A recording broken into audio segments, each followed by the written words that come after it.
I do sit there.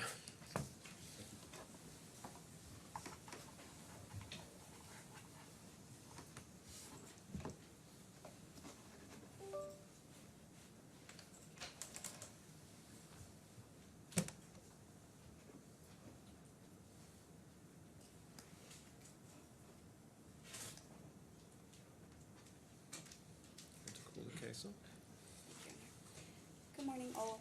This trial is in the matter of CFI 013-2024 before His Excellency Justice Michael Black KC, with the sitting of the hearing taking place in Dubai. Any orders or directions made during the course of or after this hearing will be issued by the registry in Dubai on the judge's instructions. The claimant is represented by Clyde & Co. Lead counsel as Mr. Nicholas Craig KC. The defendant is represented by Pinsent Masons, and lead counsel is Mr. Alex Potts, KC. Thank you, Your Honour. Hello, good morning. Good morning. Representations of both of us have obviously just been announced, and you know who we are. Mr. Potts, I think, has had a slightly eventful evening, to put it mildly. Poor thing, I think, was in hospital till 3 o'clock this morning, so we may need to take various breaks. Sure. Could I ask you to keep your voice up as well, because these things don't... Yes, of course. The room is rather deadening when it comes to It is a bit. one's. It's not been acoustically designed. I think they do these amplify, Lena? Don't think they do. Yes, They they do, do okay. it. Yes. So if you keep it close by, then everybody can hear. I'll do properly. that. My Lord, we both filed skeleton arguments. Sorry, No, not at all. just some domestic. So I just need to pass a note to Of the course. gentleman there, who'll come through. So do carry on. I've read your skeleton arguments, and I've read the documents that you both recommended by way of reading this, if that helps. I'm grateful, my Lord. What I want to do for the purposes of my opening is, first of all, take you actually to some of those documents. Yes, of course. And then secondly, briefly, to speak to some of the issues. I'm not, of course, going to close or do that, but there's just a few points which it seems to me are worth making now before we come to the evidence. Now, in relation to the documents and the facts, if I could ask you, first of all, to look at page 347 in the bundle.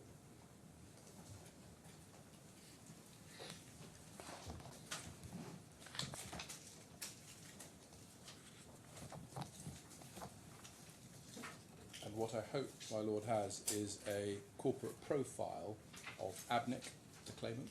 Yeah. And if my Lord turns to page 360,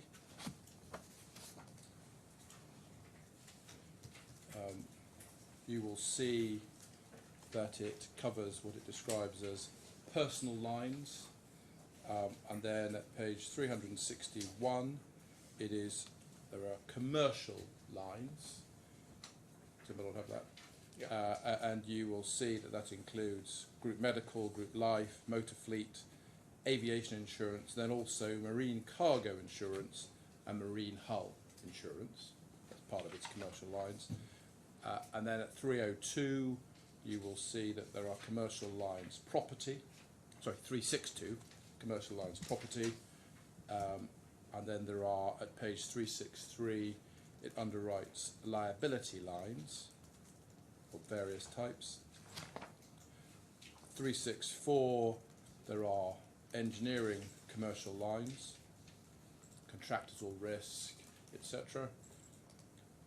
And then at 365, my Lord sees that there are what it describes as commercial lines, which include bankers blanket, fidelity guarantee, etc. Effectively some banking type covers that you would normally expect. So what it's fair to say is that Abnick is a general insurance company which provides insurance in all sorts of different areas. Now, of course, Abnick is an insurance company which is established and based in Sharjah in the UAE. Now, the defendant, as we know, is established in Bahrain. And if I could ask my Lord, first of all, to look at page 374,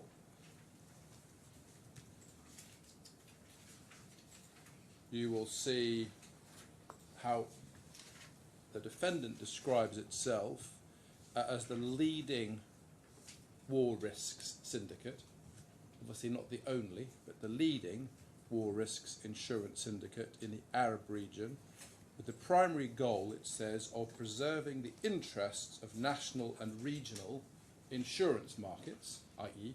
the regional and national insurance markets in the Arab world, Arab region, and offering a comprehensive range of insurance covers backed up by worldwide A-rated entities. Now, just to be clear, it refers to being backed up worldwide, not, as is now suggested by the defendant, just in London. In fact, there's no reference to London here at all. And if I could ask you just to turn back to page 346, you will see extracts from Auris's financial statements for the last 2 years for which we have statements, December 2020 and December 2021.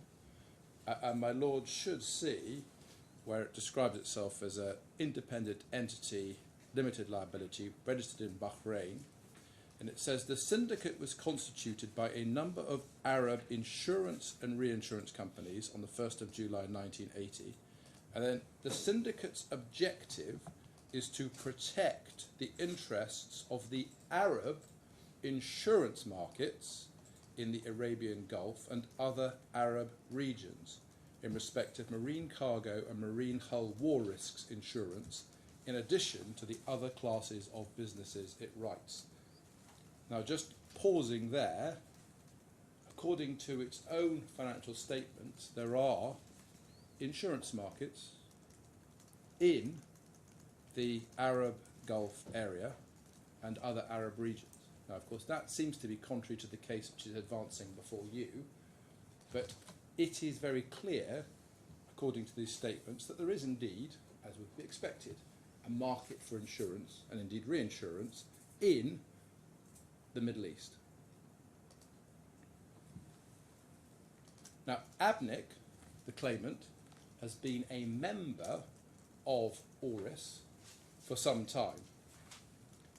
And there is no dispute that as of May 2015, there was an existing relationship between them. And in the context of that relationship, if I could ask you please to turn now to page 406.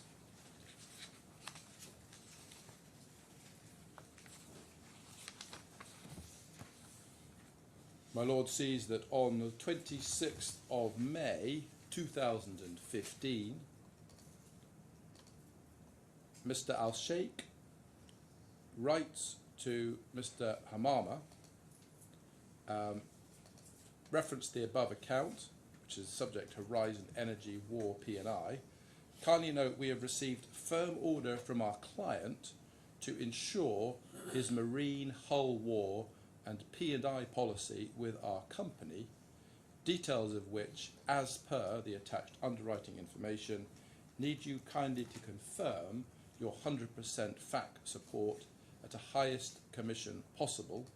Your urgent response would be highly appreciated. Now, attached to that email at 4:07, my Lord sees a list of vessels.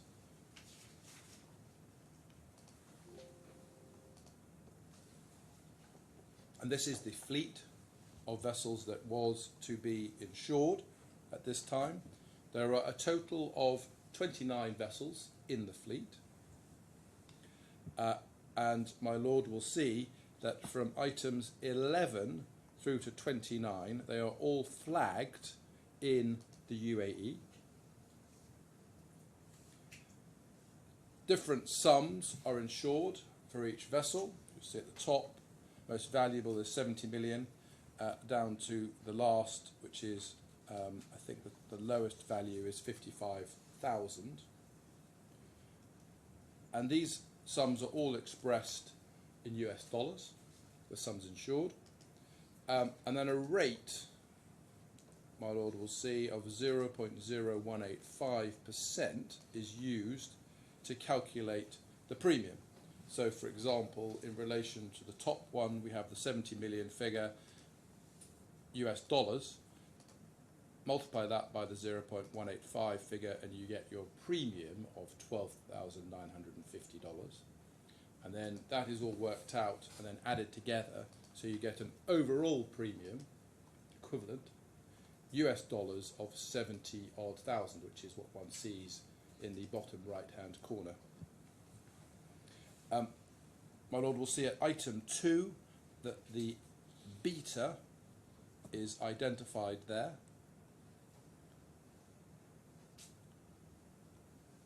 And at this point in time, you'll see that the ship owners are Buhaira International Shipping, which was the case up until she disappeared.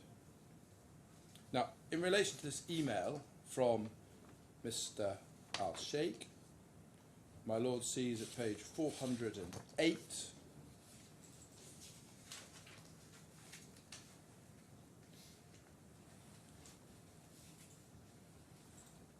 a response from not Mr. Hamama, but Mr. Al-Mudaris, who is the CEO, and he writes back to confirm 100% FAC cover as per terms submitted.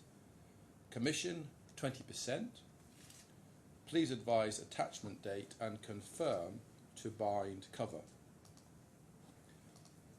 And then at 4:09,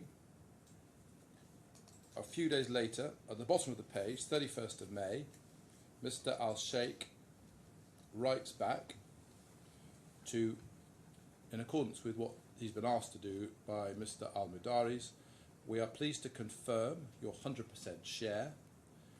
Period of insurance 12 months with effect from the 10th of June 2015, awaiting your cover notes. And then shortly thereafter you will see that Auris responds saying cover bound with effect from the 10th of June, await closings, cover note will be sent to you soonest. So there are two things that are going to happen. There's going to be a closing document and there is going to be a cover note produced. Now that cover note is at page 450.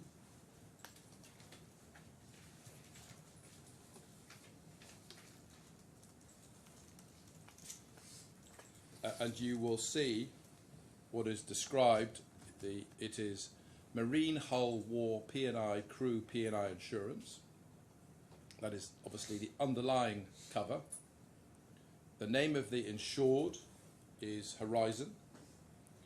The vessels are the fleet as per attached, and that fleet, my Lord sees at page 417. It's the same one we looked at on the previous document. Then the interest described are hull war risks, hull war protection and indemnity, and crew war protection and indemnity. Now, of course, that interest, that's the underlying cover. That is what is being insured by ABNIC vis-à-vis Horizon. And then we have the sum insured, which is the total fleet value, together with values that are allocated for the purposes of the other potential liabilities. We have period of insurance, which is 12 months as from the 10th of June 2015. We then have trading area. Of course, again, this is the trading area for Horizon with its fleet of vessels. It's worldwide, subject to London Market war risk trading warranties and current exclusions, but including Arabian Gulf, Gulf of Oman and Red Sea. And then we have the cover. And again, this is the cover that is being given under the underlying policy by ABNIC to Horizon. And it includes, we see the Institute War and Strikes clauses, hull time, dated the 1st of November 1995. Now these are at page 392. A copy of them is there.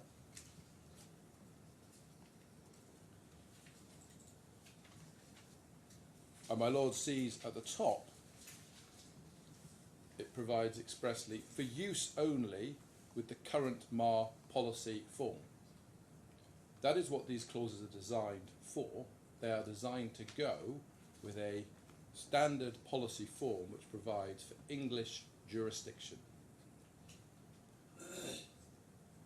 Then, under the expression holds time, we see the words, this insurance is subject to English law and practice.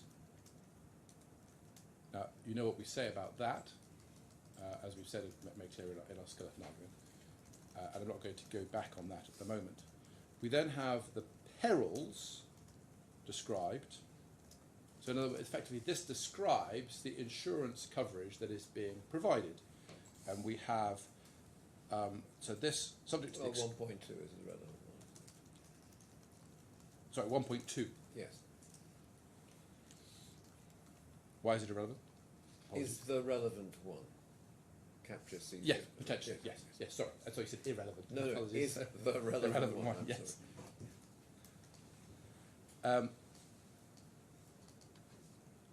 So it effectively defines the scope of cover, subject to the exclusions which we'll come to in a moment, and then clause 2, you will see it incorporates in addition the institute time clauses hull, except for certain provisions. Now those are at page 394. And just for my Lord's note, in terms of what is deleted,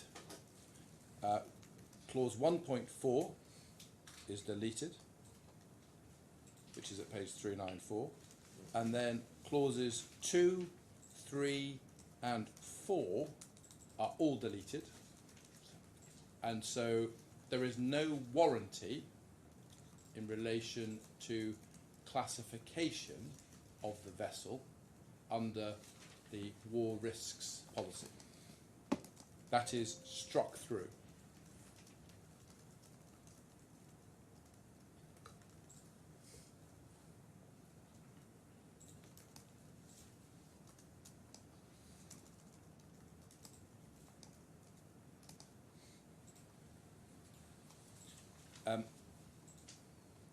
Clause 5 is deleted. Clause 6, which is the perils, is deleted. That's the cover provided effectively under the hulls clauses. And then clauses 12 at page 396, and then at page 398, 22.1.8 is deleted, and then clauses 23 to 27 inclusive are all deleted.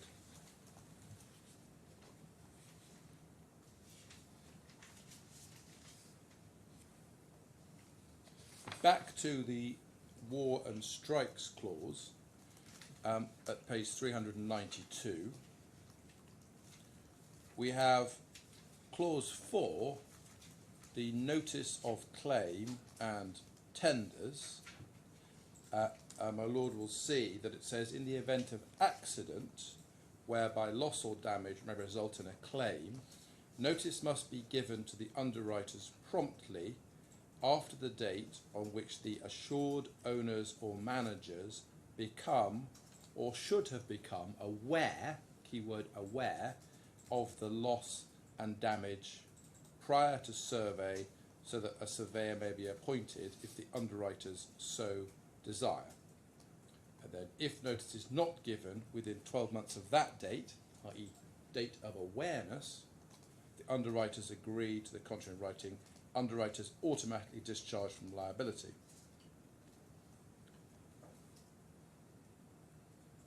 Now,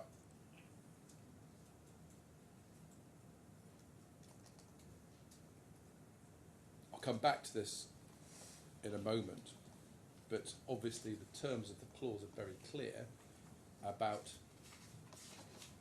the fact that the relevant date is when the owners become aware of a claim, not the date on which the actual claim arose, in other words, when the loss itself occurred.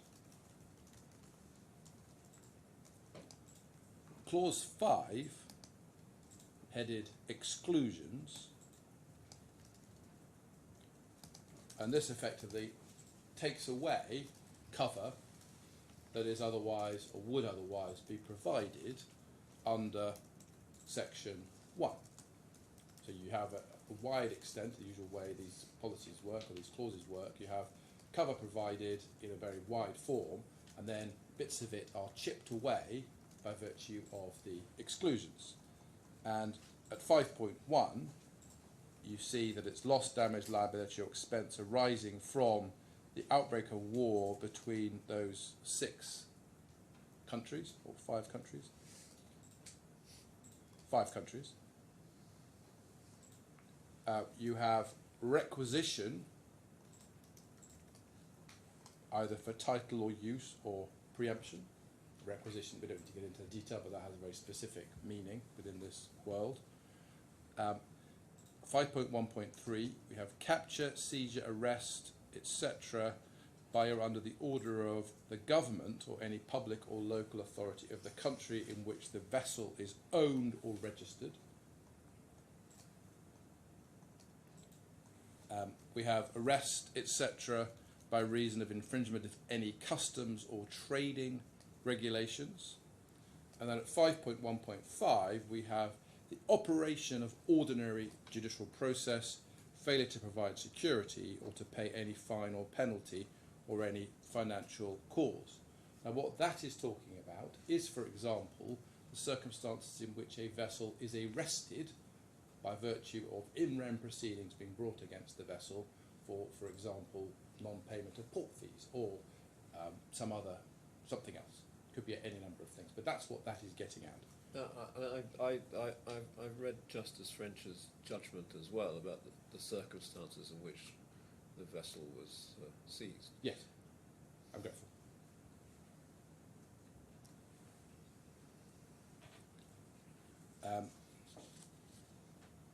And then there is an exclusion for piracy, but that doesn't affect cover under clause 1.4. In actual fact, piracy is written back into the policy. If we turn back to the cover note at 415,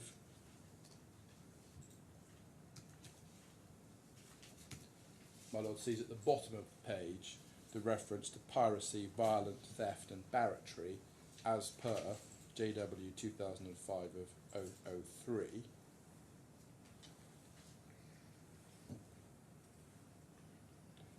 And just to complete the cover, we see a list of, we have the war P&I cover as per the Institute Protection and Indemnity War and Strikes clauses.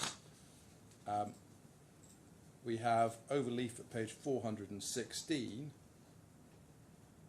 the Institute Radioactive Contamination exclusion clause. There's an Institute Cyber Attack exclusion clause. There's London G blocking and trapping clauses. And then it says this policy also to cover the liability of the assured to crew, which arise from war and strikes. And then we have the whole war P&I. And then obviously all subject to 72 hours notice of cancellation, and then subject to the sanction, limitation and exclusion clause.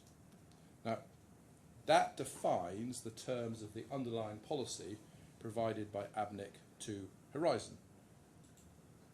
And then we see on the cover note again, rate as per attached schedule, and that is the calculation of the premium at a rate of 0.01850%.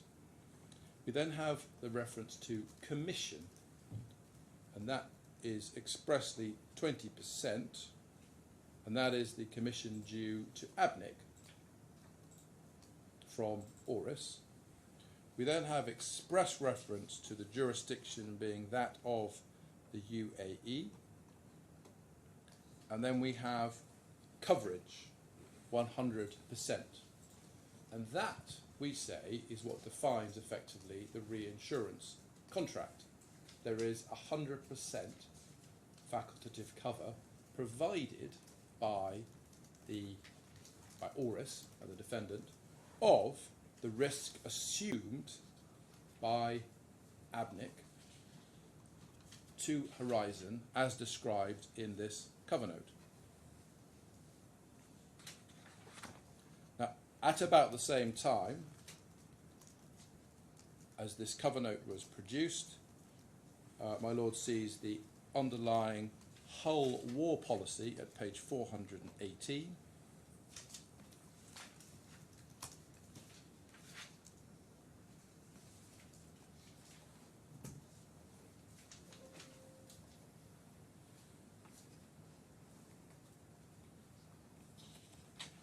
And we see that the at 419 describes the cover as institute war and strikes clauses Hull time, jurisdiction UAE, and then the clauses and conditions are those which are described in the cover note. Now, shortly after this, ABNIC sent to ORIS the placement slip. And my Lord sees that at page 411.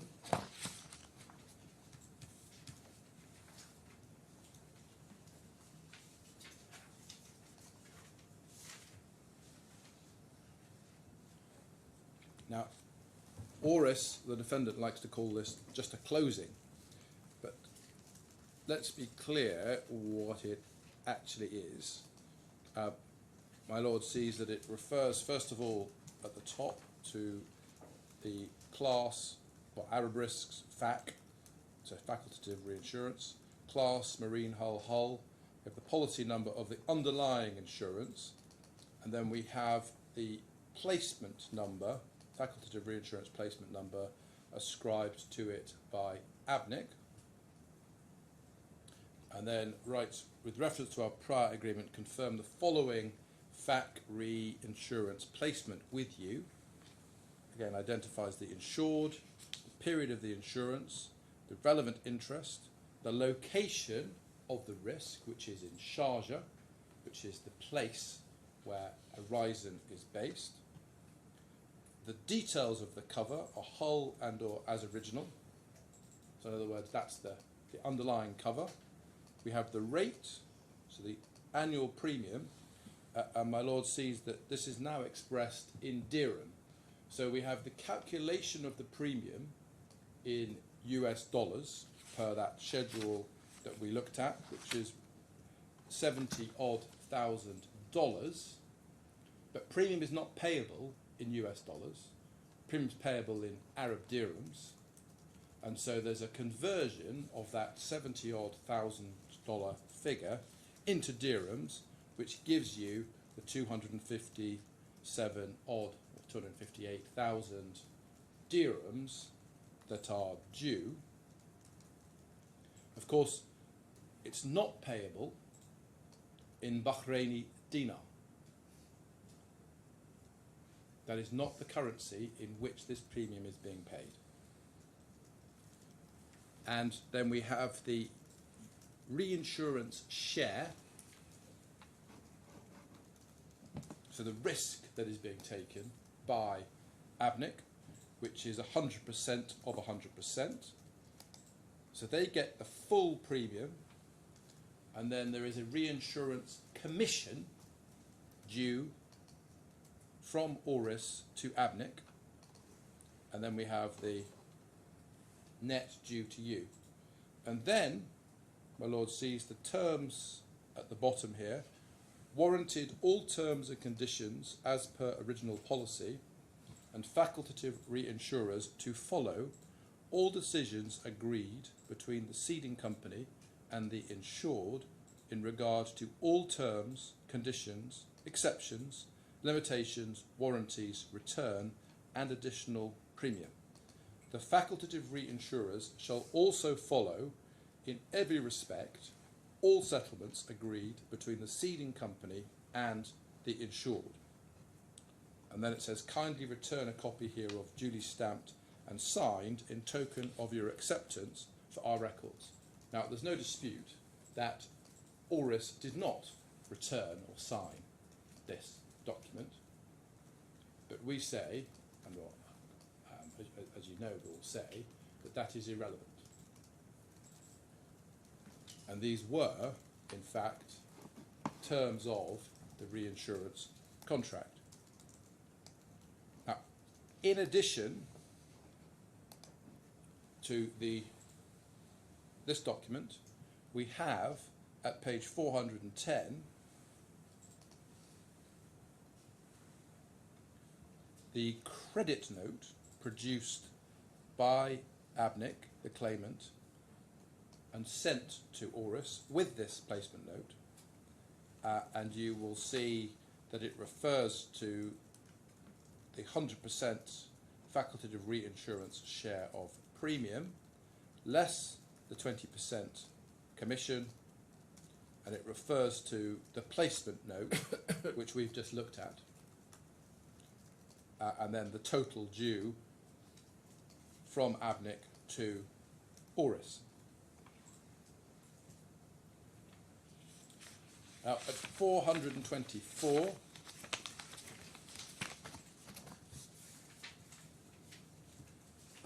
my Lord sees at the bottom an email from Mr. Babu of the claimant on the 22nd of June, referring to the 100% participation on the above risk, being the Horizon Energy War Risks Hull account.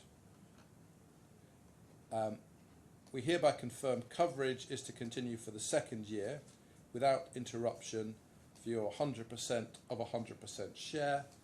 This mail is final confirmation for your existing share.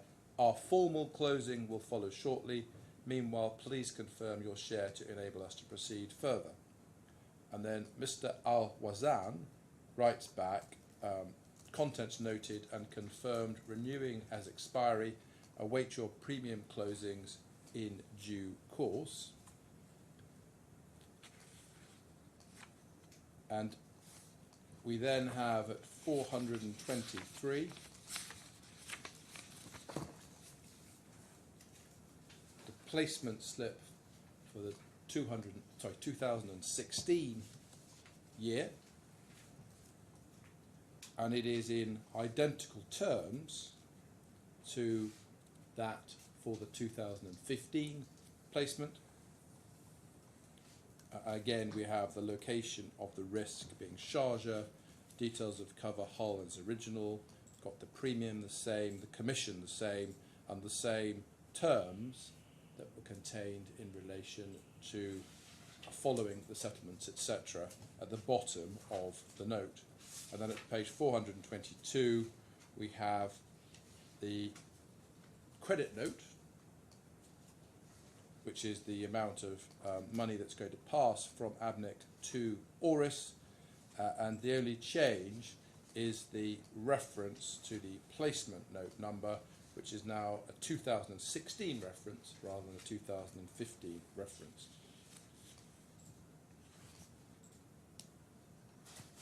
(2017), my Lord looks at page 429.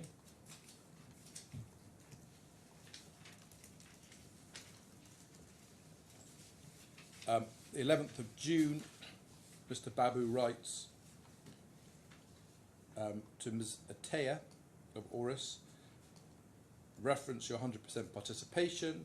We're pleased to confirm having received firm order to renew the above captioned policy for a further period of 1 year with effect from the 10th of June 2017 on expiring terms and conditions. Our closings, overleaf, will follow shortly. Now bear in mind, those closings, that's the placement slip. And then, meanwhile, kindly confirm the above noted and agree for your share to enable us to proceed further. And the same day, Miss Atea writes back, we are pleased to confirm the renewal of our 100% share of the above-mentioned risk with effect from the 10th of June at expiry terms and conditions. Await your premium closing. So further to that, at page 433,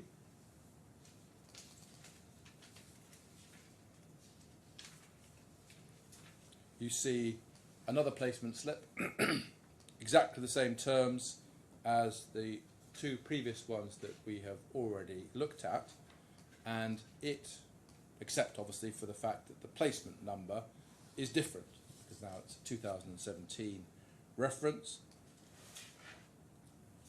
Same risk, same location, same details of cover, same premium, and same terms, including follow the settlements.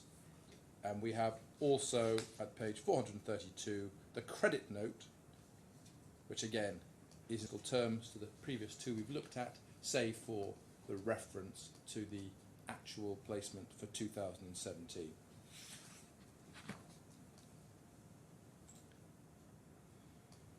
And then in 2018,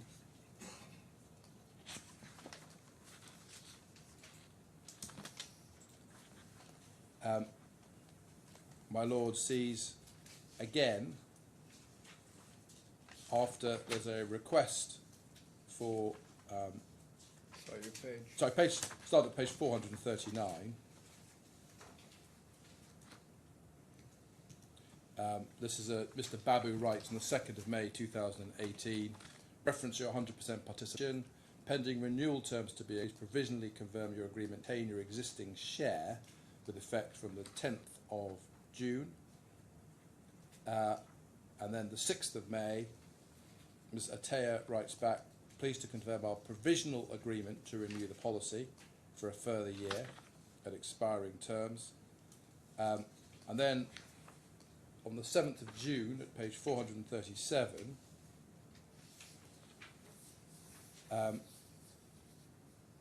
Mr. Babu sends a revised schedule of vessels. We'll come to it in a moment as to what that provides, but effectively the fleet is reduced in size, so the overall risk has reduced, and we'll see the premium is also reduced. But Ms. Atea writes back at page 437 on the 7th of June, we are pleased to confirm the renewal of your 100% share of the above-mentioned risk for a further year with effect from 10th of June at expiry terms and conditions. Await your premium closing within 10 days period, bearing in mind our system will generate an automatic debit note after the expiry of the said period. Now, at page 498,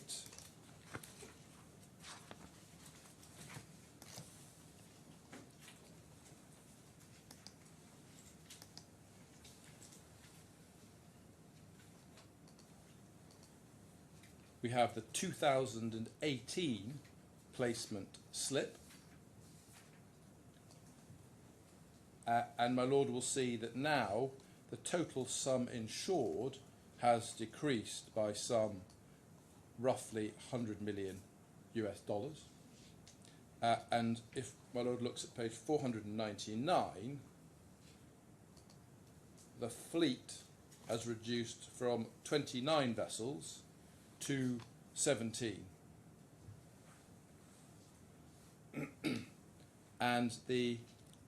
But still, the majority are flagged in the UAE.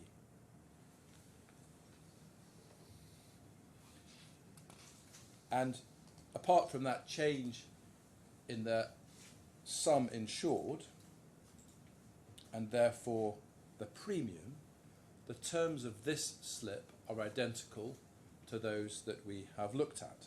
In particular, they provide obviously for the insured as Horizon, underlying insured. The details of cover are hull and or as original. The location of the risk is Sharjah. The way in which premium is calculated, the rate is still the same, it's just that the sum insured has decreased, so therefore the amount payable is less. We still have the 20% reinsurance commission, and then we have the same terms at the bottom, warranted all terms and conditions, etc., as appear in the previous slips that we have looked at. In addition, as usual, at page 496,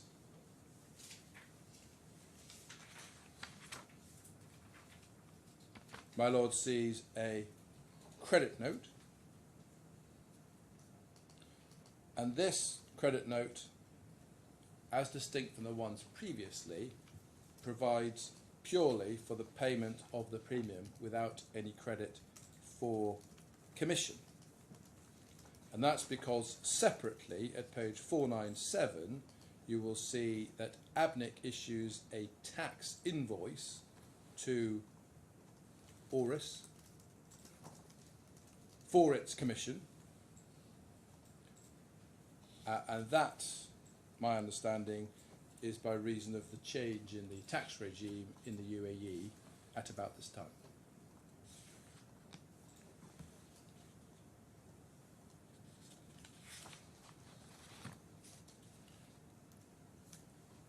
And the underlying policy for this year starts at page 500.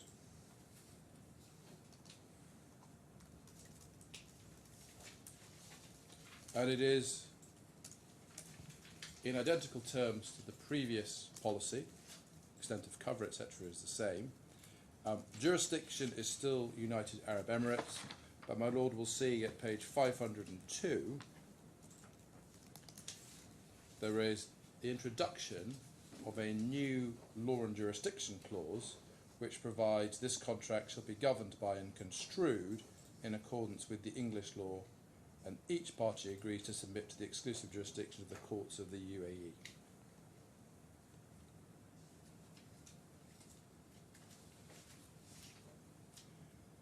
Now, moving forward a bit, if I could ask my Lord to look at page 513, and then page 516.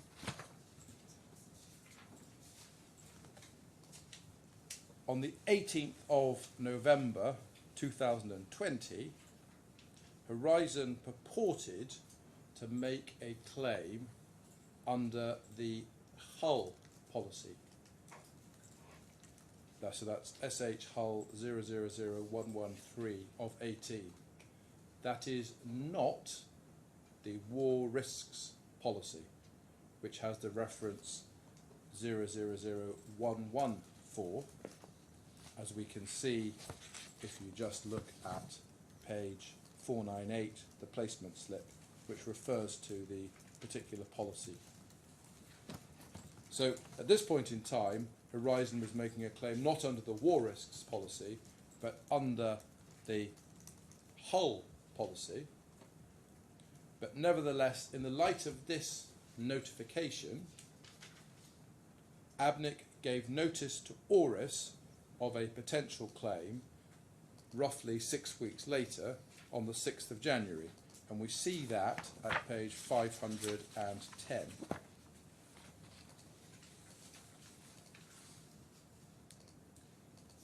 My Lord sees a message from Mr. Babu to Mr. Hamama saying, reference to your participation in the above account, we've received the attached documents from our insured lawyer, kindly advise. So as they pass on the document that had been received from Horizon. Now, at 522, my Lord will see a document in Arabic dated the 25th of October 2021. And in this letter, we can see references to both the war risks policy 00114 and the Hull policy 00113. That message was sent on to Auris. Well, we'll see that at page 526.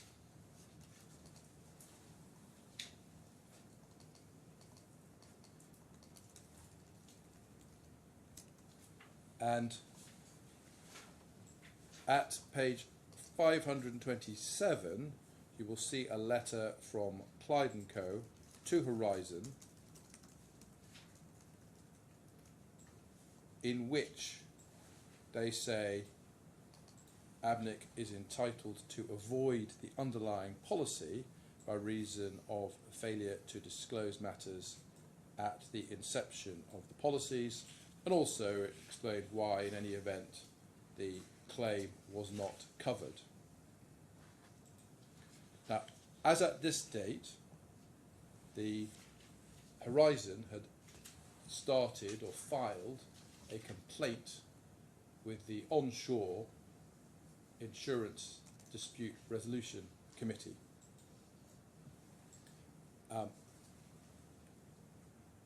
ABNIC decided to start proceedings, as you know, in the DFC for declarations of non-liability under the underlying proceedings. Now, those proceedings were delayed in terms of start to finish by reason of the jurisdictional objections taken by Horizon to the DIFC court, which were dismissed at first instance and then in the Court of Appeal. So ultimately, ABNIC's claim against Horizon proceeded to trial, which was heard last September before Justice Robert French, and the judgment, I think has already looked at, is at page 869 of the bundle. At page, just a few things to point out. The judge heard evidence from Mr. Shalaf, who is going to give evidence before you as well, and you will see at paragraph 45 on, the judge refers to the evidence of Mr. Shalaf, and in particular at paragraph 49 he refers to the fact that his understanding was the vessel was classed with BV at the relevant time, and the process of renewing class had been initiated by insurers. And then it says it was not the claimant's practice to verify independently the class status of the vessel for which coverage is sought. Mr. Shalab said he relied entirely on Mr. Rama's statements or those provided on behalf of the defendants, including the statements contained in the various versions of the declaration and the final declaration when making the decision to underwrite the policies. Now, at paragraph 135, in relation to avoidance, the judge found that the vessel was not in class with BV or anyone else, and that Horizon had represented to the claimant that she was in class. And he accepted Mr. Shalab's evidence that had he known the vessel was not in class, he would not have recommended the policy's issue. I accept that was the position of a prudent underwriter. I find the claimant would not have issued the relevant policies. So there's an absolute finding there that but for this misrepresentation, the underlying policy would not have been issued. He then says, I also find Ms. Rama was an individual responsible for the defendant's insurances, and she represents the vessel was in class and the class was about to be renewed. I find the vessel was not in class nor about to be renewed, must have been known to her in the event the representations were either deliberate misstatements or reflected a reckless failure to verify their truth. So that is, therefore, at page 137, why he said that... Paragraph 137. Paragraph 137, why the claimant, ABNIC, could avoid the hull policy and the war policy. Now, in relation to the layup point, he was unable to conclude that the non-disclosure of this information was deliberate or reckless. So ultimately, his conclusion was essentially that ABNIC was only entitled to avoid on the class issue.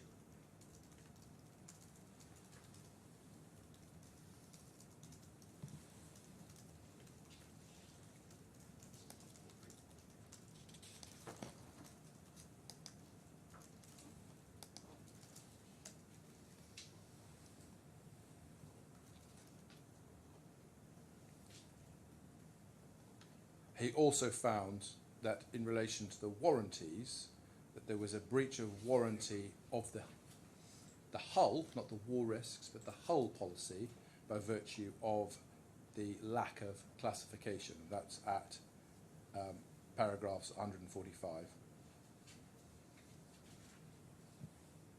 But only the hull policy, nothing to do with the war risk, because as we've seen, there is no warranty of class under the war risks policy.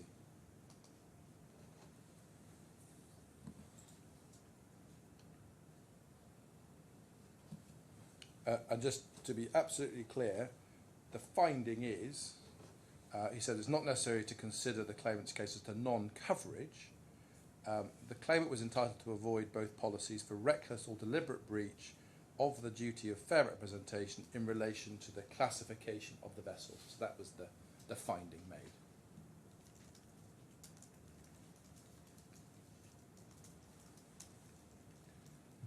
Now, while the matters were proceeding in the DFC court, Horizon brought parallel proceedings in the Charge courts, as we know.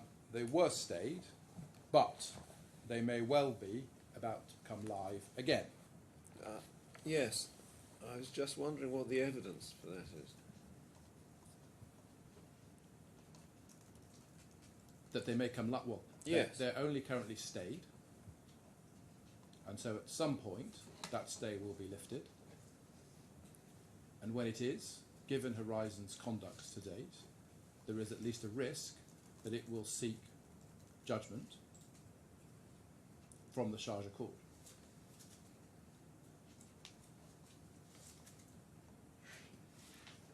It has not abandoned those proceedings. It has not written to the Sharjah court to say, we no longer wish to pursue our claim.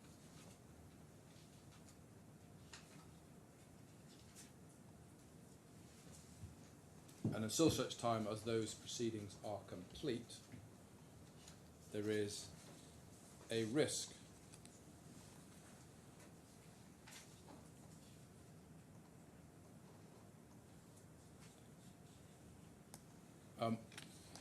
until such time as those are complete, there is a claim extant in the Sharjah courts seeking an indemnity under the underlying policy.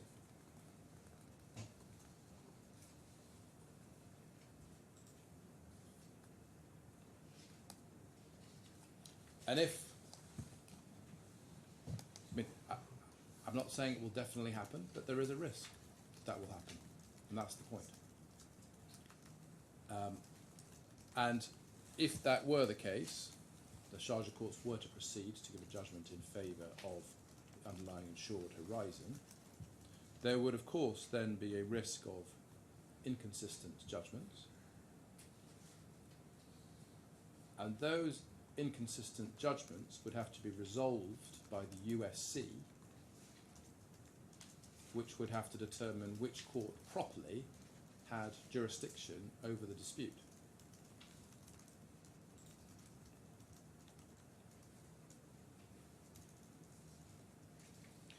That's predicated on the basis that the Sharjah court would not recognise a res judicata. Correct.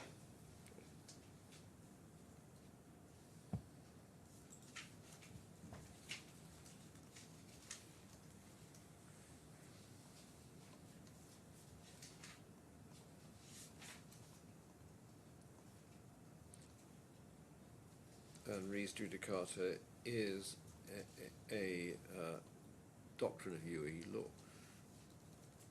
Res judicata? Yes. Well, It is. It is, yeah, Yes, it is. that was a statement, not a question. Yeah, no, it is. But but obviously that always depends upon the relevant facts. And if Horizon were, for example, to say, well, the court that determined this had no jurisdiction and therefore you should ignore it entirely, that might well be a point that it could take. And I was going to come to this in a moment, but in relation to the declaration, that to the extent the court in charge, But how could Horizon say to a court in Sharjah, this court didn't have jurisdiction, when the court in Sharjah has stayed the proceedings in favour of this court? that surely is a recognition by the court in Sharjah that this court has jurisdiction. Well, it may or may not, but I mean, my lord knows. But isn't all of this very speculative? Well, with respect, no. Because until such time as those proceedings go, then there is a risk. Now, my lord, it would be, if it's as speculative as Oris advances, then there is no risk to it to basically give us the declaration that we're seeking. For obvious reasons. Because if there's no risk, then it loses nothing by accepting that to the extent the Sharjah courts find in favour of the of Horizon, it should indemnify us. Because as far as it's concerned, there's nothing going to happen there. And that's precisely the point. It's contesting that, and it's contesting its obligation to give any kind of indemnity where the only reason commercially that it can have for doing so is that it itself appreciates that there is a risk of a judgment going against ABNIC in the local courts. And my lord knows as well as I do that you cannot be certain about anything in the local courts in terms of what may or may not be decided. Have your clients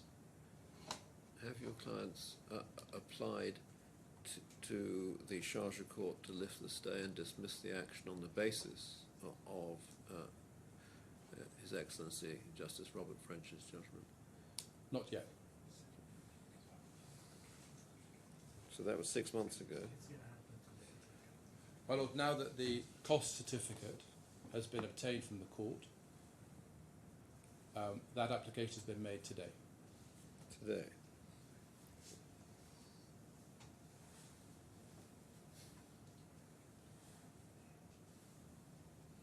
And if necessary, I can provide the court with a copy of that application.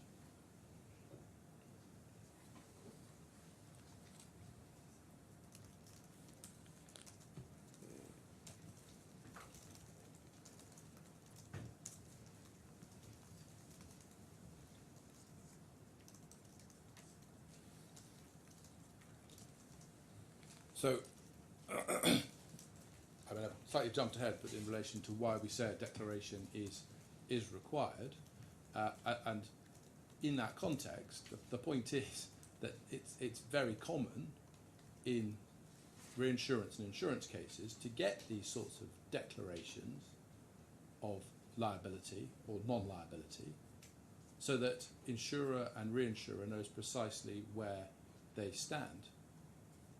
And it does serve a useful purpose for the obvious reason that to the extent that there is a finding of in the local courts, I agree, it may very well not happen. But until such time as those Sharjah proceedings are at an end, there is a risk, and that's the point. And if we are entitled to an indemnity from Oris as a matter of law and fact, then there is no reason why we shouldn't be granted one. However, potentially unlikely, my lord thinks that there will in fact be a finding against my clients in the Sharjah courts. Now, in relation to the other issues, I've identified at paragraph 8 what we consider to be the main issues in dispute, and I have set out our outline on them in our opening. I don't intend to repeat what I said there at this stage, but I do intend to make a few points about each of them. Now, issue 1 is governing law. At paragraph 37, I set out the waterfall provision under the DIFC law, which my lord will be well aware of. Yes, I am well aware. I'm afraid what you've cited there Sorry, my computer's acting up. I think you have cited the old law. There was an amendment in November of last year. Sorry, let me just go to it. So I've got it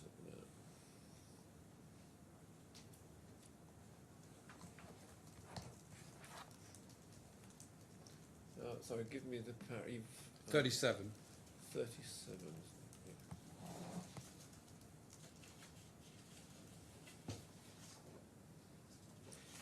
Yes. Sorry, my computer keeps on wanting to update itself. They're closing the document down, forgive me. There we go. 37. Yes, so the law on the application of civil and commercial. So I'm going to strangle this computer in a second. I'll get it up on a different computer.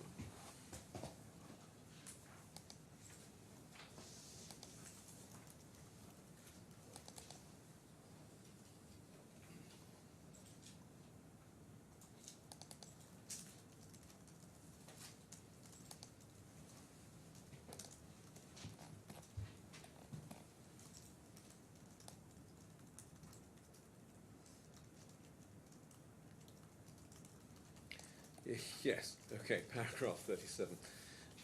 What you've cited was amended in November of last year. The most critical amendment, I think, was to 8.2e, which now reads the law of the DIFC, not the law of England and Wales. I'm grateful. I don't think it changes our. I don't think it affects your arguments. No.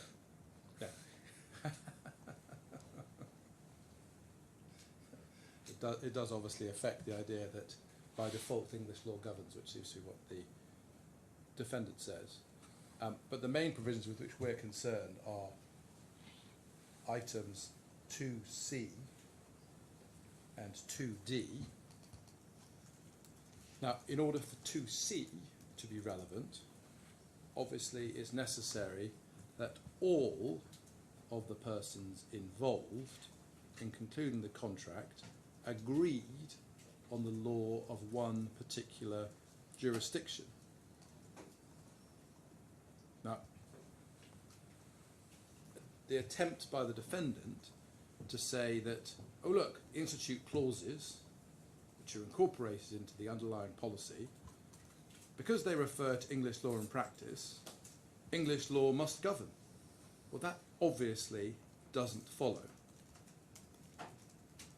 And it certainly doesn't indicate that there was an agreement on English law between all the persons involved in concluding the reinsurance contract. There is not a single mention of English law in any of the communications that passed back and forth between Avnick and Oris at any point in time.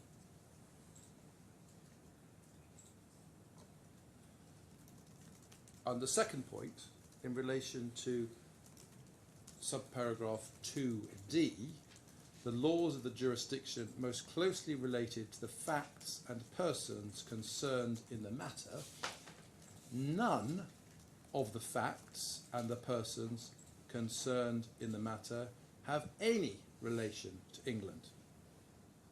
Everything, facts and people, are in the Middle East.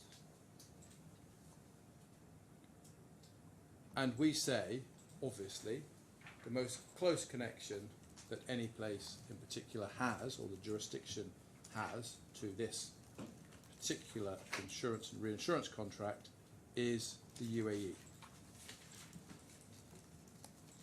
But the argument against you is obviously that there are references to London market clauses there, yes, that there is an established body of law, custom and practice relating to London market clauses and London reinsurance, and so wherever you are in the world, you will refer to that because of the certainty of the relationship rather than the geographical location of the parties.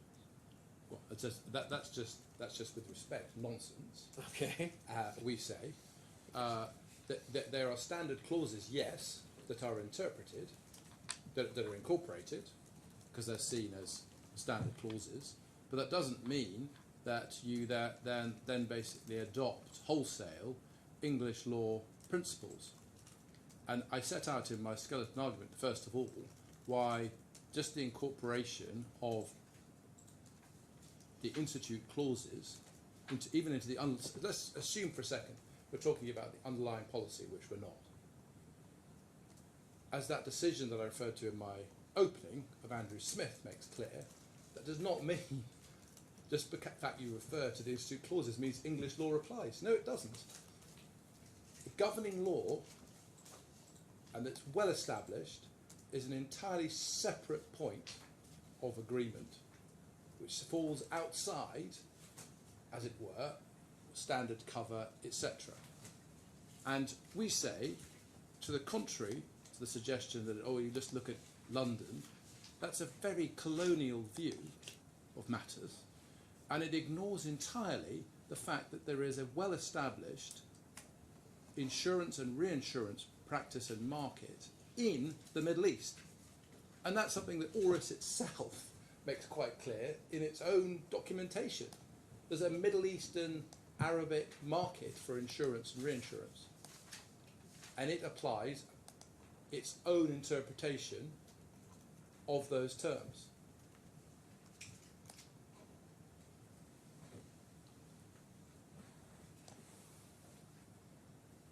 So you start, we say, with the proposition that UAE law governs, obviously, and then you've got to work out how that applies and what effect that has on everything under the reinsurance contract.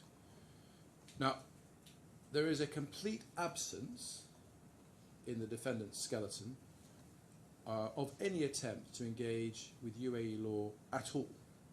They've put all their proverbial eggs in the English law basket, and they appear to accept, therefore, that if we're correct that UAE law governs, they have in fact no defence to the claim. My lord, that's clearly wrong, because we do in fact deal with UAE law and have the alternative case in our opening and deal with the closing. You can make your submissions. I mean, it's not in my submission appropriate to. No. Well, you characterise something which is you flagged it up, and I will hear from you when you open your case.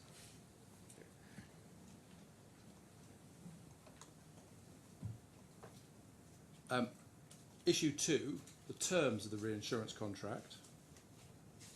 It's important to remember this is reinsurance of the underlying risk, and there's no dispute that ORIS agrees to take 100% of the underlying risk. And it is normal in such circumstances for there to be a follow the settlements provision, and we say that is precisely what's happened here. There is an agreement by ORIS, effective agreement by ORIS, that they will follow the settlements as set out in the placement slips. Issue 3 on avoidance. ORIS has nailed its colours to the English law right to avoid, and there is no attempt to plead a case of avoidance based on UAE law,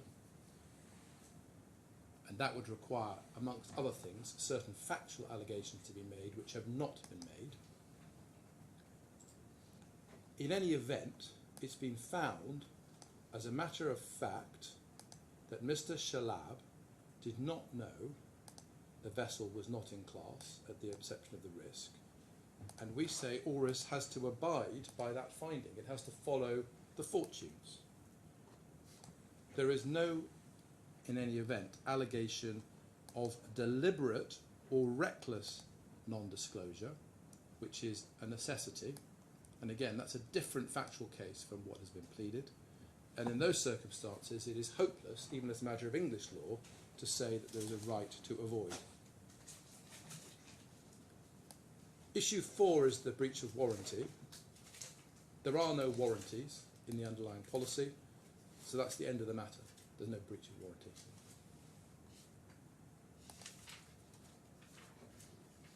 Issue 5, the right to declarations.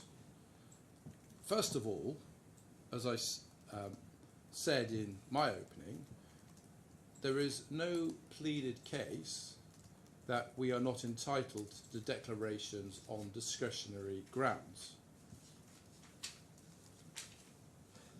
And I think I've made the other point in relation to why we say we're entitled to and require a declaration of our entitlement to an indemnity in the event that there is an enforceable judgment of the Charge of Court.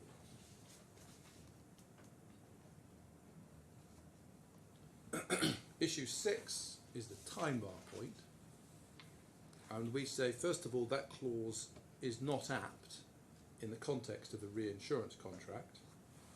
In any event, it's the date of knowledge of a possible claim that is relevant, and ABNIC gave notice as soon as it was aware of a possible claim, within about 6 weeks of being told. And in any event, obviously it's UAE law, and there's been no attempt by ORIS properly to engage with that. And we say, for obvious reasons, such an argument is hopeless under UAE law. And then finally, issue 7, which is the right to be indemnified for costs and expenses. Now, we say that this is customary in reinsurance contracts in the UAE and more generally in the Middle East, and we rely in this regard upon the expert evidence of Mr. Abdi. And as my Lord knows, as a matter of UAE law, one of the critical things is what is the custom, what is actually used and adopted, what practices are adopted, and there is only the evidence of Mr. Abdi on that. Even if English law applies, there is a reinsurance market in the UAE and the Middle East, and it is uniformly accepted that a reinsurer is liable to pay those costs and expenses. So that is my sort of very brief skirt through the issues. If there's anything else I can assist you with. No, that's extremely helpful. Shall we take a break now for about 10 minutes? It's I see it's 11:19. If we start again at 11:30, that's fine. Also, give me the opportunity to try and repair my computer as well.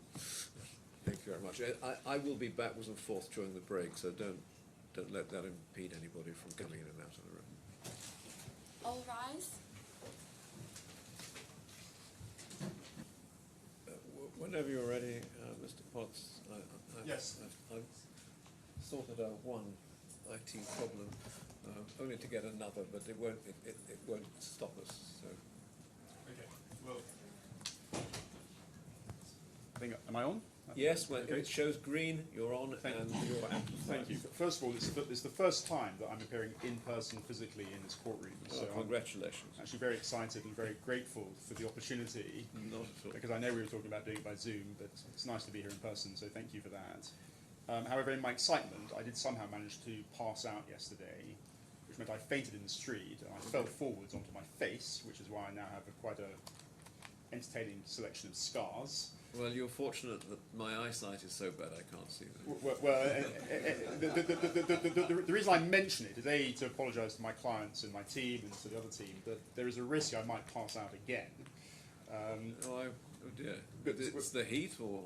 I'm not sure. I was told I had some low blood pressure. You don't need to do all the details, but the point is I'm going to get started. I'm going to do my best. Yes. But I may need to seek your lordship's indulgence. No. I know from long experience in this jurisdiction that you need to keep well hydrated. Well, I've mentioned it. I'm not going to mention it again unless I need to. So I apologise for that. Not at all. With that in mind, just in terms of some housekeeping, obviously on behalf of the defendant. Your Lordship actually asked a question which we say is relevant to a trial, which is there any evidence of a certain assertion? And so the question you posed, my learned friend, related to evidence of the status of the charge proceedings. That is one example of many, we say, where there is a significant evidential deficit in this case. And it's a little bit boring to remind courts about trial process, but what we have in this case is we have the pleadings, we have oral evidence from witnesses who are going to be tendered for cross-examination on their witness statements, and then we have a bundle of documents. But just to be clear on the documents, there were document production requests from both sides which were not granted, but they were not granted in circumstances where your Lordship actually pointed out that they were not necessarily necessary for the defendant to ask for documents because the claimant has to prove its case. So if the claimant doesn't volunteer documents to prove its case, it's just stuck. And I mention that point because the lack of evidence about the charge proceedings is one example, but there are many. So for example, if you were to ask yourself the question, is there a claim for costs here? These figures that have been bandied about, which take us to about 10 million dirham in costs claims, there is actually no evidence in the bundle from the claimant at all. There's certainly no witness statement or witness giving evidence about any of that. What has been inserted unilaterally and without agreement are various invoices. And we've objected to that. We've objected to it before coming into court. Now, the rules about trial bundles are to the effect that the claimant has control of it, so the claimant can unilaterally insert what they want into it. But if there's an objection taken to whether or not the document is admissible to prove the truth of its contents, then that objection has to be taken into account. Ultimately, documents are no more than hearsay. And if the maker of the document, the statement in the document, is not tendered to the court as a witness, they are hearsay. We can have a debate about inadmissibility or weight, but there are rules, directions in this case, about the service of hearsay notices, for example, because that triggers the ability of a defendant to serve a counter notice and to demand that the maker of the statement comes along to be cross-examined on the hearsay. Now, none of that's happened, and we would respectfully suggest that when we come to analyse documents in more granular detail, you can, in a sense, detect that the lack of proper preparation of the case by the claimant is reflective of a lack of sincere belief in the merits of the claim or a lack of confidence requiring a proper degree of preparation. So the next point about documents is to the extent that there are emails, my learned friend has just shown you to, they are an incomplete smattering. They are an incomplete smattering of the documents that must have actually existed. And so if you are being asked to look at emails, for example, you'll have to even take the email with a degree of a pinch of salt without fully understanding the context and whether or not you've seen the totality of the files. But, sorry, if there are emails passing between you and the claimant, then you could have put the entire record in the bundle. If there are emails passing between the claimant and Horizon, then that point may have some. Well, there are two related but different points. So there's obviously documents which are entirely within the possession and control of the claimant. So its documents with Horizon. Now, we've not had full disclosure of those files. So we haven't had full disclosure of Al Buhaira's underwriting file. We haven't had full disclosure of its claims files. We haven't had full disclosure of all the relevant documents relating to the hull policy, let alone the war policy. Now, you're quite right, then there's a different category, which is communications that have gone across the line between Al Buhaira and Aris. But the burden is on the claimant to produce documents. The burden is not on the defendant. Now, just to illustrate the point, if I may, I'll come back to some more pedestrian preliminary points, but just to illustrate it, if you were to look, for example, at the email that supposedly starts the sequence of events, can you look, please, at page 406 of the bundle.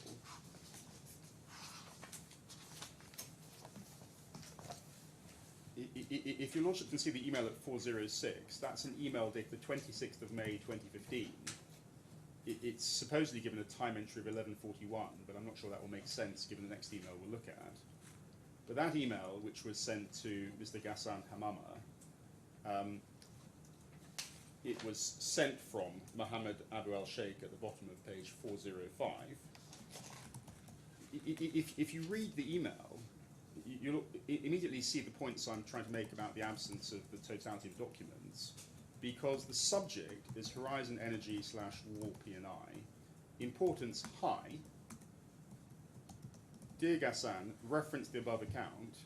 Kindly note we've received firm order from our client to ensure his marine hull war and P&I policy with our company, details of which, as per the attached underwriting information, need you kindly to confirm your 100% fact support at highest commission possible. Your urgent response would be highly appreciated. Now, just pausing there, there's a reference there, details of which, as per the attached underwriting information. But we don't have the attachment in the bundle. If you then look back at 405,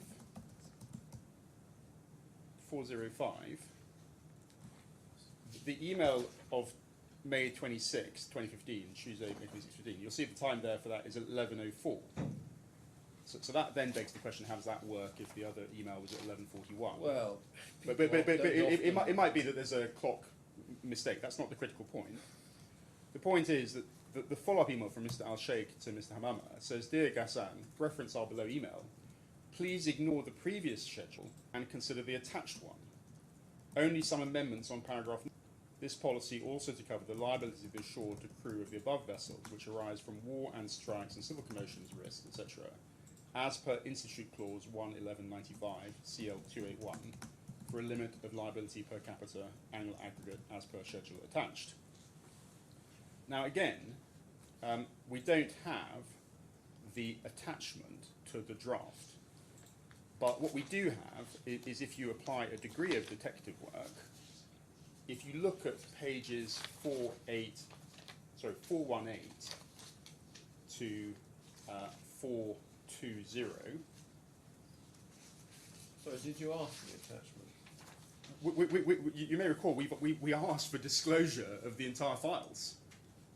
And did you ask specifically for the attachments to these documents? Well, I have to remember if we asked for it specifically, but we had a comprehensive document production request, and the position taken in response was none of this is relevant. My Lord, with respect, these are documents which are in the custody and control of the defendant. They are sent back and forth from him.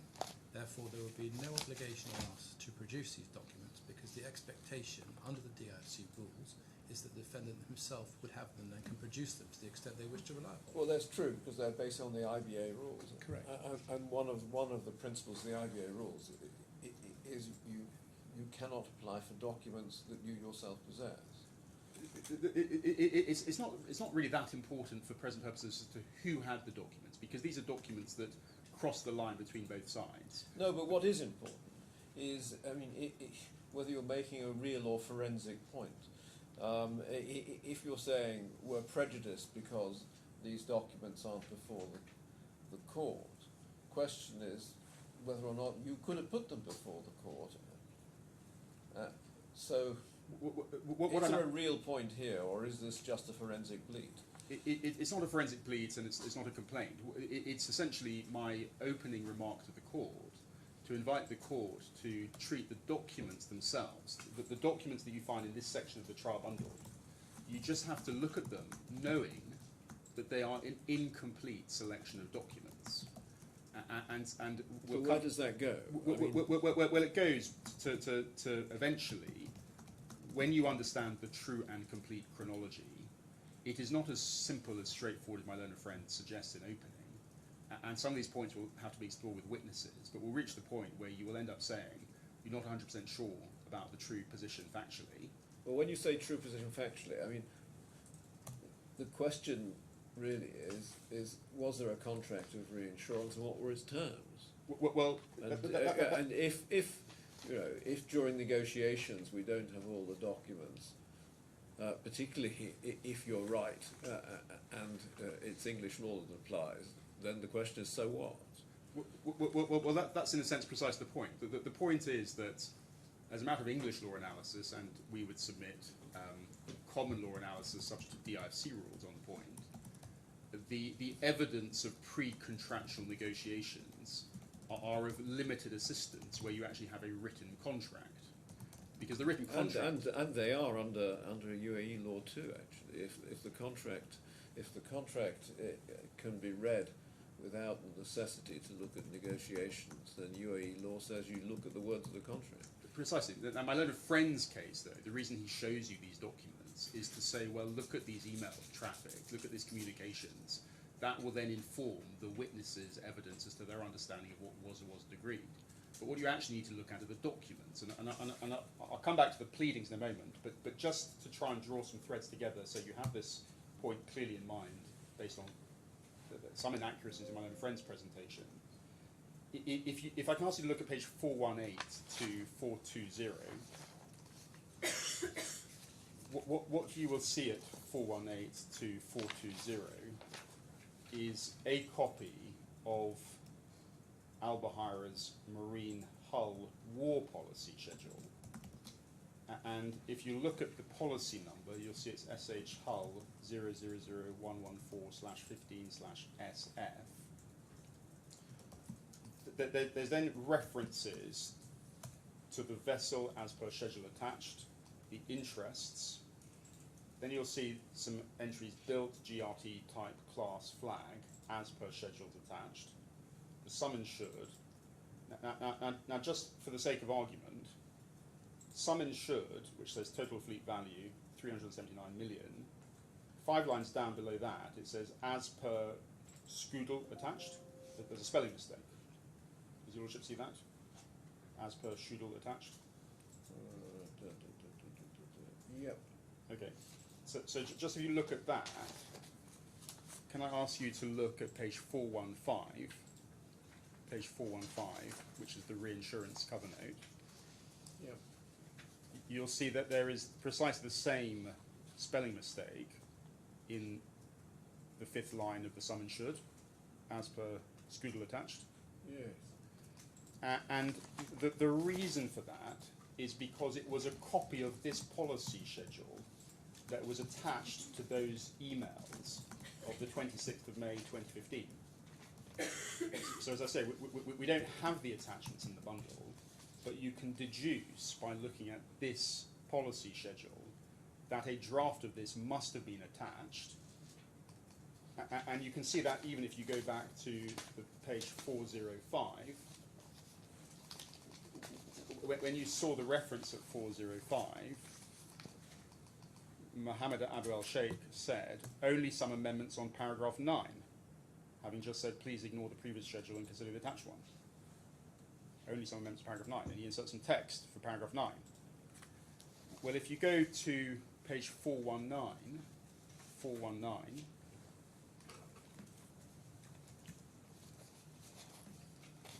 there are, under the heading clauses and conditions, subject to, rather than having numbered paragraphs, you just have dashes.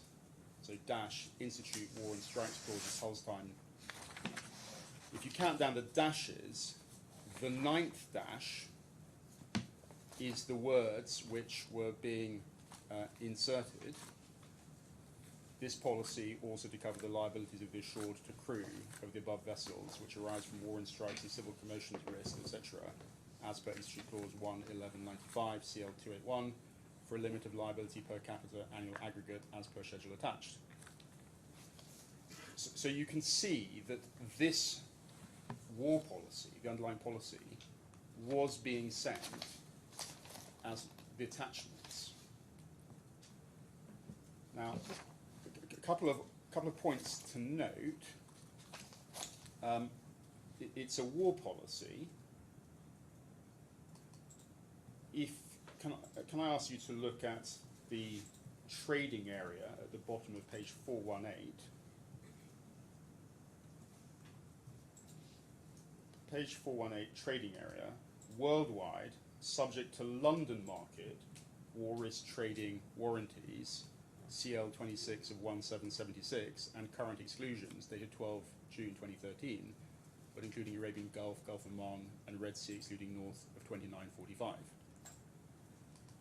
Now you may just look at that and ask yourself, well, whoever at Al Buhaira was drafting this policy schedule to send to ARIS must have known what was London market war risk trading warranties, CL26 of 1776. Because they're the ones who put it in, and it's then replicated. It's replicated in the reinsurance cover note at page 415. So at page 415 under trading area, worldwide subject to London market war risk trading warranties and current exclusions. Now, there's a slight oddity that my learned friend has not drawn to your lordship's attention, but may have an explanation from the witnesses, we don't know. If you look at the clauses and conditions, the first one is Institute War and Strikes clauses, so this is at page 419. The second one is including war P&I as per Institute Protection Indemnity War and Strikes clauses Hulls 200487, which is CL345, with clause 1 amended to read underwriters agree to indemnify the assured in the manner and extent provided in clause 1 of the Institute Protection and Indemnity clause Hulls time CL344, where the claim demand damages costs and expenses has been caused by the peril stated in clause 1 of clause 345. Then there's a reference to piracy, violent theft and barratry as per JW 2005003, dated 17/10/2005.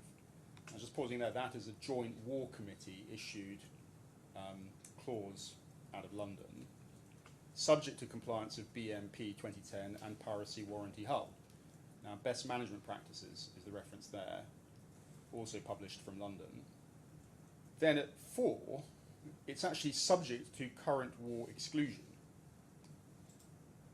So that, in a sense, begs the question, what's the point of a war policy that's subject to a current war exclusion? But there it is.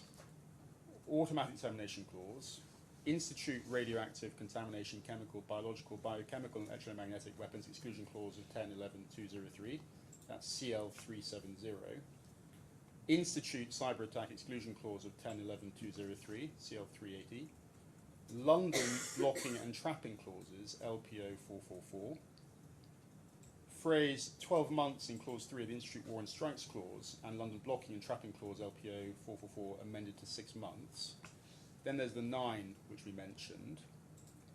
Then Hull War P&I as per Institute Protection Indemnity War and Strikes clauses, Hull's time, CL345 with an amendment. Over the next page, you'll see item 11 effectively. It's supposedly in this policy an ARIS missing vessel clause, ARIS MVC 2010. Now, my learned friend told me... which page? Sorry, page 420. 420. Yes. My learned friend suggested in opening that the reinsurance cover note is precisely the same as the Hull War policy wording. But if you see at 420 that entry to ARIS missing vessel clause, ARIS MVC 2010, if you look back at page 416, 416 you don't see ARIS including in its cover note the missing vessel clause.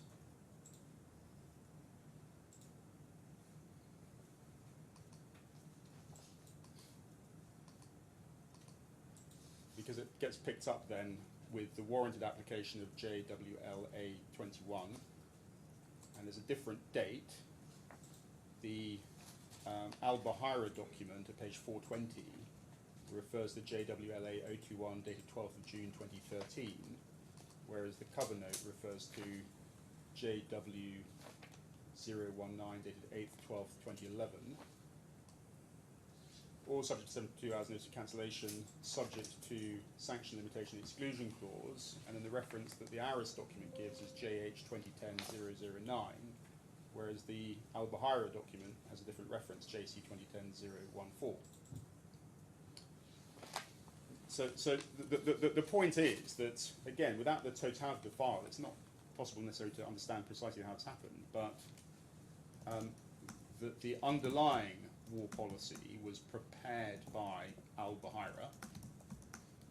It sent drafts to ARIS. ARIS then sent out its own reinsurance cover note.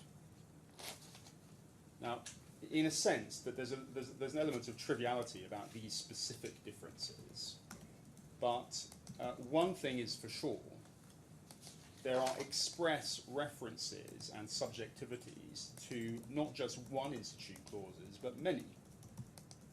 Not just one London market clause, but many.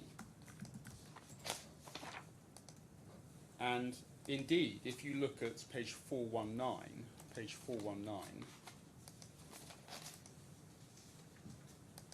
at page 419, under the word cover, or next to the word cover at the top, the cover is Institute War and Strikes Clauses, Hull's Time, dated 1/11/95, CL 281.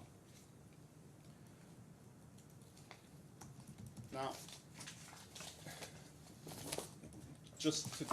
with apologies for jumping a little bit, can I ask you to look at the amended particulars of claim?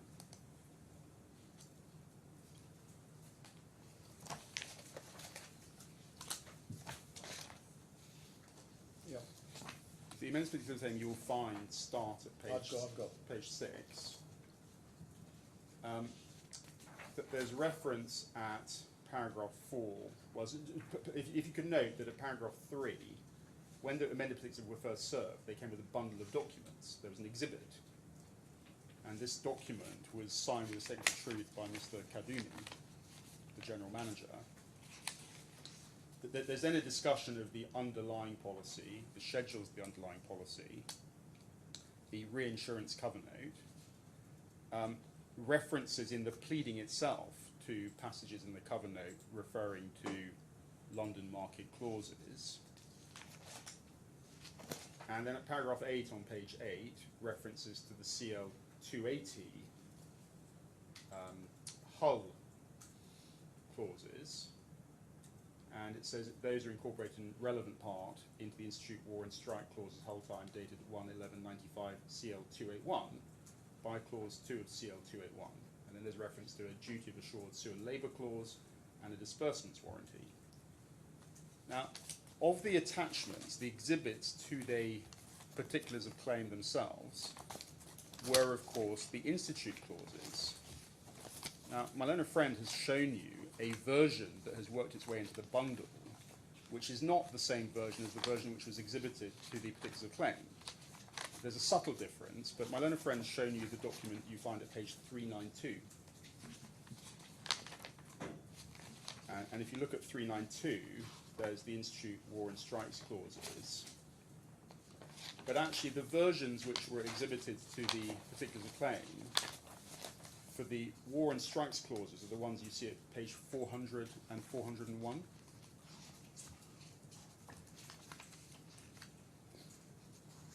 Does your Lordship have 400? Yep. Now, at the very, very top, in very small print on page 400, next to the barcode, it says 1/11/95. These clauses are purely illustrative. Different policy conditions may be agreed. The specimen clauses are available to any interested person upon request. In particular, in relation to any clause which excludes losses from the cover, insurers may agree a separate insurance policy covering such losses or may extend the clause to cover such events. In relation to clauses making cover of certain risks subject to specific conditions, each insurer may alter the said conditions. So they've been published by Witherby & Co. and the Institute of London Underwriters in contemplation of the possibility that they may be amended on a bespoke basis, but just under the words "for use only with the current MAR policy form," you'll see this insurance is subject to English law and practice. That is also the case of the Institute Time Clauses hulls, which you see at page 394.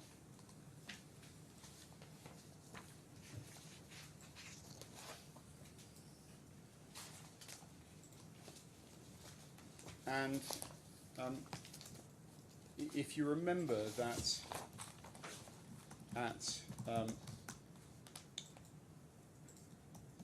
there is also P&I war risk cover. Can I ask you to page 388? The P&I cover is also subject to English law and practice.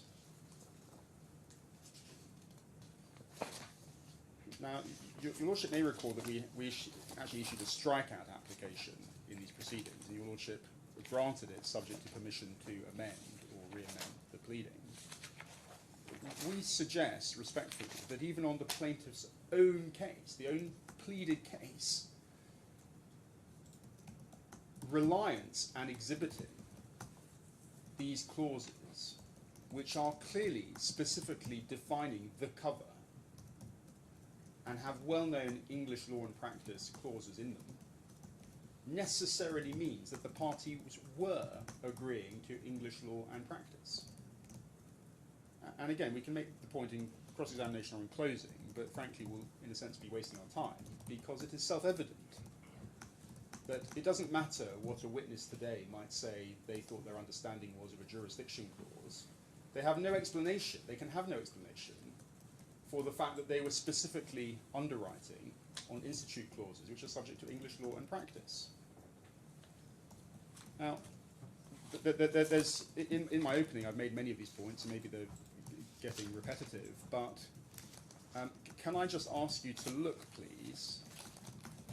We've looked at the 2015 cover note and the 2015 hull policy, but we actually are talking about a supposed claim under the 2018 policy year.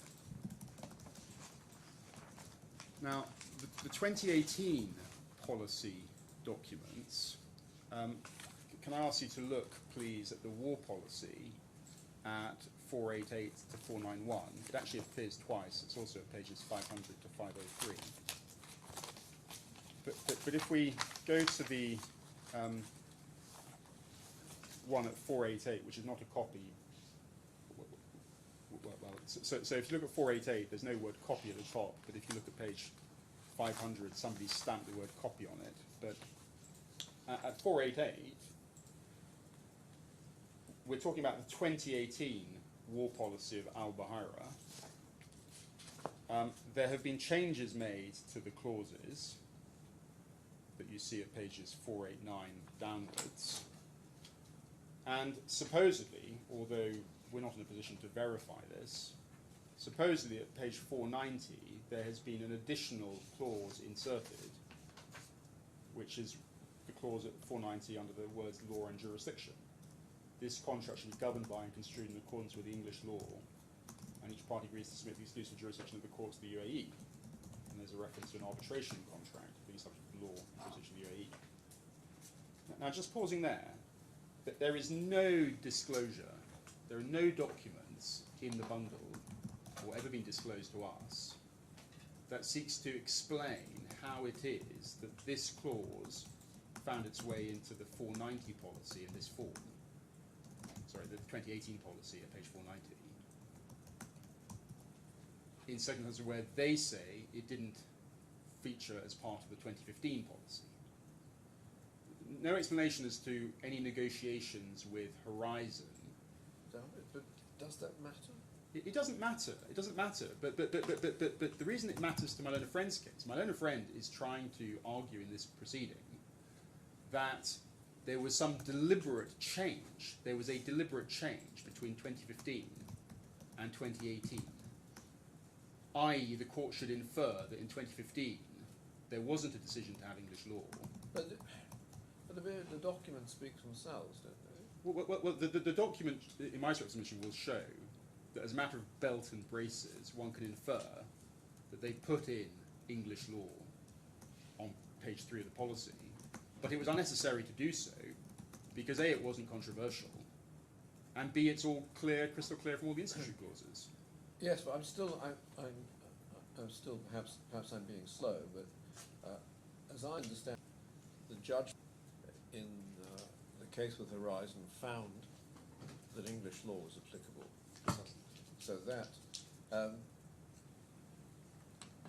it may even actually depends whether you're privy or not to to the claimant. It may actually even be a res judicata or an issue of estoppel affecting you. And to be clear, I mean, my learned friends sought to suggest that we're bound by the Justice French judgment. Yes. We're not bound by it because we're not parties to it. They're bound by it. Well, they're certainly bound by They're it. bound by it, and they're bound by it as between themselves and Horizon. Yes. But they're also bound by it because of the principle that you can't bring a collateral attack against a final binding judgment of a court of competent jurisdiction. But in either case, we end up in the position where, on their own 2018 policy, they have an express English law clause. On the 2015 policy, we say you have an express English law clause peppered throughout the institute clauses. But the only point you're making, isn't it, is that prior to 2018, the policy with Horizon was much in the same form as the reinsurance policy. And if the policy with Horizon was subject to English law, why isn't yours subject to English law? I mean, isn't that where it's all going? It's all. I mean, there are different ways of putting the point, but there are many additional bricks to build the house up to the roof. But whichever way. Have I incorrectly understood the position as I've just expressed it? No, because the reinsurance cover note expressly refers to the institute clauses. So English law clearly applies to reinsurance. The underlying war risk policy referred to the institute clauses, so English law applies there. The 2018 policy that my learned friend says we back to back with is expressly governed by English law. If you recall his reference to these placement slips, we don't accept that the placement slips were valid or binding legal documents, because if you look at 498, at page 498, I'll come to show you how these are actually communicated from one accountant to another, but not as between the reinsurance person or the underwriting person. But the document itself, you have to bear in mind that my learned friend's case is that as of the 28th of June, they are writing to us to warrant that all terms and conditions are as per the original policy. And the original policy is the one at 490, which has English law. So it's almost impossible to understand the pleaded case, my learned friend's actual case before this court. It's impossible to understand how he derives from these documents the proposition that the law of the UAE, the federal law of the UAE, applies to the reinsurance.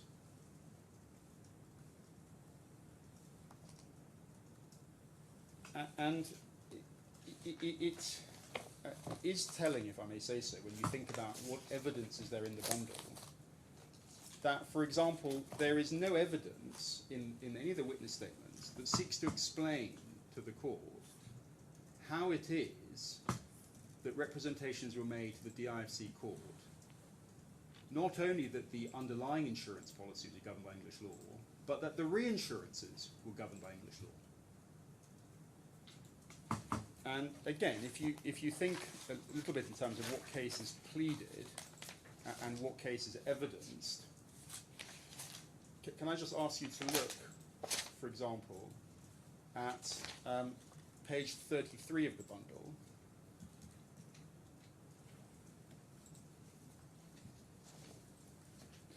Yes, I heard. The proposition is put in the pleaded reply, signed with the statement of truth by Mr. Kadumi, that in the evidence support the response to the application by the insured. Sorry, which subparagraph? Sorry, it's subparagraph. So it's 4 at the bottom of 33, 4A. In the evidence in support of the response to the application by the insured to contest the jurisdiction of the DIFC court, which evidence was then relied upon in submission to the court, the claimant asserted in error that the reinsurance contract was governed by English law. So just pausing there, the pleaded argument is that when we've previously told the court that the reinsurance is governed by English law, that was an error. And just to ask yourself, well, we've got these witnesses who put witness statements forward who say, well, my understanding was that UAE jurisdiction clause meant UAE federal law. That was my understanding at the time, allegedly. What none of them do is provide any evidence of how the error crept into submissions to the court.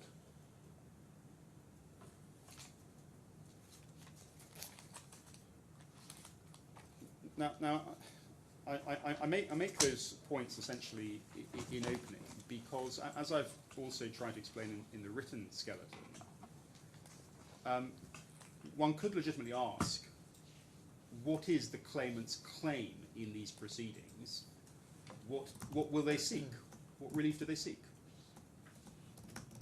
And as far as we've understood matters, and Mr. Craig can't say he's sort of been surprised by my skeleton or for purposes of opening he hasn't read it. We've thrown down the gauntlet saying, what is the actual case you seek to present to the court at this trial? And the first head of claim apparently relates to the beta, the missing vessel, the beta. It's, I think, suggested that there's apparently a residual contingent claim for a contingent declaration that if, in the event that the Sharjah court were to conclude against Al Buhaira, this court should be granting some contingent speculative declaration in anticipation of that scenario. But that's actually not the pleaded case. There's been no amendment to focus on that. There's no evidence about any of that. And to the extent there is evidence in the bundle, it all points in one direction, which is the Sharjah court is never going to issue that sort of judgment. And so far as this court is concerned, this court can't speculate about another court's approach. This court has to apply its own law and follow its own judgments. And what we have is a final and binding judgment of this court that categorically makes clear. You say so the court can't speculate. It's a general rule. If that's right, that would preclude the jurisdiction to grant anti-suit injunctions. But I mean, this court can take a view as to the likelihood of what would occur in another court. Well, it's actually to do with, in an anti-suit injunction, if I may say so, the applicant comes to court to say, here is evidence, whether it's on a quia timid basis or not, that the other side are threatening to breach an arbitration agreement or an EJC. Yes, you're right. There will be evidence before the court from the claimant to say, this is what the other side are doing. No, I know where you're going. You're and right actually, the authorities say that it's not enough to speculate. It's not enough to speculate. You have to have real evidence of the threat. Yes, and it's not actually speculation about what the court will do. It's speculation about the party making an application to a court. Precisely. Now, for what it's worth, in the bundle, my learned friend hasn't shown you this, and we object to it being in the bundle. But between the PTR and the preparation of the bundle, I mean, it was news to us to hear from my learned friend, rather casually in opening, that the claimant is applying today in the Sharjah court some 6 months later. That's complete news to us, never been disclosed or alluded to in advance. But what's also in the bundle, which suddenly appeared after the PTR, but with our objection, is apparently some correspondence from somebody, allegedly, on behalf of Horizon, with this court's registry. And so if I could just ask you to look at this, but bear in mind this is not evidence, it's not in evidence. I've not read it, so. Well, can I ask you to look towards the very back of the bundle, page 1981, and we've objected to this, as I say. It's been put in. It's no better than hearsay filed and served out of time without a hearsay notice. But what am I looking at? If you look at the bottom of page 1981. There's an email which supposedly Clyde & Co. have sent to us under cover of a letter, but you'll see it's an email from Essa at horizonUAE.com, Yes. to the registry of the DIFC courts, high importance. Dear Registry, can you please provide us with a certificate showing the judgment issued on 26 September 2024 in claim CFI 0982021 and Al Buhaira National Insurance Company against Horizon Energy and Al Buhaira International Shipping has not been appealed and is now considered as a final and binding judgment. So originally, as we understand matters, Horizon were represented by Holman Fenwick Willen. They acknowledged service at the end of the jurisdictional scrap. They acknowledged service, so they sort of enter an appearance but then decline to participate, which is how in the end Justice Robert French gave a judgment after a trial but without the active participation of the Horizon entities. But that judgment having been issued on the 26th of September, you'll see on the 25th of February, so a month and a half ago, Horizon is asking the registry for a certificate proving it's final and binding. And they don't have lawyers to interact with the court. They're representing themselves, it seems, emailed to the registry. If you then look up the thread, there seem to be some gentle reminder emails being sent. Could you please provide us with that certificate? And then the registry at page 1980 seems to then say, well, if you want this sort of letter, please provide a draft letter. Then it seems that on the 6th of March, page 1980, they provided a request letter. Then there's some more reminders to the registry. And at page 1977, you'll see that the DIFC Court Registry emailed Clyde & Co. now to say the claimants requested private comments, if any, on the contents of the draft letter provided by the defendant. Please revert with any comments by Friday the 14th of March 2025. So as I say, not only is there no evidence that sort of enables this court to conclude anything other than that the Charge of Court will, in fact, respect the judgment of the DIFC Court. After all, it stayed proceedings in favour of the DIFC Court proceedings. But such correspondence as is now included in the bundle without any evidence actually suggests quite the opposite to what my learned friend suggests about there being a risk, because in fact it looks like, as at March, the other side were asking for a certificate to show that it's final and binding. And then we have this throwaway remark in opening submission that some month later they're making some sort of application to the Charge of Court for a dismissal of the proceedings.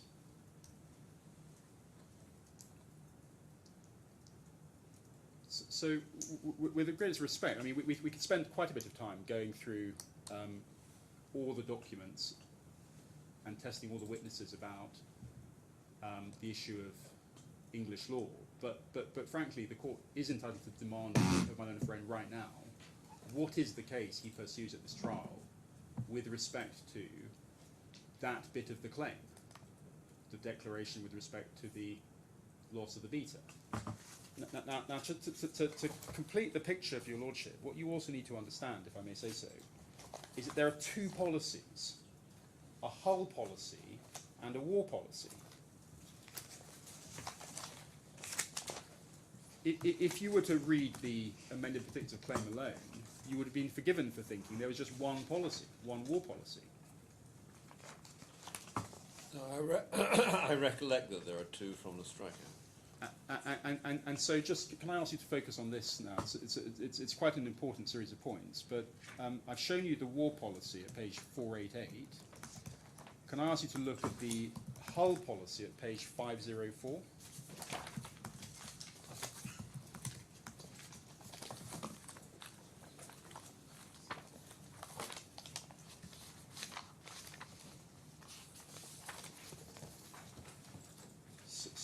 So we don't reinsure the hull policy at 504. Can you? We actually don't know who reinsures that policy, if anybody. We've been given no disclosure about any reinsurance or the role of the reinsurers or their position on any potential claim. None of that's been provided. if you look at the policy number, can I just ask you to note, I think my own friend Mr. Craig alluded to this himself, this has a different policy number. So the hull machinery policy is SH Hull 000113/18/SF. And then you'll see that there is various schedules attached.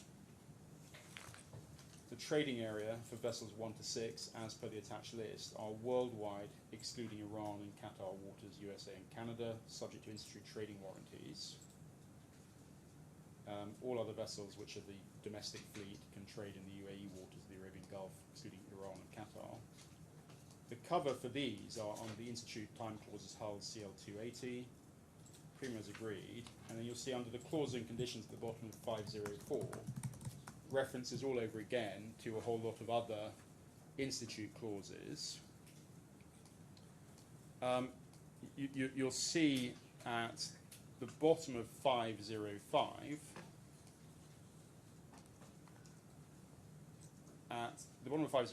just after the VAT clause that was attached, subject to quarterly premium payment, subject to no losses from 10th of June 2018 to 28th of June 2018. Warranties, warranted all vessels IACS class and existing class maintained throughout the policy period. Warranted UAE flag and ownership management during the policy period. Warranted navigational lights should be used when the barge is towed at night. Then over the page there's a surveyor adjuster clause, and then the law and jurisdiction clause that they've inserted, which is English law.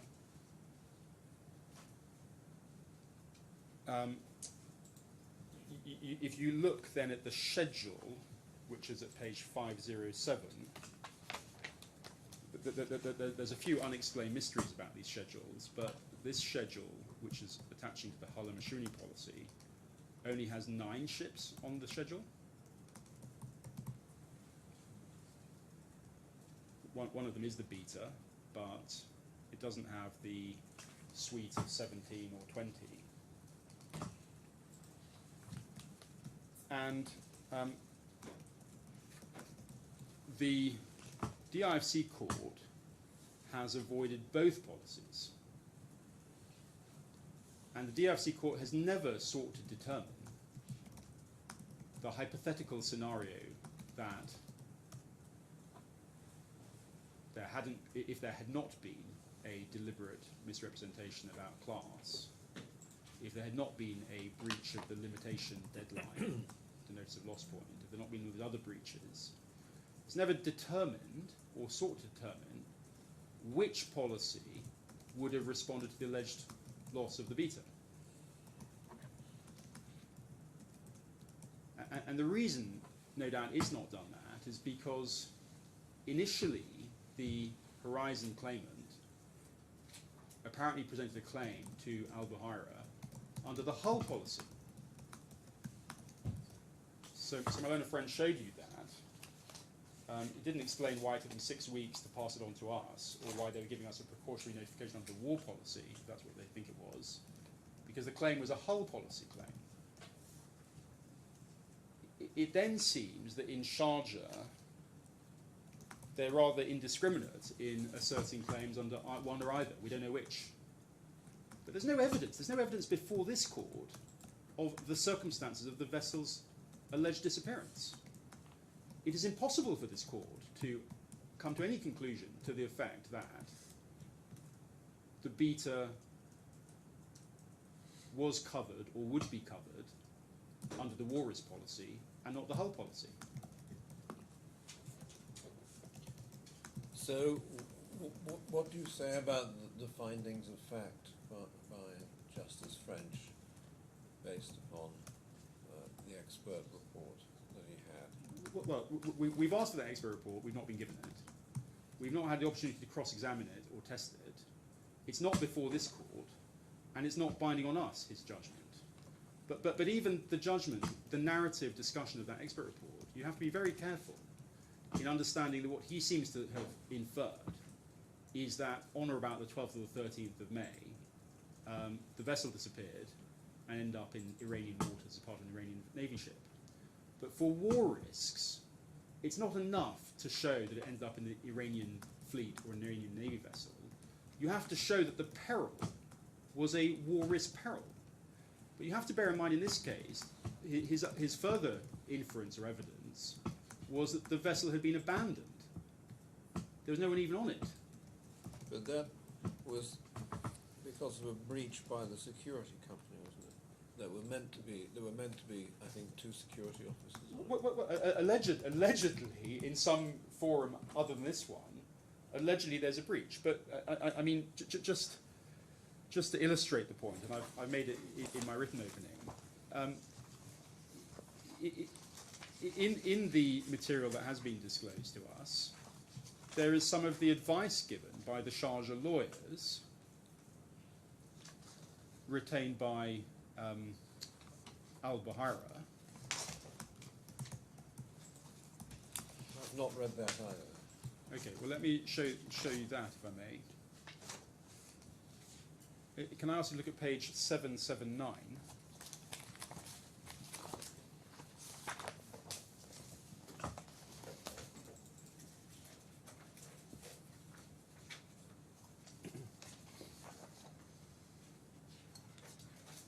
So,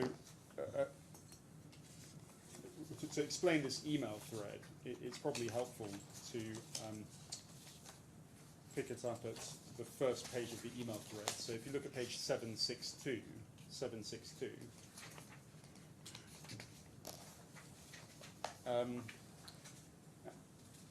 at the bottom of 762, you'll see that the head of legal at Al-Buhaira, called Amin Jazar, emails Ayed Saleh, as well as Nader Kadumi and Mahmoud Shalab.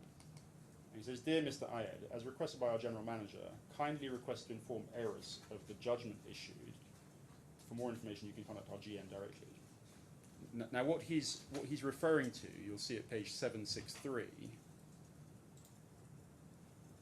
You'll see at 763, Galadari had advised Al-Buhaira, "Dear all, please see attached minutes of today's hearing together with the judgment issued by the Sharjah court. The court ruled this case until decision from the court is received."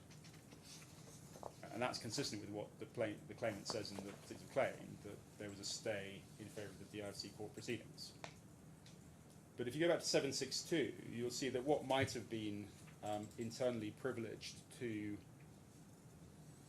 Al-Buhaira is then deliberately forwarded to Auris at page 762. "Dear all, for your knowledge, regards, Ayed Saleh." Now this email thread actually starts at page 778 to 779.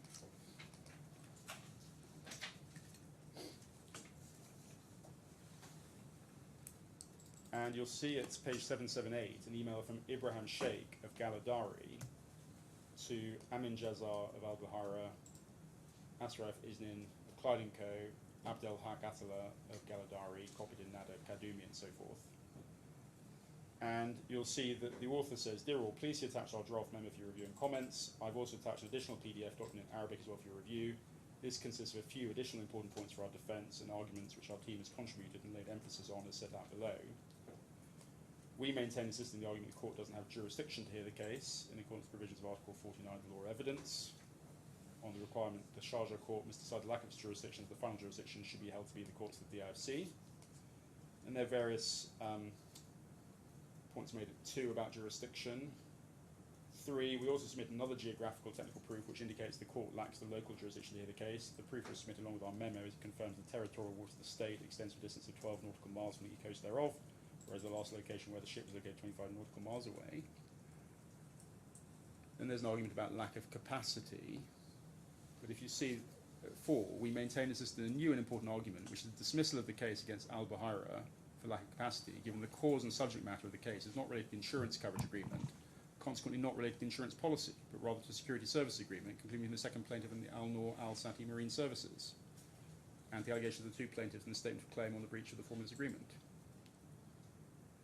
There's reference to other grounds of defence. But if you look at paragraph 7, we maintain and insist for the dismissal of the case against Buhaira pursuant to the second paragraph of Article 137, under which the legislator granted the ship owner the right of recourse for compensation against anyone who breached his obligations during the performance of his service to the ship, i.e. granting a right to the owner of the ship be to have recourse against Al-Nur al-Sati, which was committed to providing security services. Paragraph 9, at page 779, we maintain and insist that the dismissal of the case due to the lack of the right in the claim pursuant to the second paragraph of Article 403 of the Maritime Commercial Law. To prove this point, we use the mistake of the attorney of the plaintiff when acknowledged the captain's error by a clear judicial declaration made in the statement of claim that he left the ship and allowed it to disappear with Al-Nur al-Sati. This is a significant legal reason to exempt the insurance company from the insurance liability towards the captain's error under this paragraph. So just pausing there, it's not surprising actually even under the Institute War and Strikes clauses that negligence or captain's error or leaving the ship unattended does not qualify for cover under war risks. So you struggle to see how it could be under the war risk policy. 10. Exhibit number 7 of the docket submitted along with the statement of claim was also used, being an important official document proving the fraud and deception of the first plaintiff in relation to the insurance relationship, which would result in invalidation of the insurance policy. This official document proves it stopped the ship from practicing its commercial activity and left it in a potentially risky maritime area, causing the ship to pose a threat to navigation for a long period exceeding 6 months. Now, I can come back to some of these points, but just to note at 778, Clyde & Co. wrote back to Galadani on the 14th of August 2023 to say thank you for your email below. As previously discussed, we will be pleading English law, being the governing laws of the policies, and not UA law in respect to substantive claim, as opposed to issue of jurisdiction. That's just re-emphasising the point I made earlier about their position on the governing law. But the point about understanding the two policies and the impossibility of this court determining this trial that there is contingent potential coverage in the absence of any evidence for any judgment of the Sharjah court requires an additional level of speculation as to whether or not any contingent judgment could possibly attract or relate to the war risk policy or the war risk reinsurance.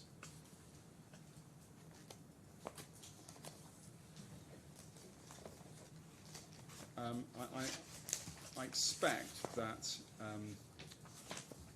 your Lordship has probably, in a sense, seen enough of the documents in opening on this issue, but as we said in our skeleton argument, we really don't understand the claim that's asserted in this respect or how it can even get off the ground, given the lack of evidence and such evidence there is being compellingly against it, as well as the res judicata issue estoppel point flowing from the judgment. That then begs the question, well, what is really behind this claim? Why is this claim being asserted and pursued? And why is the Sharjah court proceeding being used in this way to keep alive a claim? And the reality is, the reason that we're here today is because of an apparent desire on the part of Buhaira to claim for its various legal costs. That's really what we're here to debate. We're not talking about $70 million of coverage for the beta. We're talking about 10 million in aggregated legal costs. And again, I'm not the one being obtuse, I hope, but we don't understand what is sought in this respect.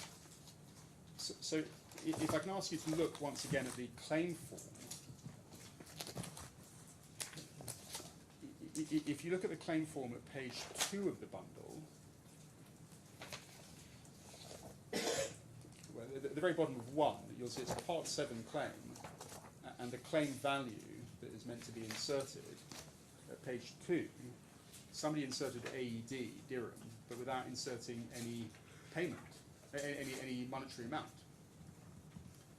So we have no idea what monetary amount might be claimed from the claim itself.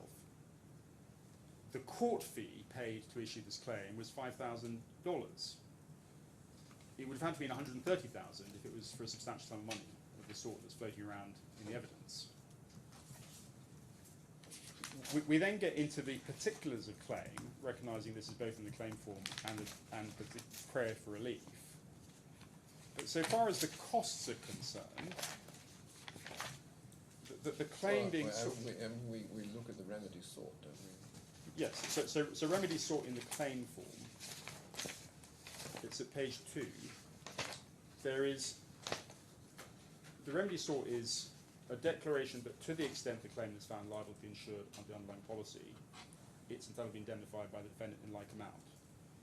Now just pausing there, they're not saying a declaration that to the extent the claimant is found liable to be insured under the underlying policy in charge of proceedings, which would not follow the DIC court proceedings. They didn't say any of that, but I sort of made my point about this. Together with all costs and expenses incurred by it in connection with seeking to avoid and or limit its liability under the same. 2, a declaration it's entitled to be indemnified against all costs and expenses incurred in proceedings brought by or against the insured in respect of the underlying policy, and an indemnity in respect of the same. To the extent the claimant is found to have any liability insured under the underlying policy and indemnity, interest and costs. So if you look at interest, you might think, well, wouldn't it be nice to know what's the principal amount you're seeking interest on, for what rate and what period? But there isn't a claim for principal amount. Of course, the context of this is that the Horizon proceeding was still pending when this was issued. Precisely. They started, the underlying litigation, I think, started in 2011, because Clyde & Co. sent the avoidance letter on the 10th of November 2011, and then they start the DIC court proceedings almost instantaneously, and then they wrangle over jurisdiction, for example, including anti-suit injunctions which were unsuccessful. The case against us started much later in 2024, 14th of February 2024.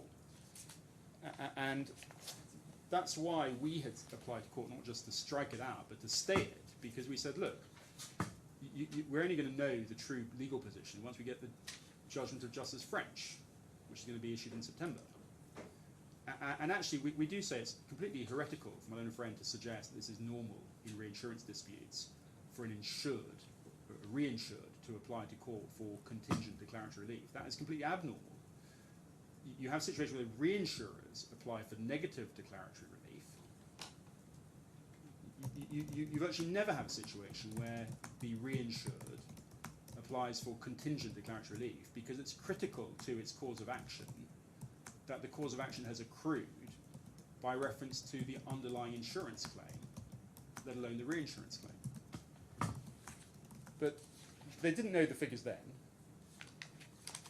Because they didn't know the figures then, in our defence, we, if I can ask you to look at page 25 of the bundle,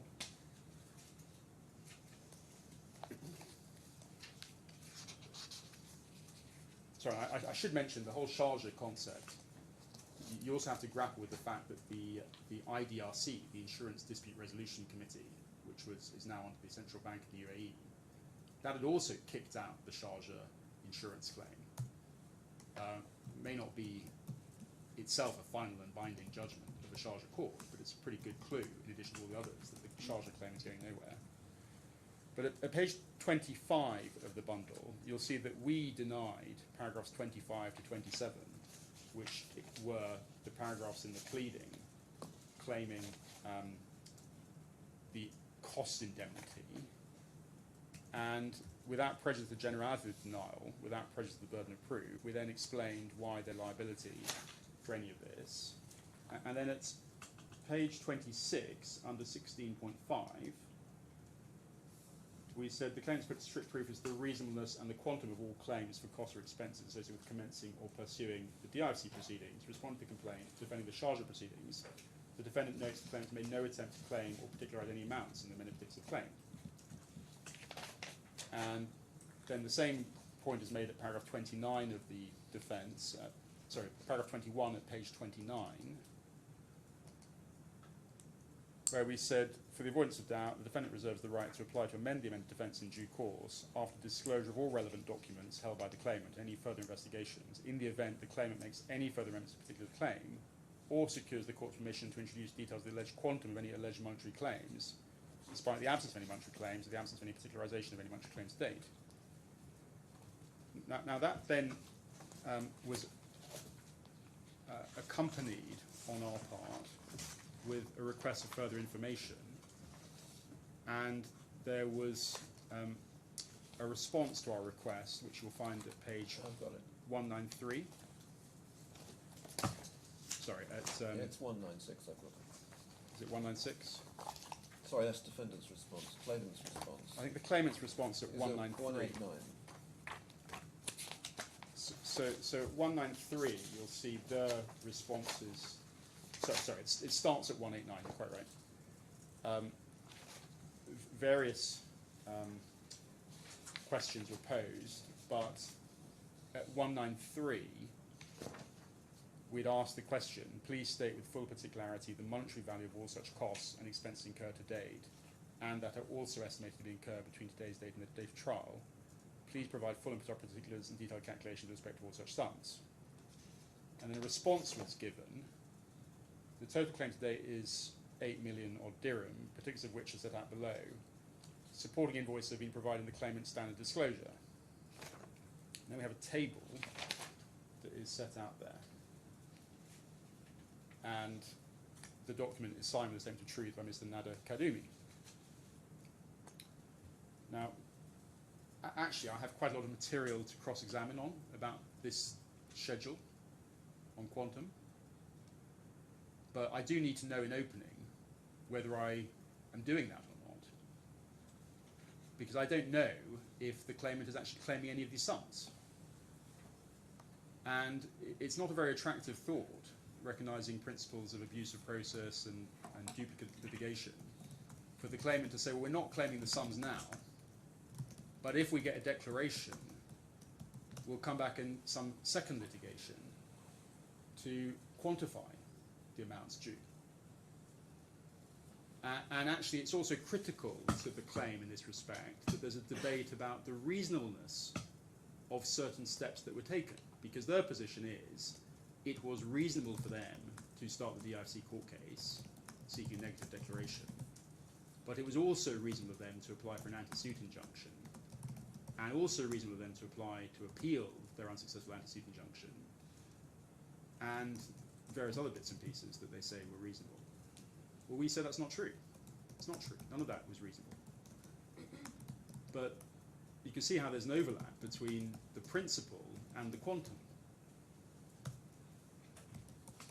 Now, it gets even more confusing because despite the pre-trial review, when Mr. Craig said that everything was sorted, there was nothing to discuss except for us being difficult about expert evidence, shortly after after the PTR, but I think even after the trial bundle, they've sought to insert some more financial documents. So if I can ask you to look, please, again at documents which we don't accept are properly before the court or in evidence, but to illustrate the difficulty, at page 1966, you'll see a letter at 1966 from Clyde & Co, dated 25th of March 2025. And at 1966, the introduction says, as you're aware, in its request for further information dated 3rd September 2024, ARIS made the following request. Please state with full particularity the monetary value of all such costs and expenses incurred to date that are also estimated to be incurred between today's date and the date of trial. Please provide full and proper pictures and detailed calculations of such sums. It says, in its response to the request, Buhaira provided full particulars of the monetary value of all such costs and expenses. Supporting invoices were provided in the standard disclosure dated 30th September 2024. And now this is a bit cheeky because it's not correct, but they say, as part of ABNIC's continuing obligation to produce documents that are responsive to a document production request, and this is not responsive to a document production request, but anyway, we enclose this letter supporting invoices for the additional costs and expenses incurred by ABNIC since the date of the response. As will be clear from the below, ABNIC continues to incur costs in relation to underlying proceedings, as defined below. And then there's a discussion about the procedural developments I showed you about the Horizon writing to the registry. And then there's a discussion about the attempts to rather leisurely way, get a costs order against Horizon from the DIFC court. And you'll see if you look at 1970 to 1976 that there are an attempt in using the trial bundle various large invoices dated the 4th of March, well, they're all dated the 4th of March, or one's the 5th of March 2025, supposedly relating to an invoice period as early as 30th of August. Now I without wanting to argue the substance of it, if nothing else in opening, it seems to me that I'm entitled to invite your lordship to ask Mr. Craig, is he claiming any of that in this trial?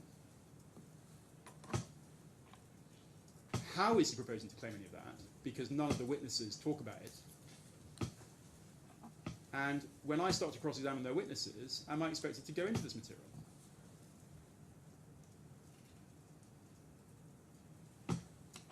And we say it doesn't get off the ground, but actually, because it doesn't get off the ground, they certainly can't be left with the impression they can come back on another occasion or ask for a split trial on liability and quantum.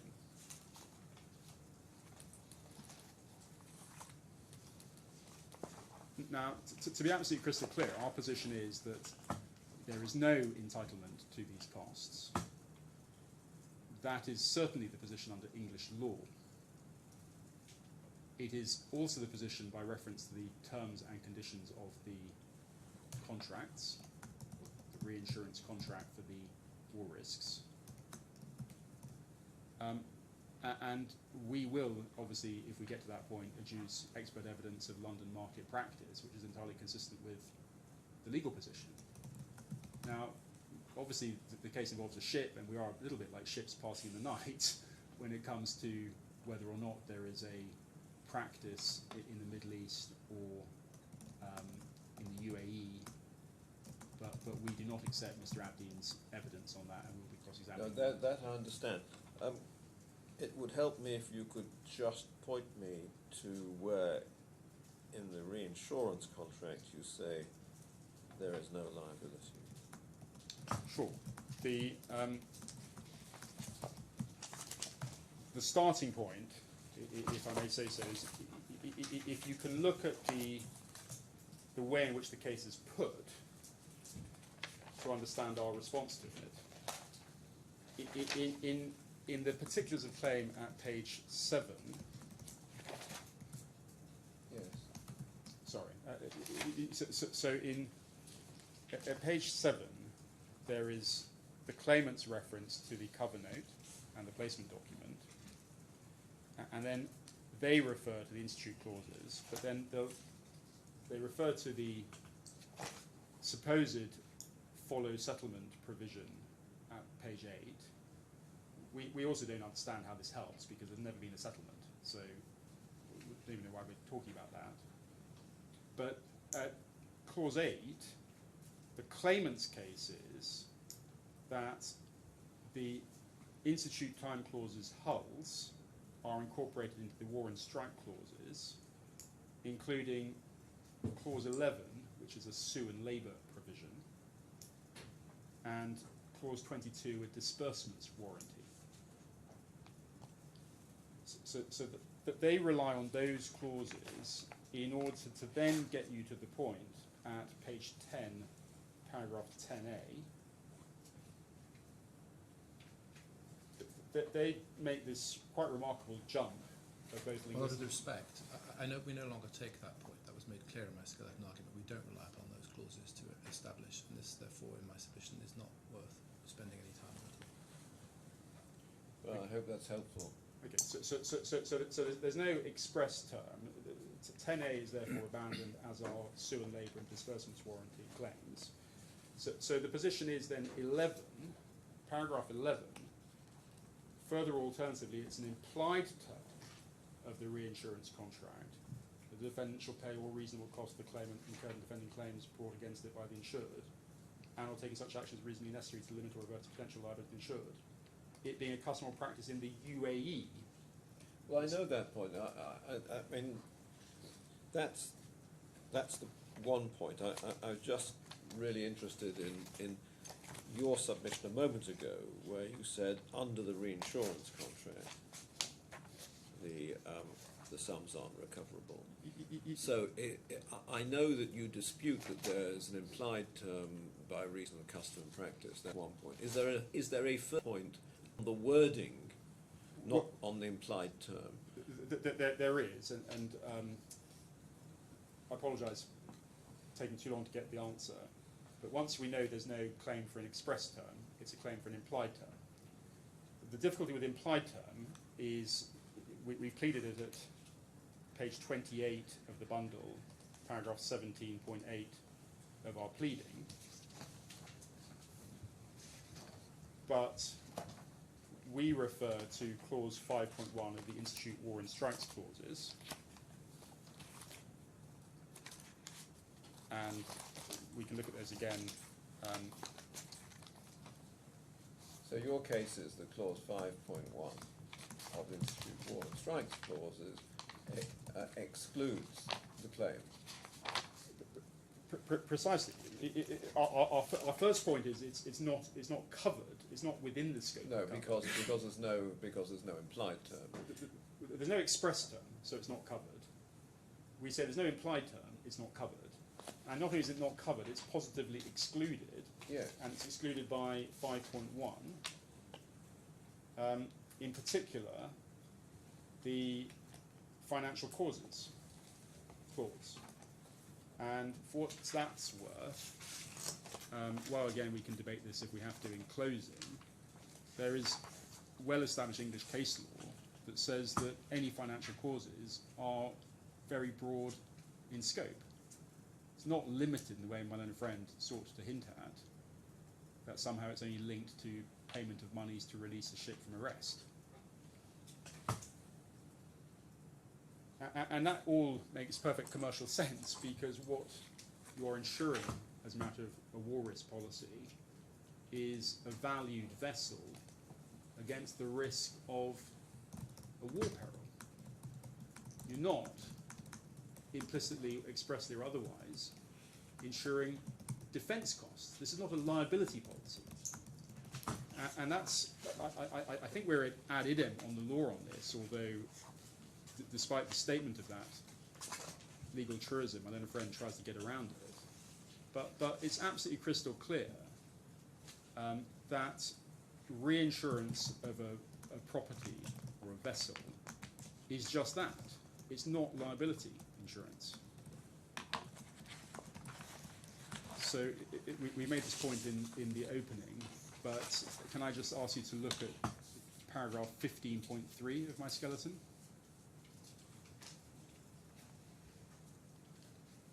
I've cited there a judgment of Lord Mance. I think Lord Collins also agreed with him.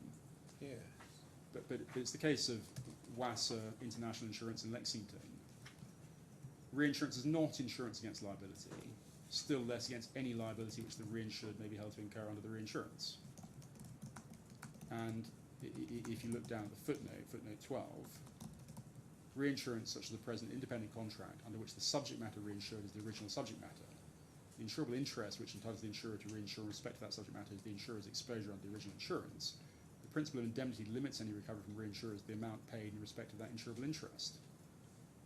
A conclusion that what is insured is the insurer's own liability would not entitle the insurer to indemnity against whatever liability it might be found to have in any court in which it was sued, under whatever law was there applied.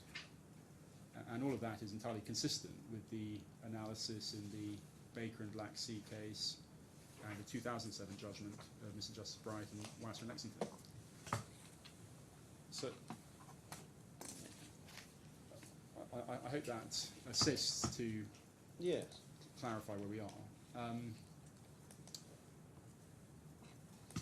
Conscious of the time, unless there's any other documents you want to be taken to right now, or if there's bits of our case that need clarification, we, as I say, still don't know for sure what is the claim being put against us. Can I assist you any further?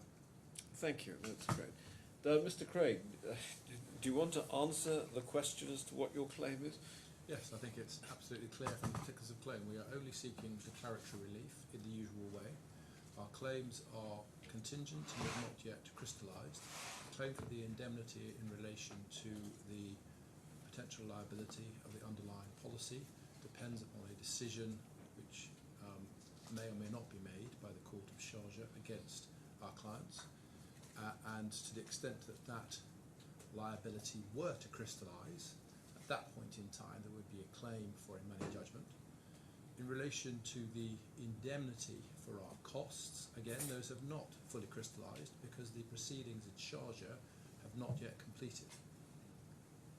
And until such time as they have, that liability is not final, and only once it is would we have a claim, we say, for to reimburse or to claim back those reasonable costs as in terms of a money claim against the reinsurers. And it's perfectly acceptable and normal for declaratory relief in this way to be sought. Of course, if the defendant wants to come back and say, no, these are unreasonable or whatever, then of course that would be for it to do in due course. But for present purposes, it's declaratory relief that we're seeking. Thank you very much. Well, Mr. Potts, you have the target to fire at, I think, there. That's fine. I mean, obviously I'm grateful for the clarification. It just requires then an understanding of the amended petition claim and the declaratory relief sought that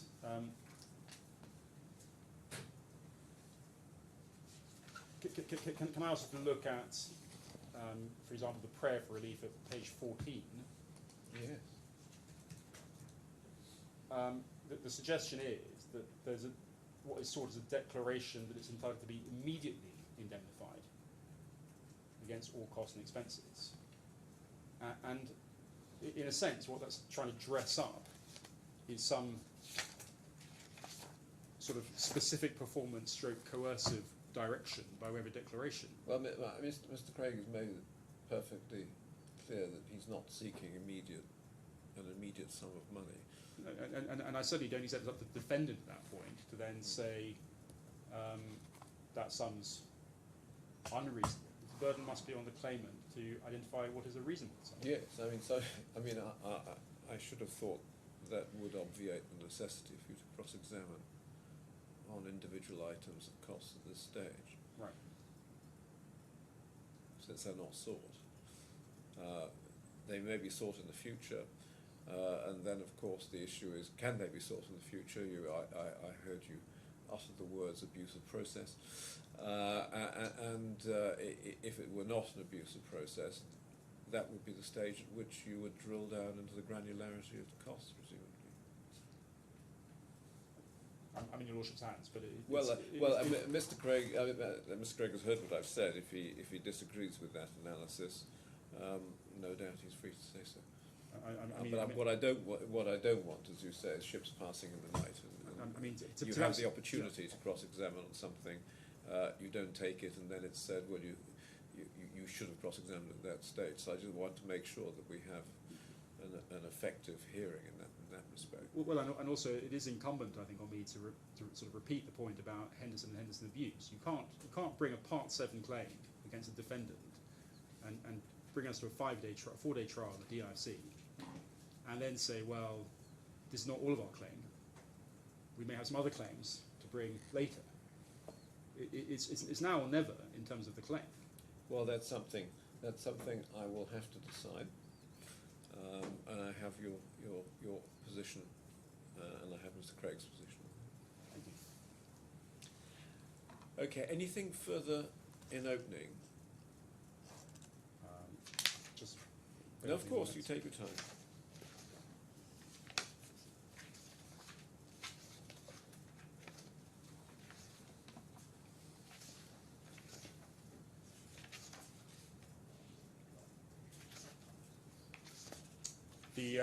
Just one point about, I think it's when I stood up to interrupt, for which I apologise.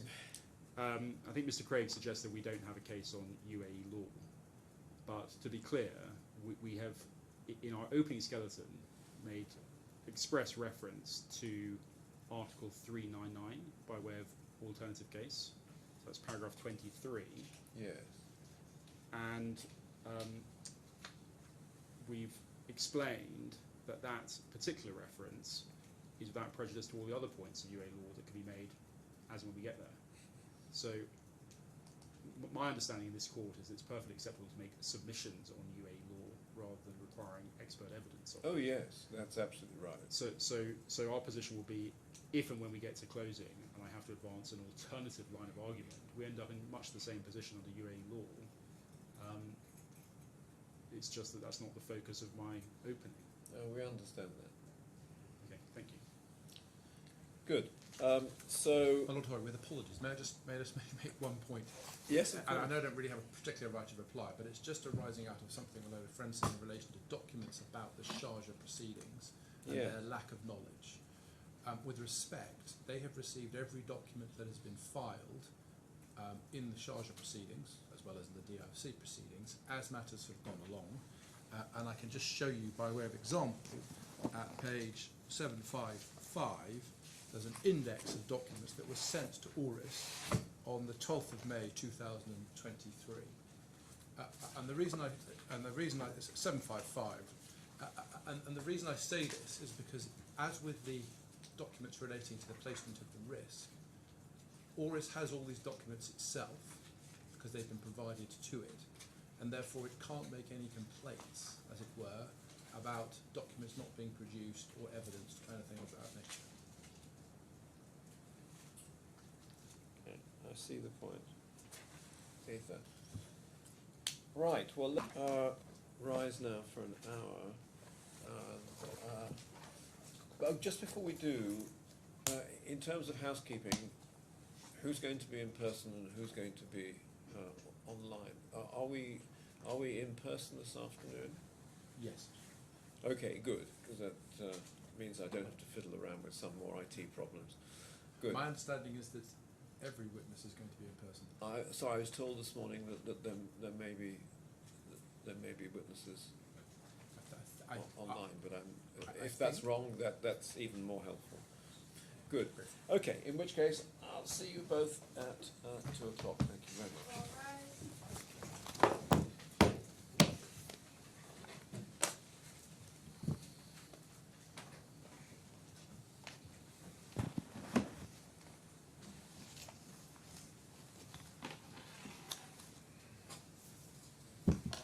Well, good afternoon. We have arranged for hard copies. Yep. Of the witness statements and the documents, just in case it assists. Sometimes it's easier for a witness to actually see physical copies Yes, of of course. documents rather than electronic ones.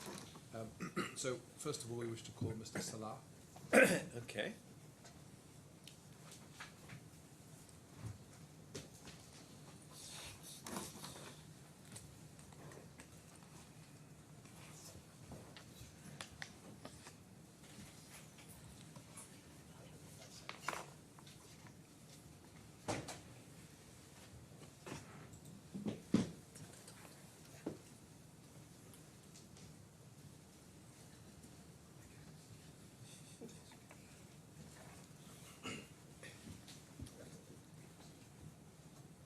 Your Honor, may I proceed?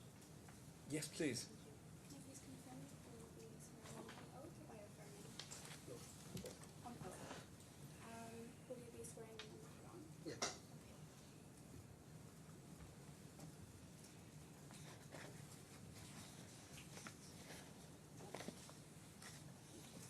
Can you please confirm your name and occupation for the court's record? My name is Arif Hassan. I'm the General Manager of Buhaira. Please repeat after me. I swear by the Almighty God I swear by the Almighty God, that I will say nothing but the truth. I will say nothing but the truth. Thank you. Thank you. Thank you.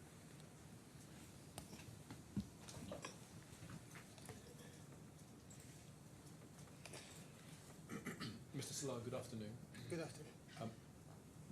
In front of you, you should have a thin folder.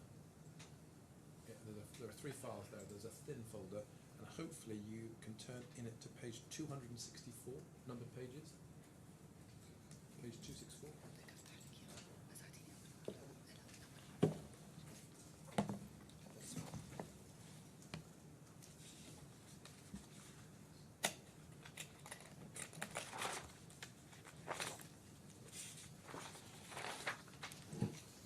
hope what you see there is a document headed First Witness Statement of Ayid Salah. Yeah.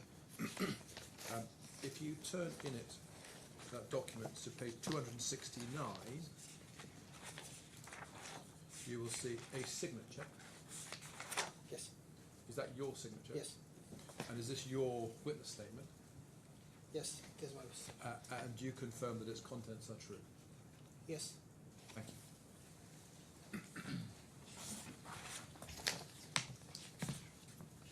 Hello, Mr. Saleh. I'm going to ask you some questions now, if that's No okay.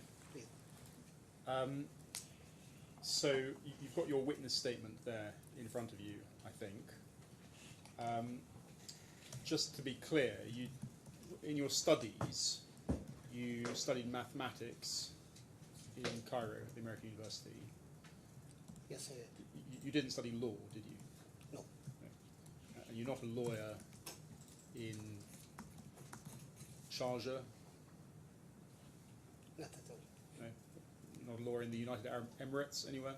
No. Not a lawyer in England and Wales? No. Can I ask you to look in the bundle, please, at a organisational chart for your company, Al Buhaira? You need to look, please, at page. It starts at page 367. 367. Yes. Have you seen that document before? Maybe once. Okay. Can you just take a moment to look at it? It starts at page 367 and it goes through until page 373.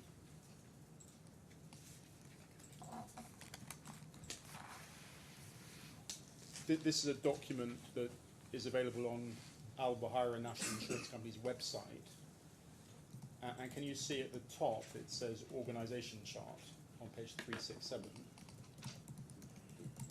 It's fair to say this reflected the organisation of Al Buhaira in the period between 2015 and 2018, isn't it? Can you repeat the question, please? Does this organisation chart, does it reflect the organisation, the structure of Al Buhaira National Insurance Company in the period between 2015 and 2018? No, don't have an idea. Because this came in our website recently. I've seen it in our website, but I don't recall if this represents 2015 to 18. Okay, I don't recall that. Can we just look, though, at page 368. You're not a member of the board of directors of Al Buhaira? No. No. And today, there are 9 directors on the board of directors, aren't there? Al Buhaira, yes. Today. But until April 2022, there were only 7 directors. Yes. So if you look at page 368, can you see the board of directors at page 368? Look at the document 368. In the box that says board of directors, you can see that there's the chairman, the vice chairman, the managing director, and then there's Mr. Abdullah Juma Al-Sari. He was a member of the board of directors, wasn't he? Yes, he was. And he was a member of the board of directors between 1982 and April 2022. I know since I came to the company in 1998, he was a member. From when you first arrived at the company, Yeah. he was a member. Until 2022. 2022. And then can you see on the 2 boxes immediately beneath that, on the left you can see the audit committee. Mr. Abdullah Juma Al-Sari, he was the chairman of the audit committee, wasn't he? Yes, he was. And on the right, there's the nomination and remuneration committee. Mr. Abdullah Juma Al-Sari, he was chairman of the nomination and remuneration committee. Yes, he was. What did he do? What did that committee do? Do you know? These committees are getting the... Let me speak about the audit committee first. Let's speak about the nomination committee. Nomination, they received the recommendations from the general manager to decide what are the increments and bonuses to be given to the staff. Okay, so the chairman of the Nomination Remuneration Committee, he would be involved in setting the remuneration. They will put a recommendation to the board, and the board has to decide. Okay. Board has to decide. He's a member of the committee and a member of the board, but he would be involved in then recommending the remuneration and bonuses for staff each year. But the final decision is for the board. Final decision of the board. And in the audit committee, what was his role on the audit committee? The same, they read the audit reports, which will be prepared by the internal audit people, and then they have to put recommendation to the board, and the board will decide according to that. Okay. If we look down that page, the line that goes straight down from the board of directors, there's the general manager, Nadir Kadumi. Can you describe his role at Al Buhaira National Insurance Company? He's our general manager, and he's who transfer what is happening or what the board requirements to the management, and he follow up what's going on, how we implement these things, and we put the general policy of the company, how to run the business. Okay. If you look a bit further down that page, 368, on the right, can you see there's a medical committee? Were you a member of the medical committee?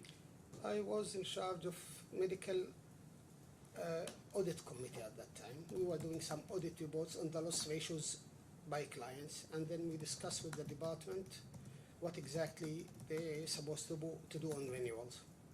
Are you still on that committee? Are you still on that committee? No. What period of time were you on that committee? I for? was for 3 years. Between 2015 and 2018? It was from 2019 until 21. Okay. So you think this maybe then dates to 2019, this document? No, I don't know exactly, but a committee was established before that, but it was functioning from 19. Okay. If we look at the next page, please, page 369, can you see that we then have another box at the top for the general manager, Mr. Kadumi? You see that at the top? Yes, And then there's a line which goes to the left to a consultancy committee. yes, And you were on that committee as well. yeah. What did that committee do? We do put recommendation how to develop the business and improve the results of the company. And we put a full study and we give it to the general manager for some approved and discuss what we're going to do about these things, and the final decision is his. Okay. And then you see the box underneath that, reinsurance.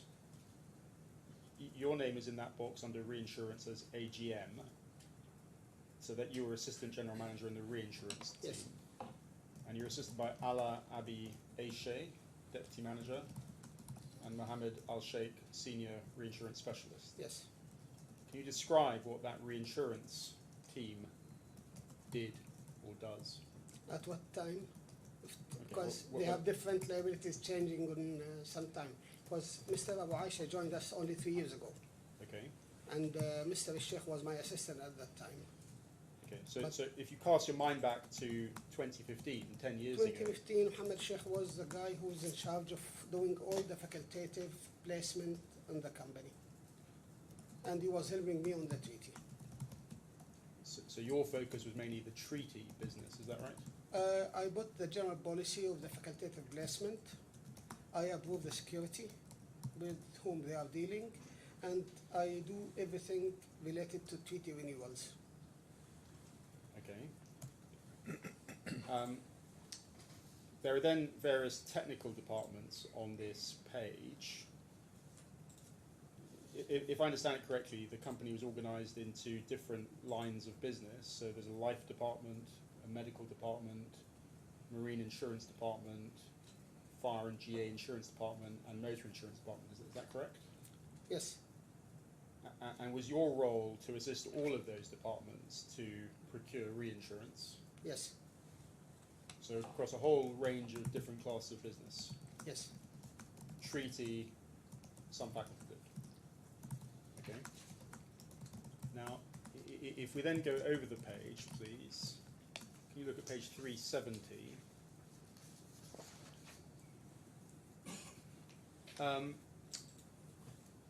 There are some more technical departments here under, well, under technical departments, maybe it's the same ones, they've got the names. Mahmoud S, Marine Manager. Is that Mahmoud Shalab? Yes. Okay. And then further down on the left, there's an underwriting section. Are they in marine underwriting? Tamer H and Irene Gomez? Yes. And then But they are not with us anymore now. they're not with you anymore. And then beneath that claims section, Salim S, Yeah. Supervisor. Yes, he's still there. So he's handling claims being brought into the marine department, is that right? Under the supervision of Mr. Sharab. Oh, supervision, shut up. Okay, now, can I ask you to look forwards to page 373? 373. There are various administrative departments in Al Buhaira. One I'm interested in at the bottom left is a legal department. Have you always had a legal department in Al Buhaira? Yes. And see, there are two lawyers named there, Amin J, section head, and Mustafa A. Were there other lawyers in the team? I think they have more team now. More They team? are not in the same building where we work, but they are in another building. So, but Mr. Amin, we can see he comes and goes. But Okay. I think he has a bigger team now. Okay.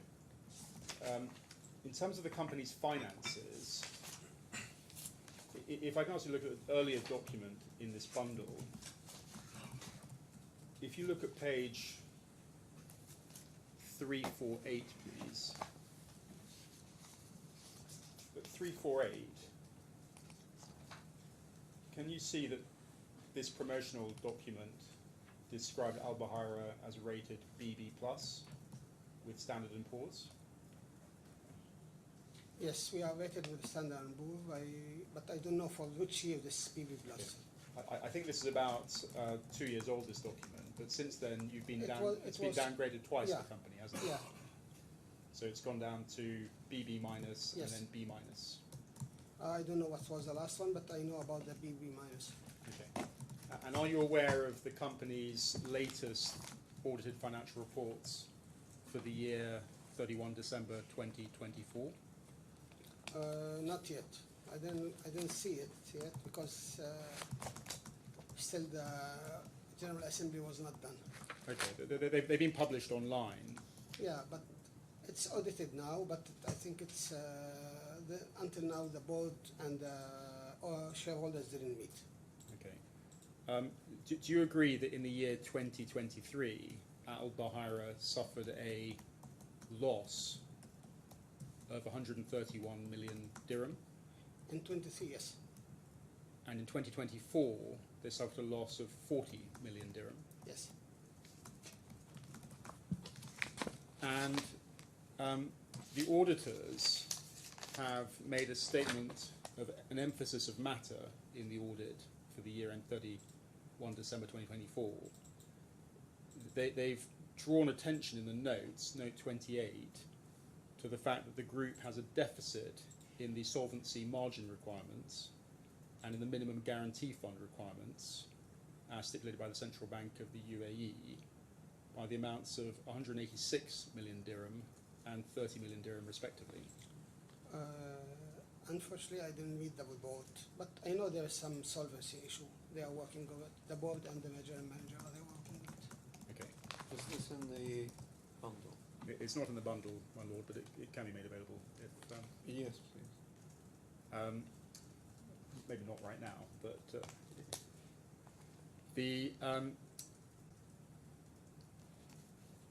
are you aware of the fact that Al Buhaira has not reserved in its accounts for the beta claim? Yes. There's no reserve at all in place. We were taking some reserve for the fees, I believe. This is what was our recommendation to the department. But I don't know if they have done that or not. Okay. But not for the claim itself, because from our point of view, the claim is rejected. It's not covered. Okay. So your reserves follow the legal advice and the view of the company that there is no valid claim for the beta. Is that correct? The technical department and our claims, we were saying that there is no cover. No problem. Or the client violated the terms of the policy, and that's why there will be no claim. This is our point of view. And in terms of the fees, are they being accounted for as a liability or as a contingent asset? They have done it as a claim fees only, but I don't know how it goes in the balance sheet and these things.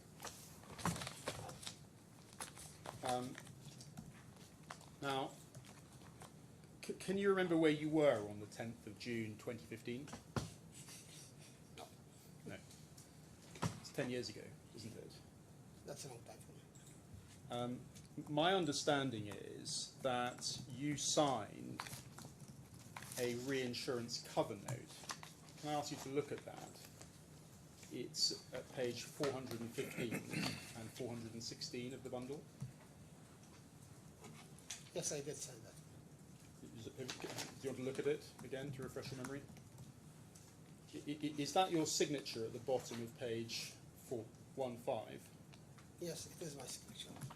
And is that your signature at the bottom of page 416 on the right? Yes, And there's a stamp of the reinsurance department charger. Is that the Al Buhaira stamp for that department?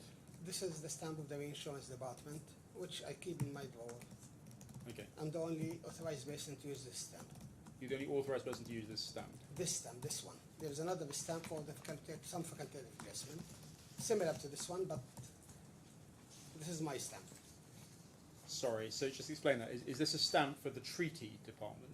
No, this is the stamp which I use as a head of department, because I remember I stamped this one. You stamp this one? We have Okay. two stamps in the department, one for the FAC and one for this. Sorry, but this is a FAC.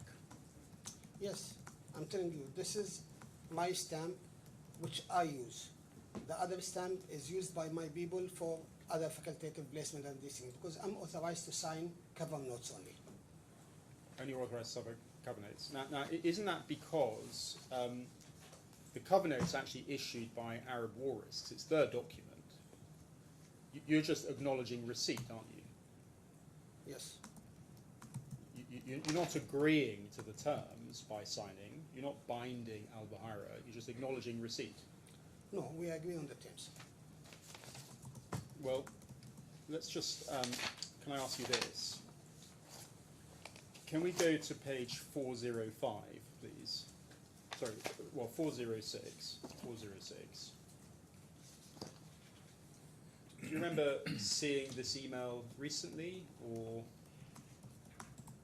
have you seen this email recently? 406? I've seen it. Okay. It looks like it's an email from, if you look at the bottom of the previous page, it's from your colleague, Mr. Al-Sheikh, to Mr. Hassan Hamama. And your name is one of the copy recipients. Is that right? Yes, Why were the other members of the Marine Department copied in to that email? that's the company policy. When we want to do a placement, whether it's FAC or treaty or whatever, we work with the department together. That's why they are copied. Copied. And why was Mahmoud Shalab copied in? He's the head of Marine Department, so he should be copied. He's the underwriter for the underlying marine insurance, is that right? He's the head of Marine Department, and he's doing underwriting rules also. Okay. Can you recall why this was a message sent with high importance?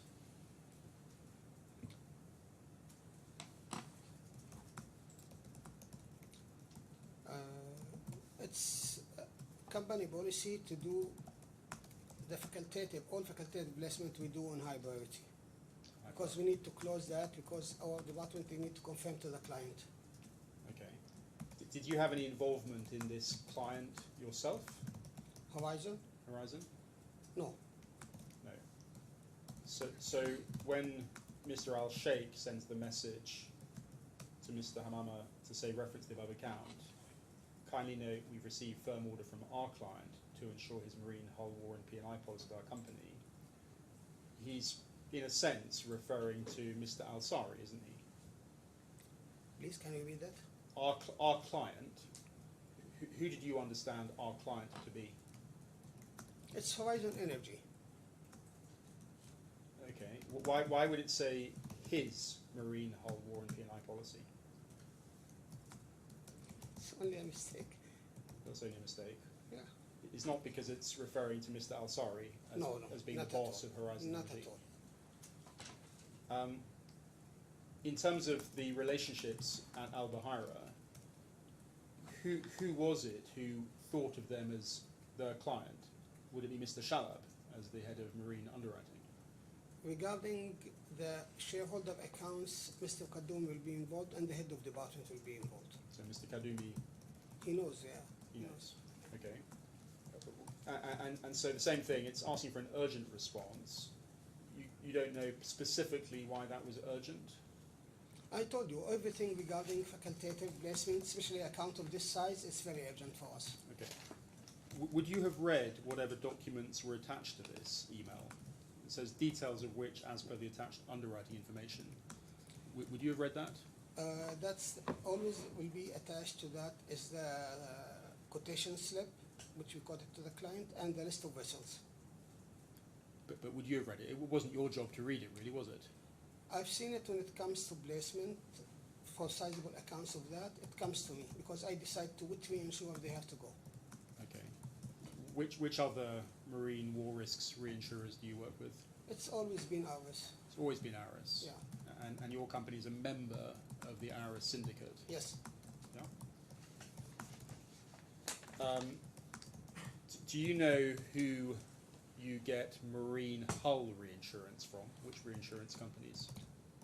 We have a share on our net retention, and there are some FAC placements, but I don't recall all the rest of the names yet. It's around 10 or 12 reinsurers were there. Okay.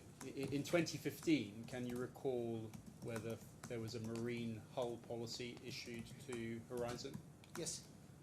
And can you recall in 2015 if you procured reinsurance against that marine hull policy? Yes, there was. And who was that from?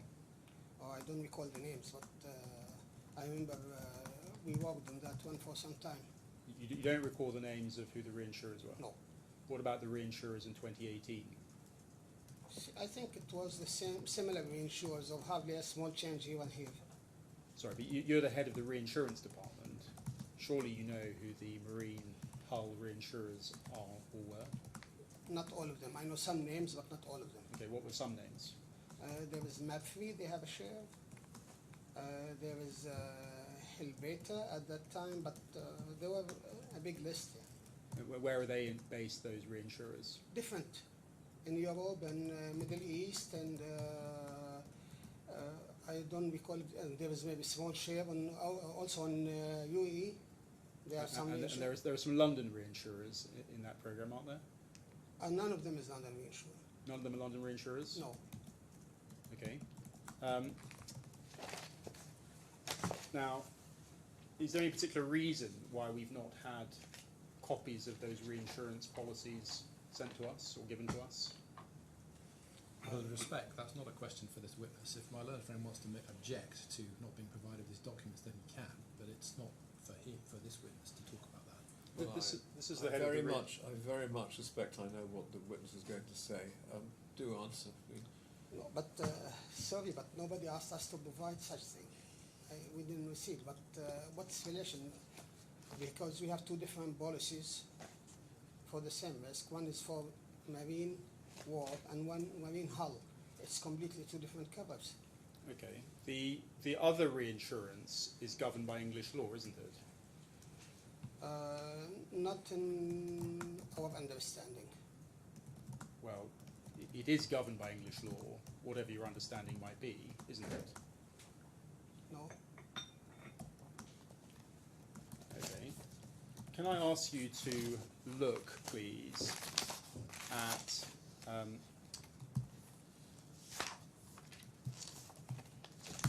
page 490 of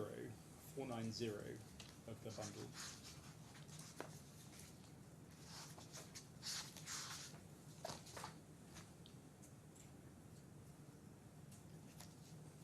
Have you seen this marine hull war policy schedule before? Yes, I've seen it when the case started. Okay.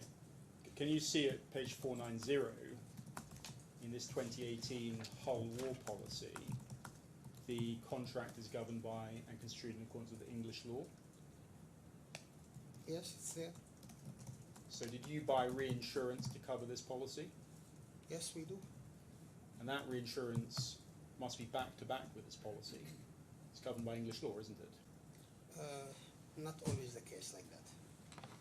Well, I'm not saying about not always the case. In this particular case, In this particular case, it was not like that. Our work with Aris always been on the understanding it's UAE law. I'm not asking about ARIS.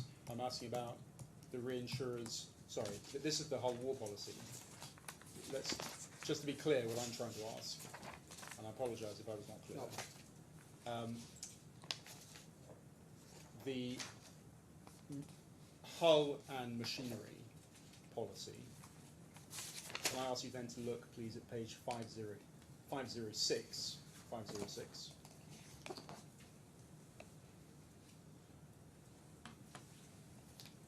Can you see that the hull and machinery policy at 506 has an English law clause there? Yes? So, from your point of view, as head of reinsurance placement, what you're trying to get is reinsurance from reinsurers that is back to back with the underlying cover that your company is exposed to. Isn't that correct? In majority of the cases. In the majority of cases. So in this case, you have a hull and machinery policy for a fleet of vessels which are said to be worth $315 million. You would be very concerned as a reinsurance placement official in the company to ensure that there's back-to-back cover from the reinsurers on the hull machinery policy, wouldn't you? It depends on the slip we receive from the department. The department will give the slip, the quotation slip, and we send it to the reinsurers. And the department, they should make sure that the cover is matching with the policy. It's not our rule. Okay, so if you look at the 2018 year, for 2018, you would have got reinsurance for the hull and machinery that matches this. It's governed by English law. I don't recall. You Sorry. don't recall that? I don't recall that. I don't remember because I'm not here to discuss the whole policy. Okay, but you claim to remember what your understanding was in May 2015. My understanding has always been the same, always been like that, and it will continue to be like that. Okay, let's try and look then, if we may, back at the 26th of May 2015 email at page 405. At page 405, can you see that you were copied into Mr. Al-Sheikh's email where he says, Yes. reference the below email, please ignore the previous schedule and consider the attached one. Can you recall having any discussion with Mr. Al-Sheikh about the previous schedule being replaced with the attached one? Not this one. You don't recall that? No, because this is coming from the department. As long as I decided who are the reinsurers and how they go for it, then my people will continue to do that. Okay, can you see that he's making some specific drafting amendments to paragraph 9 of the schedule that was being attached? Can you see that? Yeah, Would you have discussed that with him at all? no, He's been quite specific in the changes he's making. He's saying this policy to cover the liability of the assured to crew of the above vessels which arise from war and strikes and civil commotions risks as per the Institute Clause 1.11.95 CL 281 for a limit of liability per capita annual aggregate as per schedule attached. Why would he have put that into this email? because he was asked for this by the technical department. The technical department? Yeah, So not the reinsurance department? no. As I told you, we work with the technical department. We servicing what they want. Okay. And the technical department is not the legal department, is that right? They are not legal department, no. But their job is to deal with policy wordings and updating policy wordings or schedule wordings? Yes, this is their job, to do underwriting and do the changes in the policy if they Okay. ask for it. So when you saw that, you would have known that the technical underwriting was taking place by reference to the institute clauses, wouldn't you? Always been like that. And then if we look at the 2015 policy wording,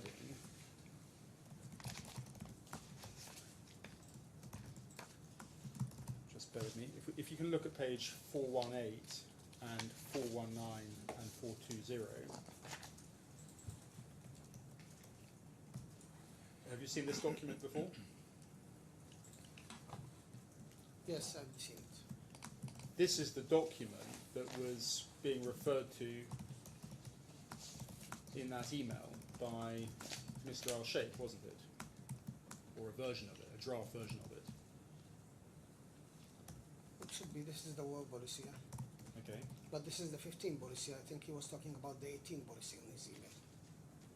No, maybe I'm confusing you by jumping between the two, but if the email we were looking at is the 26th of May 2015, 26th of May 2015, Yeah, I think this is the policy. he was referring to the 2015 policy, the war policy, and he was specifically talking about paragraph 9, the institute clauses. But can you look at the document, if you start at the bottom of page 418, do you see the trading areas worldwide subject to London market war risk trading warranties? Yes. What's your understanding of the London market war risk trading warranties? These are the clauses where they cover between us and the client. Between you and the client? Yeah. And then can you see cover?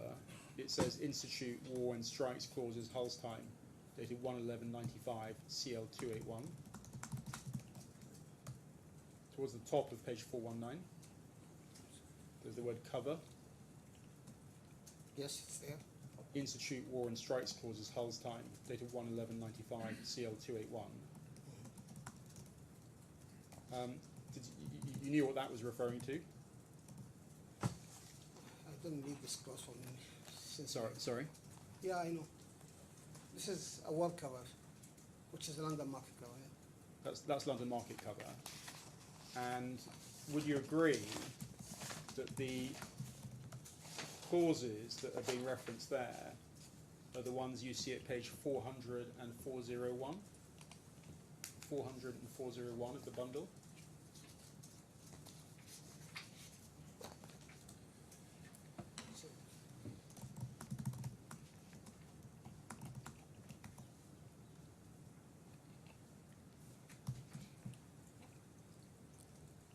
So, Have you ever seen these before? yeah, I've seen it. Okay, so these are the ones being referred to, aren't they, in that cover provision? CL281, you can see the reference. If you look at page 401 on the right, it's CL281.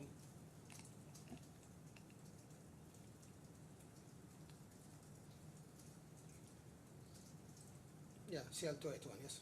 Okay, can you see that just underneath the title of the Institute War and Strikes Clauses, Hull's Time, there's a sentence which says, this insurance is subject to English law and practice.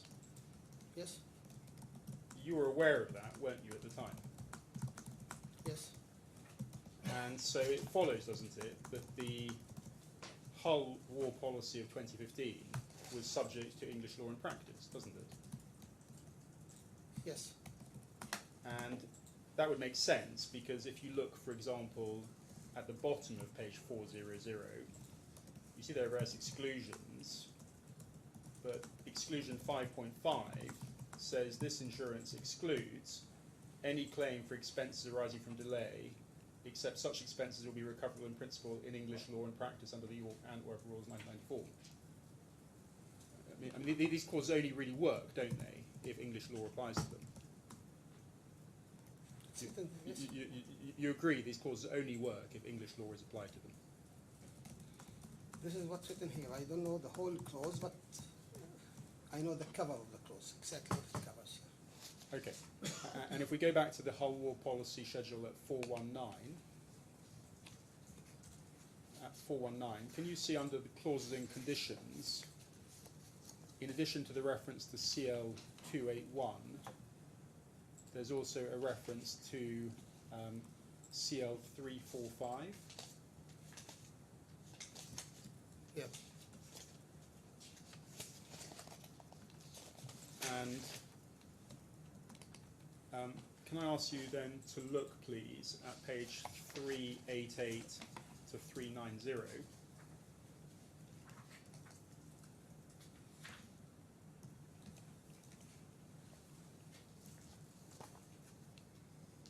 Can you see at 390, at the end of the document on 390, it says 2787 CL345?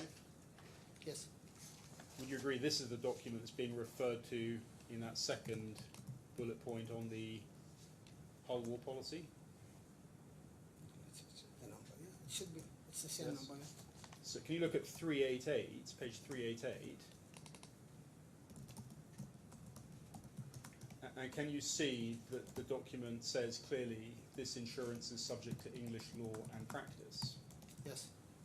So do you agree that that must mean, like the other document you just looked at, that this is all subject to English law and practice? Yes. Yes.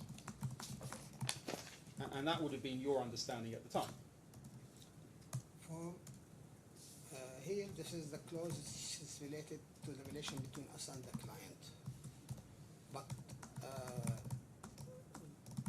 okay, you go ahead. Okay.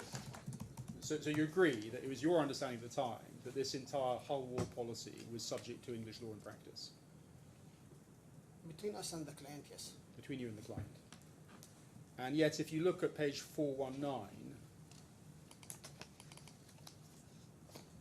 under the word premium, there's the word jurisdiction, and it says United Arab Emirate. It's quite clear, isn't it, that jurisdiction is a completely different concept to governing law? It's our understanding that this includes everything. Includes the law, the courts, and the area where the courts and law should be applied. This has always been our understanding. That's always been your understanding. I'm going to suggest to you that's not been your understanding. It's just a convenient thing to say for the purpose of this court case. But clearly, this policy wouldn't work if that jurisdiction clause was intended to mean UAE federal law. It wouldn't work because all the other clauses are subject to English law. Sorry, can you come again? Okay. There's no developed body of UAE case law that interprets the Institute War and Strikes clauses, is there? Just can you rephrase the question? I can't get it. The underwriter who's dealing with the client presumably wants a degree of certainty as to when the claim will be paid or when the claim will not be paid. And the certainty they want flows from the cover being Institute War and Strikes clauses, CL281 and all these other conditions. Part of that certainty comes from knowing that it's governed by English law. Isn't that correct? Yes.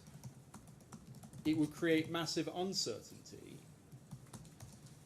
if, by introducing jurisdiction UAE, what was being done, surprisingly, is to convert the governing law to UAE federal law. That would create massive uncertainty.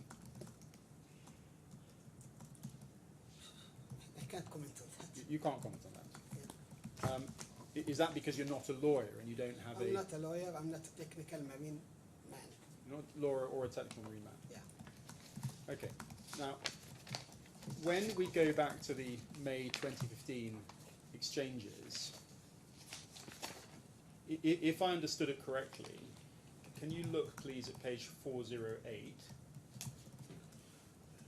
Page 408, please.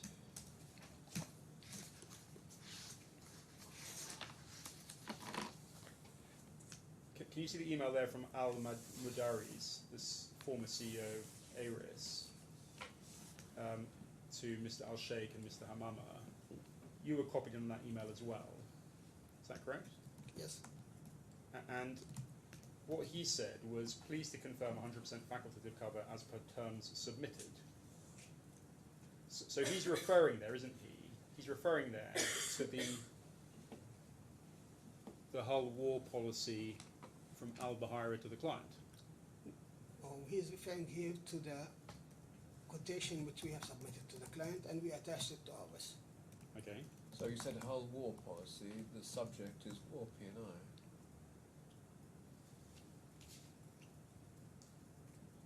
Because at that time, maybe the policy is not issued.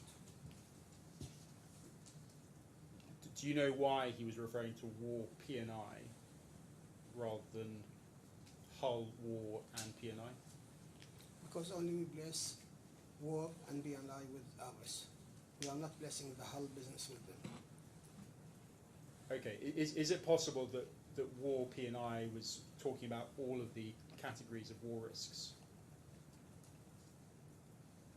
It depends on what we have already. We send them as a slip. Okay. Does the reference help?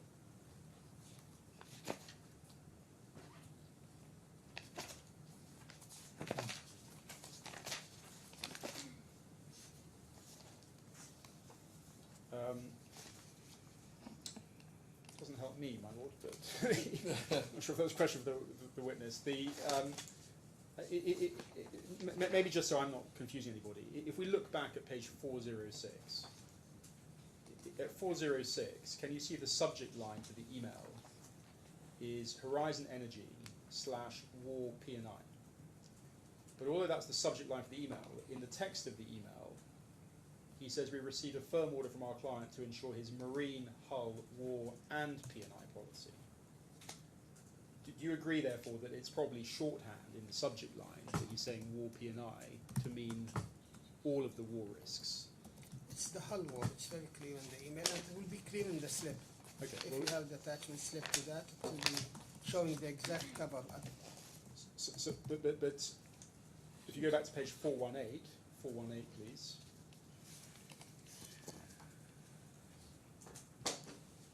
Can you see in the left, it says interest, the fourth line down, and the three sets of risks that were covered were hull war risks, hull and machinery, and then B, hull war protection and indemnity, and then C, crew war protection and indemnity. So it's both hull and machinery war risks, P&I war risks, and crew P&I war risks. Yes, that's good news, yeah. Do you agree?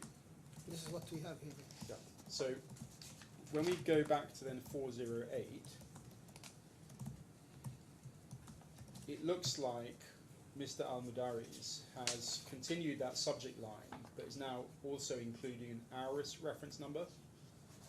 Is that how ARIS would create a reference number? It's written here, yes. Okay.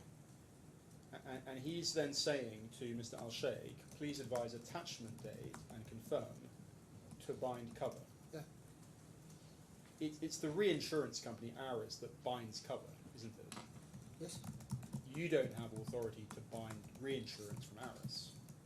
Until they confirm. But they have to confirm.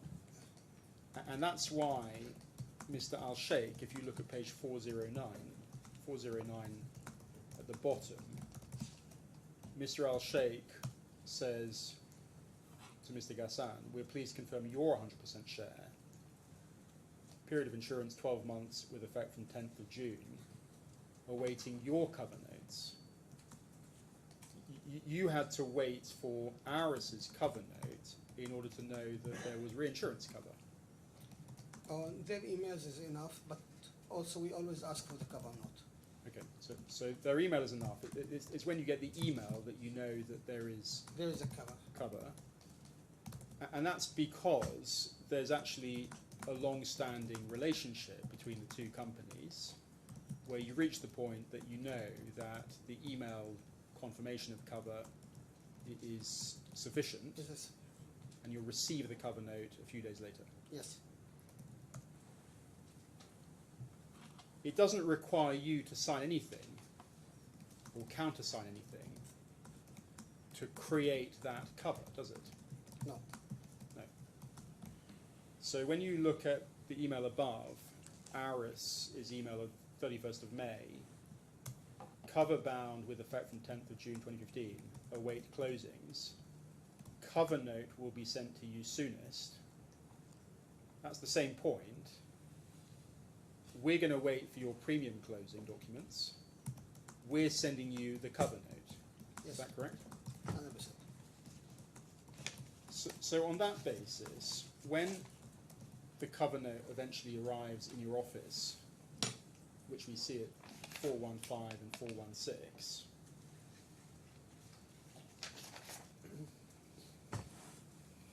can you see at the top it says please sign and return? Yes. And that's a stamp put on by who? By Aris or by you? This stamp is our stamp. Down. At the bottom. But, Yeah, but who asks to please sign and return? Ours. Aris is sending it to you. Here's our cover note. Please sign it and return it to Yes. us. And that's just for their records, isn't it? Yes. So when you stamp it and sign it, you're not in the document agreeing to anything. It's already all been agreed. Yes. Okay? And it's all been agreed subject to precisely the same clauses, subject to some minor differences, as the underlying Hull war policy.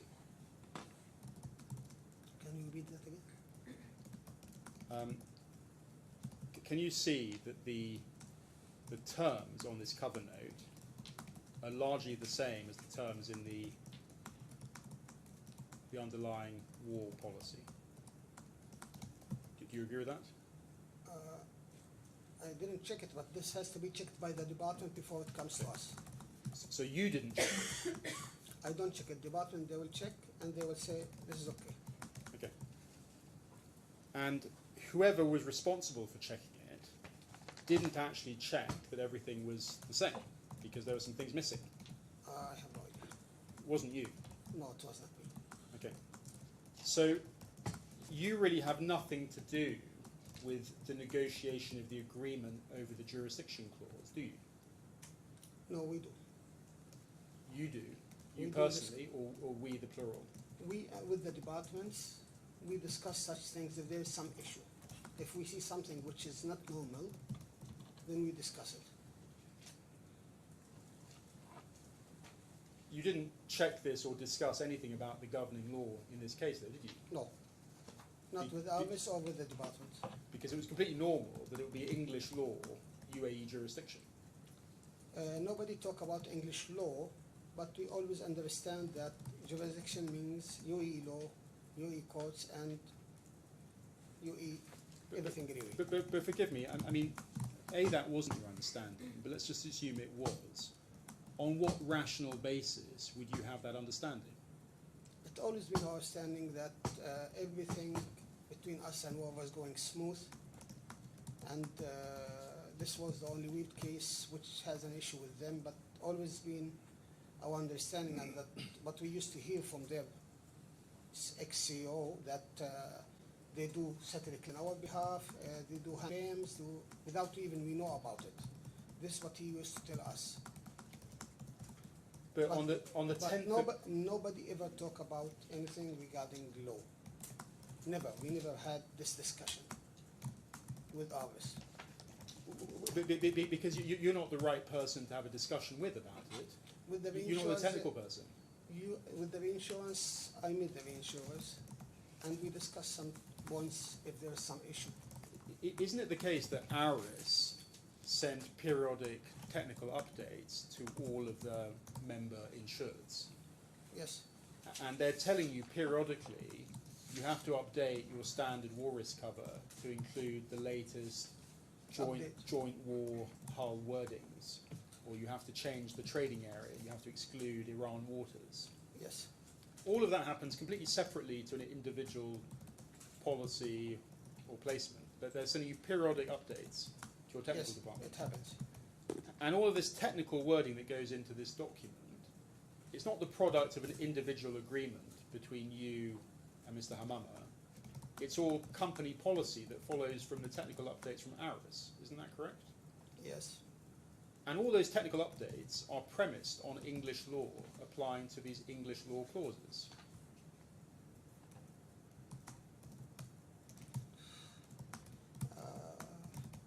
The clauses is showing that it's English law. It's so obvious it goes without saying. You don't need to say it in this particular document because it covers all of the documents. It's in all the technical updates. This is what not was our understanding. Was our understanding when it comes to the technical cover between us and the clients. But what? Like, on what basis what we are covering to the client as per these clauses? This is what we put in the policy. Okay, I don't agree with that. But let's just. Can I ask you to look at the placement documents that are sent through, or the closing documents from you to Aris? Can I ask you to look, please, at page 422?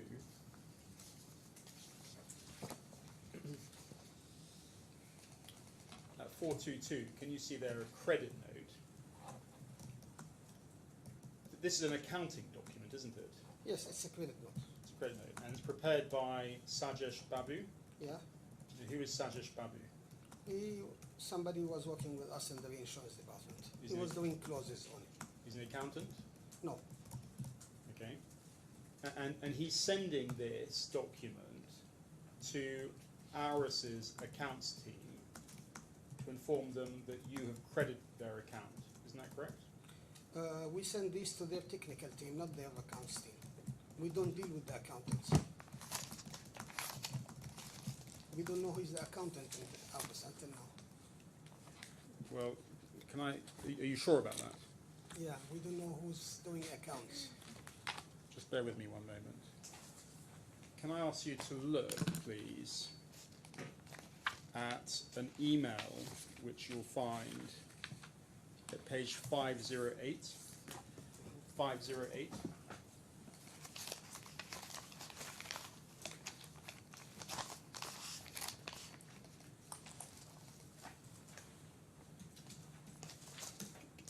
Have you got 508 there? This is dated the 12th of July 2018, and it's sent from Renita Nina Sequeira. Now, Renita Nina Sequeira is an accountant with Buhaira, isn't she? No, she was in our team, in the reinsurance department. Okay. Is she an accountant? She's not an accountant. No. So the 12th of July, she's sending it to Ali Saeed Jafar. Yeah. He's an accountant with Aris, isn't he? Aris. Yeah. I don't know, but you are telling me that, so it's true. Okay. Now, can you see who's copied into that email? Sajish, Hamad Sheikh, Amin, Marine Department, Asma Amran, Mariam Isa, Ali Al-Mutawwa.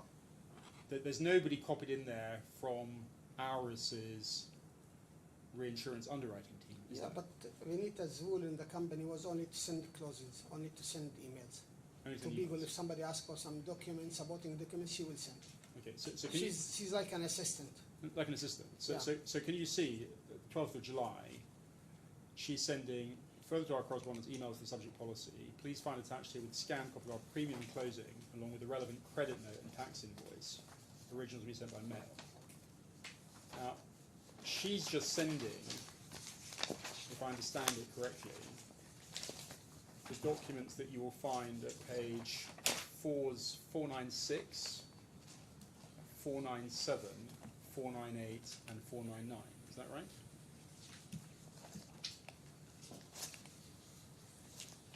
It's supposed to be the document. This So- is what we issue for our department. This is the closing documents with the attachment. Close documents. So at this point, the reinsurance has already been confirmed. Yes, You've already had an exchange of emails confirming the reinsurance. yes, That's been placed subject to all the terms and conditions that we see, the institute clauses and all that language in the policy. Yes? This is was a renewal, I believe, and it's going to be only just a correspondence saying that confirm you share for renewal, and they will confirm, and they will send them updated Okay. list of vessels with the cover. So, This is how the procedure is going on. right. And it's the same procedure every year, subject to the timing being different. In this Yeah, of course. occasion, this occasion, it seemed to be very late that they sent these documents through. Because maybe the documents were issued in a later stage from the department. Okay, so if you look at 496, there's a credit note. If you look at 497, there's a tax invoice. Yes, And if you look at 498, there's a document which is described as a placement document, but it's dated the 28th of June 2018. Yes, Do you see that? But it was only sent on the 12th of July 2018. yes. It's not the case, is it, that this creates any additional terms of the reinsurance contract?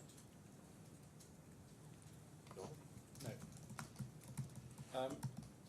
And if you look at the text at the bottom, you'll see that somebody has inserted a clause which says warranted all terms and conditions as per original policy.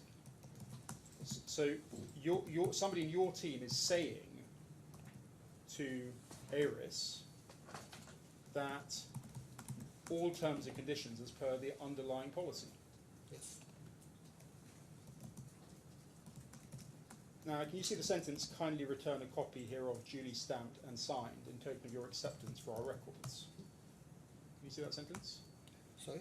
I can see it, yes. Kindly return a copy hereof duly Yeah. stamped and signed in token of your acceptance for our records. Your reinsurance department has never received a stamped version of this from ARIS, have you? Never. And you've never received a signed version of it from anybody at ARIS, have you? From August, no. And it follows, doesn't it, that they've never accepted this term. They never mentioned that. They never accept. You're the one who's saying. They were sending it to them as long they didn't, because we do send to all reinsurers, not everybody sign and come back and send back copies. Not only, I'm not talking about ours in general. And if nobody say anything about it, then we consider it acceptable. Why would you have a sentence there saying, please return a stamped and signed copy as acceptance? Majority they are doing. Some reinsurers are doing that. Well, isn't that required to give rise to a contractual acceptance, that they have to No, stamp because it? already they have accepted all the terms and conditions. But they're not authorised to accept it. They've already issued the reinsurance. That there's nobody in their department like you. You don't have authority to just sign things by ignoring them, do you? To agree things by ignoring them. No, come again in this question. Okay. How would you feel if somebody said that your company was agreeing to things, agreeing to contracts, just by ignoring them? Wouldn't you think that it's important that the right person with authority, with the right stamp, is stamping and signing with authority of the company? I'll tell you something. Once we receive cover notes from reinsurers on treaty and other things, we check it. And sometimes we don't agree on some parts of it, and then we ask for changes. That's part of our rule and job. When we receive a document related to the company, we have to check it and make sure that it doesn't contradict what we have agreed upon. We are doing that. But if others received that and they didn't say anything about this warranty down, But forgive me, let's go back to 2015, the blue version of the document of 2015, which you signed. You signed and returned a document to ARIS, which they'd asked you to sign and return. You weren't including any additional clauses in that document, were you? come again. Look at page 415 and 416. Okay. We already know that the way that reinsurance is bound is that the reinsurer has to confirm that cover is bound. The reinsurer does that by an email, and then the reinsurer says, here's the cover note. Okay. And the cover note's actually been created by cutting and pasting from the underlying policy so that the two match up. Now when they've done that and they sent it to you, you've actually signed this to acknowledge receipt and you've sent it back. Yes. But when you did that in 2015, you didn't say, no, sorry, there's a paragraph missing, there's a clause missing, we have to change it. This should be done by the technical department who are checking the clauses, not me. Not I sign according. Can you go a little bit up? No, other side. I sign on the approval from somebody from the department. I check some parts which is related to the insurance, like premium, commission, jurisdiction, and if there is any specific law mentioned in the policy, coverage, the shares. This is what I check, Okay. but not the technical side of the clauses. Can I ask you to look at your witness statement, please, at page 267? Page 267.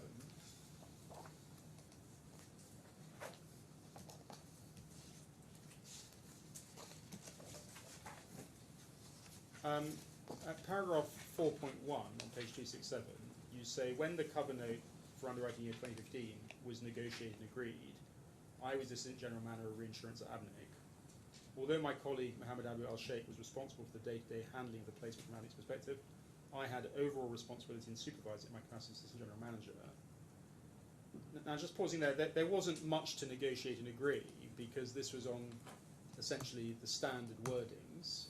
The only thing that we see he negotiated or agreed was he corrected paragraph 9. Is that correct? I'll tell you something. When we receive any cover note, if it's a renewal, I'm not talking about this case, but in general, we checked it with the previous year and with the correspondence in between, because every year we have changes in the treaties and other things. In this case, the technical part goes to the department, and the reinsurance part comes to us. And accordingly, I sign. When they agree on it, it comes to me, I sign it. Okay. Can you look at 4.2? 4.2, you've said you've read Mr. Al-Sheikh's statement. Why have you read his statement? Sorry? Why did you read his statement? To make sure that what he's saying is right, and to understand what he's saying there. So you read his statements to make sure that what he was saying was right. Yeah. And that's because you're his boss. Yeah. You then go on to say that you endorse what he said. I mean, essentially, you've directed him what to say, haven't you? Sorry? You've directed him what to say, haven't you? No. He was saying what exactly he's doing. Okay. And then you Applying describe... the company policy on fact placement. And then you go on to discuss there that having read what he said and endorsing it about the general practice that had developed, you agree with his description in section 4 of his statement of the particular process which was followed in relation to this placement and the extent of the discussions or lack thereof between the parties in relation to the governing law. Now, just pausing there, his statement's not accurate, is it? Sorry? His statement's not accurate, is it? On what basis? Well, I'll ask him about it, but your position is that whatever he says, you agree with. This was our understanding. I'm and not sure still our that's a fair. understanding. I'm not sure that's a fair question. If you want to put a specific inaccuracy to this witness, you should do. Thank you, my lord.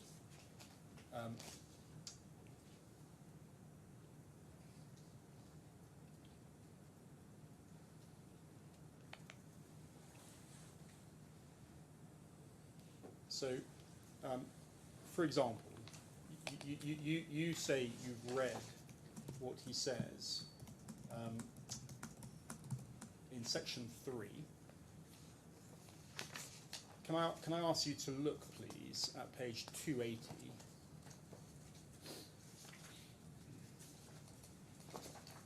You got 280 there?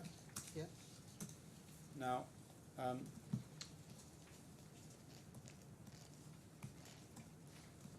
can I ask you to look at sub D, subletter D?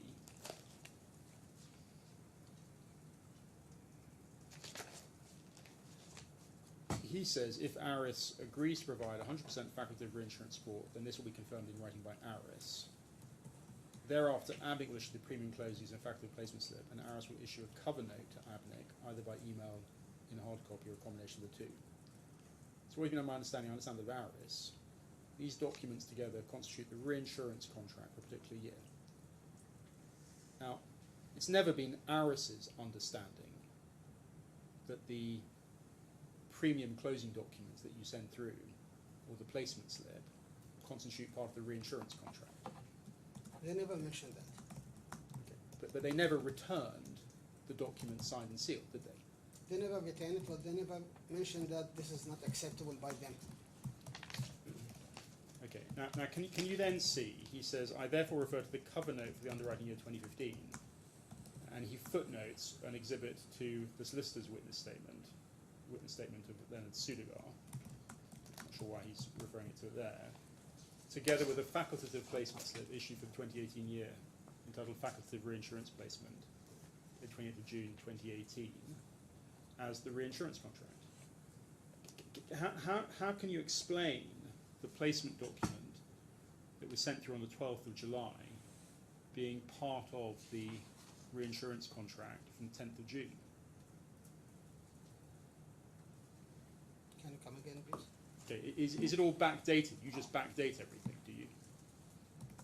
No, the cover not 2015, or what we have sent 2015, it was renewed on a yearly basis. They always, what we receive from them is on treaty side, yearly cover note.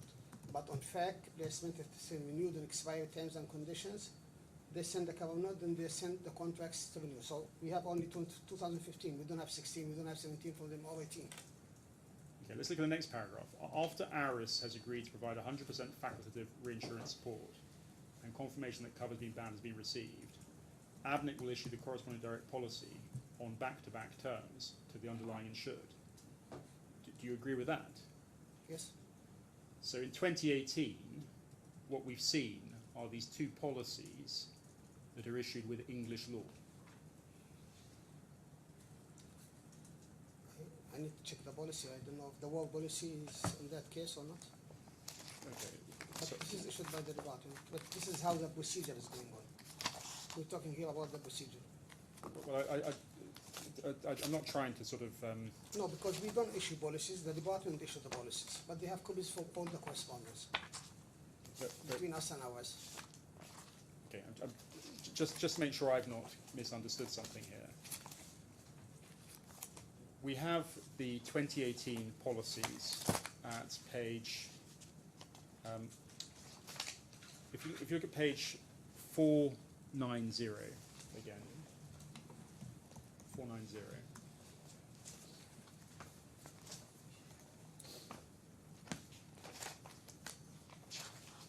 Do you remember we looked at this a bit earlier?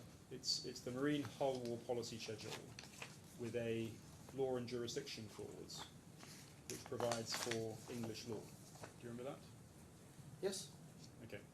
And this is dated 28th of June. Yeah. Now, can you see, if you look at page 489,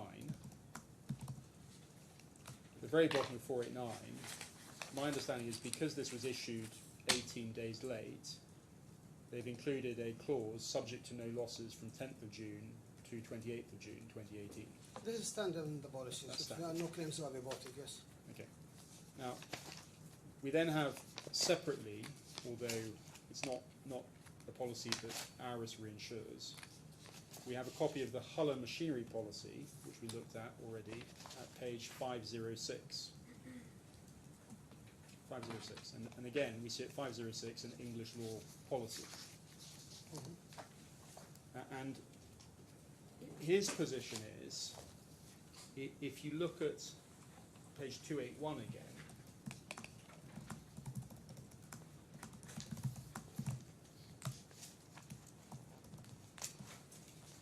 can I also look at 281, letter E? He says, after ARIS has agreed to provide 100% facultative reinsurance support and confirmation that cover has been bound has been received, ABNIC will issue the corresponding direct policy on back-to-back terms to the underlying insured. Yes. So in 2018, you have to wait for the confirmation from ARIS by email For binding cover. for binding cover. Then, whatever the time is, it takes a few days, you send on back-to-back terms the policy. It can't be right then, can it, that the reinsurance is governed by UAE law, but the underlying insurance is governed by English law? That wouldn't be back-to-back, would it? This was our understanding all the time. But it can't have been your understanding, because it's just not correct.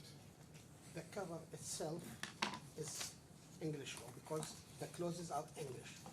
So technical clauses, when there is a dispute on the cover, the English law will be interfering. But always been our understanding it's a UE law and UE codes should be applied. when it comes, like we do the cases here in UAE.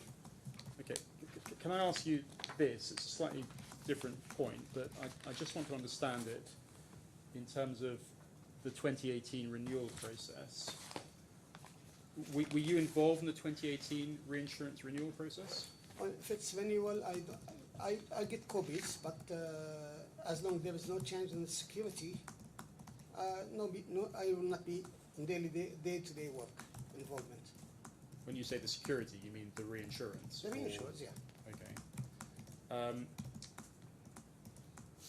Can I just ask you to look, though, then, and just so I can have your comment on it, even if you were not involved in it. Can you look, please, at page 436 of the bundle?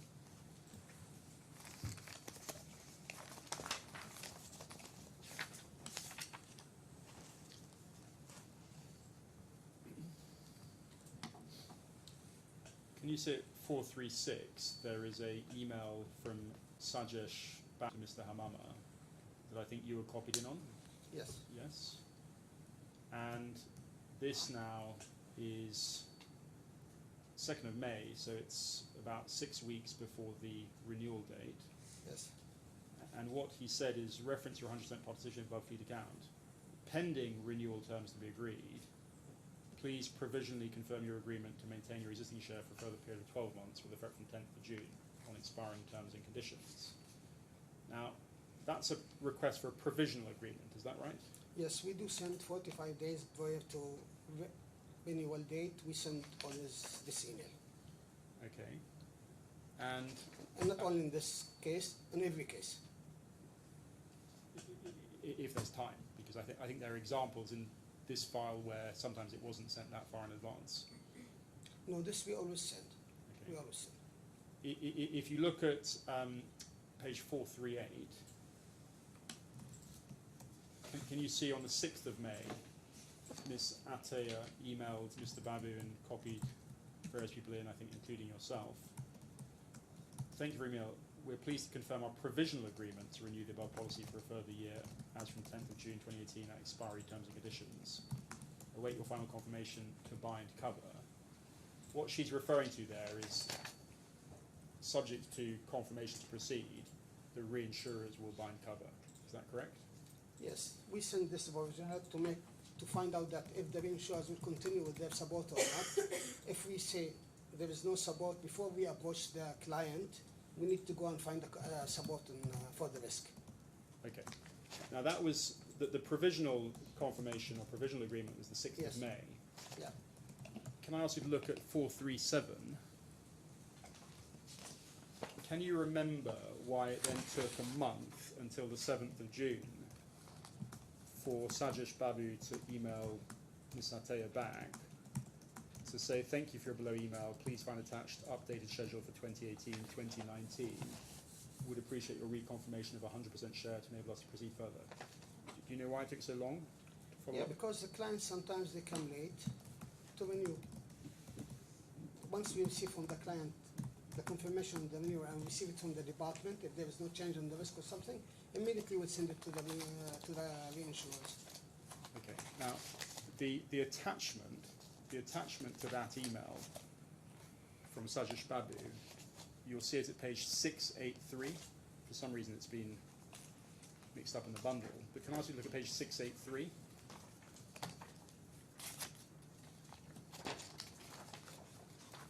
You may have to magnify it or turn it at right angles if it's not showing up. But do you recognise that this schedule at 683? I'm sure this is what we have sent to the client, and we send it to ours.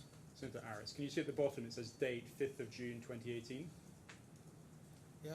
for Al Buhaira National Insurance Company? Yes?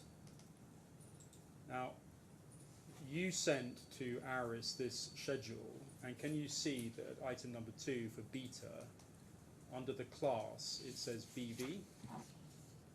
Yes? So you're telling Aris that the beta was classed with Bureau Veritas. This is what we receive from the technical department, and we send it to them. That you sent to them. Now, can you see in the right-hand column, there's the rate and the premium lines. if you go to the very bottom of the premium column, can you see that the premium figure is 61,895? Yes, And that reflects 20 vessels on this list, is that correct? yes, according to this list, yes. Okay, and the total insured sum is 334 million. Yes, Okay, so that's what's sent on the 7th of June, do you agree? it's dated 5th of June. It will be sent either same day, second day, or 3 day, once we receive it from the department. Okay, so if we go back to 437, please.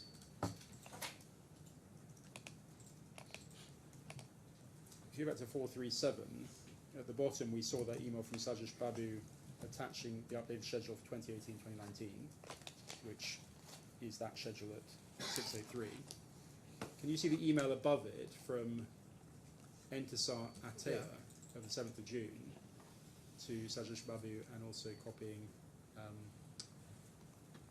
in various others? Are you copied into that email? Yeah, there. Yeah, okay.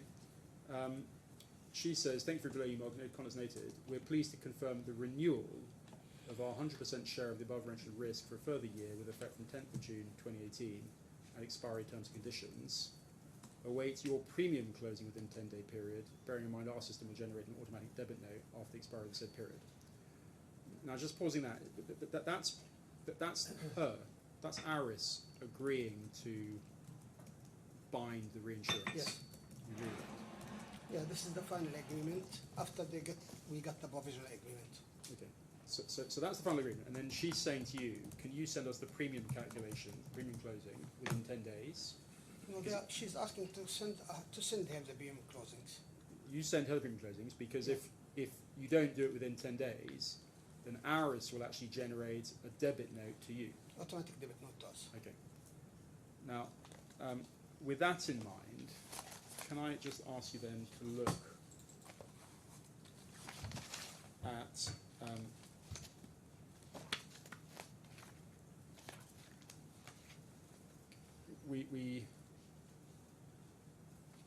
I just want to look now, please, at the documents again at 496, 497, 498, and 499. So 496 again, please.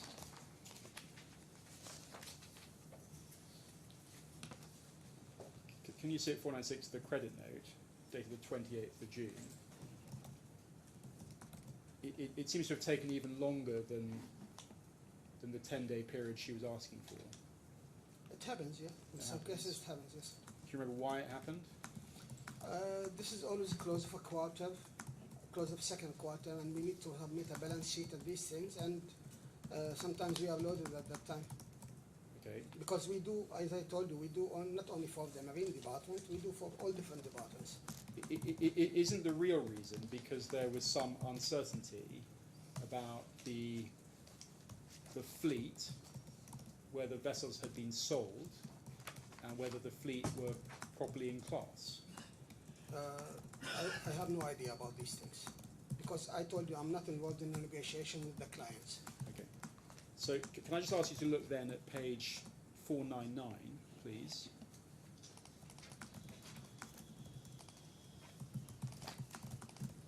Can you see the schedule at 499? Yes. Which is dated the 27th of June 2018. And again, it's for Al Buhaira National Insurance Company. Can you explain why this schedule only has 17 vessels on it? Maybe there are 3 vessels not appearing, or that one was 20 vessels, I believe, or 21. It was 20 vessels in the one which... Maybe they have sold some of them, or maybe cancelled. I have no idea.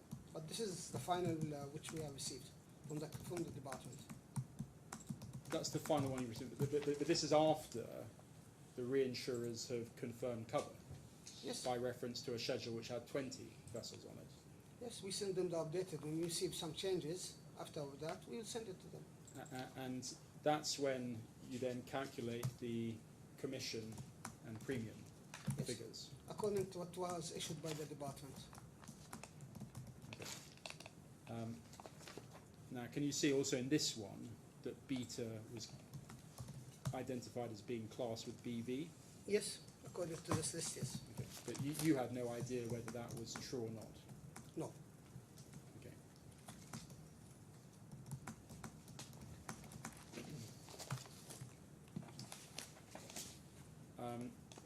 Just bear with me one moment, please.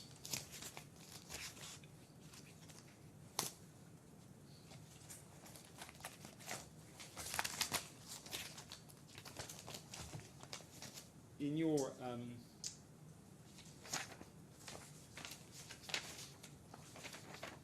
in your statement, you go on to discuss questions of costs, and you discuss this at page 268. Do you want to look at that again? 268. Yeah.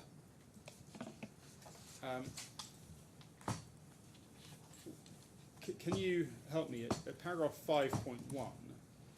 You refer again to Mr. Al-Sheikh's statement, and you say you endorse the description of the practice between ARIS and ABNIC and all ABNIC's other 100% facultative reinsurers.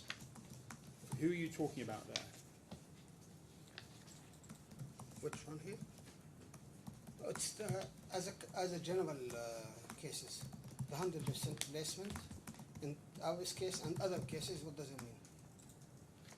Well, it's your statement, and you say you endorse his description of the practice between ARIS and ABNIC, and I think you're referring to section 6 of his witness statement. Yes. And then you say it's the same practice between between ABNIC and all of ABNIC's other 100% facultative reinsurers. Yes. What I want to know is, who are the other 100% facultative reinsurers? We have some cases like some medical malpractice policies. We have some professional indemnity policies where we don't have a cover of a treaty or something. Or also aviation. It's 100% because we don't have any treaties or any things like this. We do a lot of cases. We do marine liability, for example. I think counsel is asking for names rather than generic types. Names, you mean cases? Well, He asked who are the other reinsurers. Other reinsurers, we have some of them are Lloyd's under marine liabilities. Aviation, it's all Lloyd's. Some examples, BI, we have with some DIFC companies, some cases with AIG, and there are some cases with ADNIC, medical malpractice. So different reinsurers. okay, but isn't it important, in a sense, to try and understand precisely which facultative insurer is dealing with what line of business on what terms and conditions of a policy? It can't be right that every one of these 100% facultative insurers have the same practice when it comes to paying your costs. It is always like the case. When there is a 100% facultative placement, once we notify the claim, then the reinsurers, they will ask us what to do. Either they will step in some cases, like in, for example, this medical practice case with ADNIC, they stepped in, they said, hire this lawyer, hire this, they will decide what to do. Also, we had a case with Swiss Re in previous years on BI, also on BI. They have said, let's sit and discuss with the client and finalize. You don't want to be involved. It depends what the reinsurers will tell us to do. Don't you think it would have been helpful to have actually explained all that in this statement, so we could actually try and understand it and explore it further? Because we have different cases. With different cases. Different cases. Always the reinsurers will guide us to do what to do. And there's no difference in your mind between liability insurance, medical malpractice, professional liability, and marine or property insurance. When there's 100% facultative placement, the procedure is the same. Okay. Well, I'm suggesting to you that's wrong. It's not correct. And that, in fact, it would be bizarre if every single one of your facultative reinsurers across all lines of business adopted uniformly the same practice. Simply not correct, is it? This is what we do. Now, can you just explain to me what you're saying in paragraph 5.2 of your witness statement, please?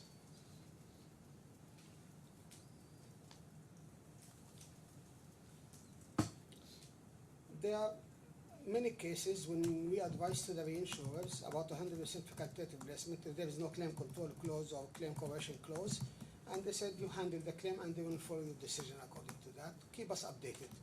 And some reinsurers, they will step in and say, just do whatever we are telling you.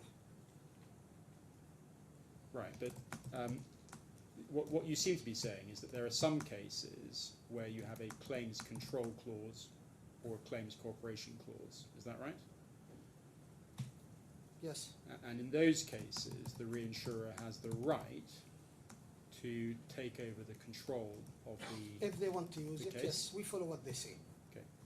Now, in those cases, they would be the ones who are incurring the cost for themselves. Is that correct? If they have 100% facultative placement, they are the decision makers. At the end of the day, they are paying the claim. Okay. We are not paying the claim. But they would But some cases, they said, we comment to them something, and they said, okay, you go ahead with that, and we'll accept your settlement. but they would be choosing the lawyers, and they would be directing the strategy. Is that correct? If we notify them and they said that, yes, we have to follow. Okay. But majority of the cases goes under discussion. Majority of cases under discussion. Yeah, they will tell us do this, and if we don't agree with them, we can open a dialogue. Then, at the end of the day, it's majority they decide. But in some cases, because we know the suggestors in the country and these things, sometimes they will accept our decision.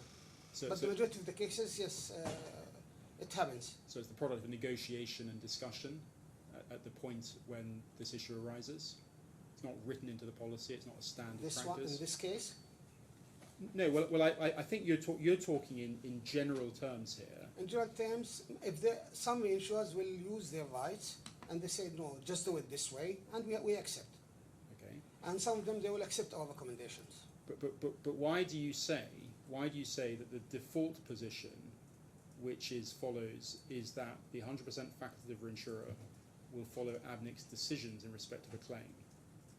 Why do you say that? Where does that come from? It happens in many cases. It happens in many cases that we said this is the suggester, and we handled the claim, and we send them. They're accepting it. I'm talking about small and medium claims. But what are they accepting? The claim. I'm talking about small medium claims here, not in general 100%. Bigger claims, no. Bigger claims, no. No. And in this case, it is a big claim. It's a $70 million claim. Yeah, but when we sent to Avis, immediately they declined the claim and they didn't even act. And the claim was against the company, and we are the policy holders. And if the reinsurer doesn't want to pay, and we lost it in court, we have to pay. That's why we had to act. Precisely. If you fight the case in court, you have to pay for it. If the reinsurers are refusing to pay, then this is a case. If they don't agree to pay, if they're not voluntarily paying, they're not obliged to pay, you're obliged to pay. Because they are 100% holding cover, they have to pay. This is our understanding, and this is what's happening with us in many cases. In fact, I don't want to declare it, but Avis' attitude in this case was somehow weird. Well, This is what was not expected at all from them. okay. Well, the two points that follow from that. Can we just talk very quickly about this point you make at 5.3? Yeah. The war policy that you're talking about there, that was a treaty, wasn't Yes. it? It's not a facultative policy. Not 100% facultative, but a treaty. Yeah, a treaty is 100% with Avis. And the treaty is for low-value vessels like fishing vessels. No, with a the limit treaty, of it has a 3 limit. million. The treaty has a limit. When it comes to Horizon, the limits are high. That's why we send it to them on facultative basis. Okay, so it's Horizon, high limit, large value vessels, facultative. Yeah. Treaty is low value vessels. It's not low value. I think we had up to 20 million or 40 million in some cases. I don't recall what exactly was the limit on the treaty, but it was not small. Now, in this case, this is the Bin Hendy claim, I think. Yeah. This was a fishing vessel. It was, it's not a fishing, it was, I think it's a small yacht or something. I don't recall exactly what it was, but it was a small one, small sum insured. I mean, you're relying on this as an example. You can't really remember the details of it. Seems a bit unusual. Because I remember the case, but I don't exactly remember what type of vessel it was. Well, wasn't it a fishing vessel that strayed into Iranian waters and it was seized by the Iranians, and they actually took hostage the captain and his son? Yes, And that was clearly a covered claim under treaty, wasn't it? yes, And Aris paid the claim, yeah. and they also made an ex gratia contribution towards the loss adjusting fees, didn't they? They never mentioned segregation. I don't. They accepted to settle the loss adjuster fees. They didn't pay any legal fees. There was no legal fees. Only there was a loss adjuster fees on that. It's It really didn't go to court. it's got nothing to do with this sort of case that we're dealing with, the facultative claim of the beta, does it? This case is showing that Aris is ready to pay the additional cost other than the claim itself. That's why we have used it. Right. Well, I'm putting to you that it's got nothing to do with this situation. Now, isn't it true that as a syndicate with 200 member insurance companies, Aris does pay valid claims and it pays them promptly, in your experience? This case is, they have paid this case, yes. They paid this one promptly, it was covered, they made an ex gratia payment on the costs. That is a sign of a good reinsurer, isn't it? I can't say it's ex gratia or not ex gratia. I don't know the procedures that happened there, but they have paid the claim and the loss adjuster fees. And it's not at all weird, given that they have to account to all the members for their finances. Not at all weird that they wouldn't pay a claim which is not covered. Come again, I can't get. I think you said it's weird they didn't pay this claim. Yes. Okay. No. It's weird how they act on this claim.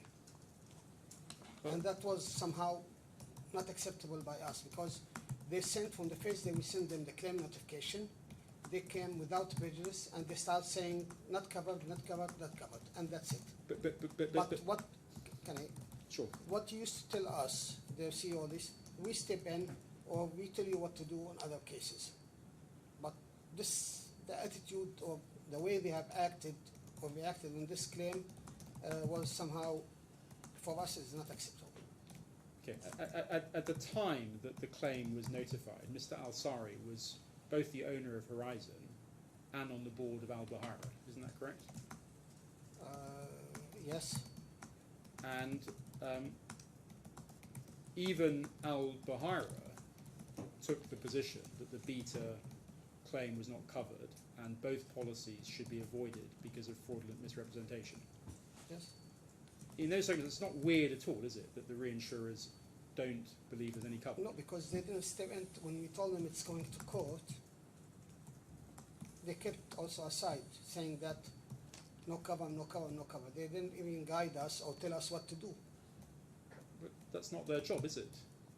As 100% holders, they should tell us what to do. But they don't have a claims control provision, do they? Without, it's 100%. At the end of the day, the claim, if it's paid, it should be paid by them. And is it correct that with the 100%, there's something missing here? Because isn't the position that there's a commission of 20% at the front end, but then there's also commission payments paid from Aris to members like Al-Buhaira at the end of a financial year?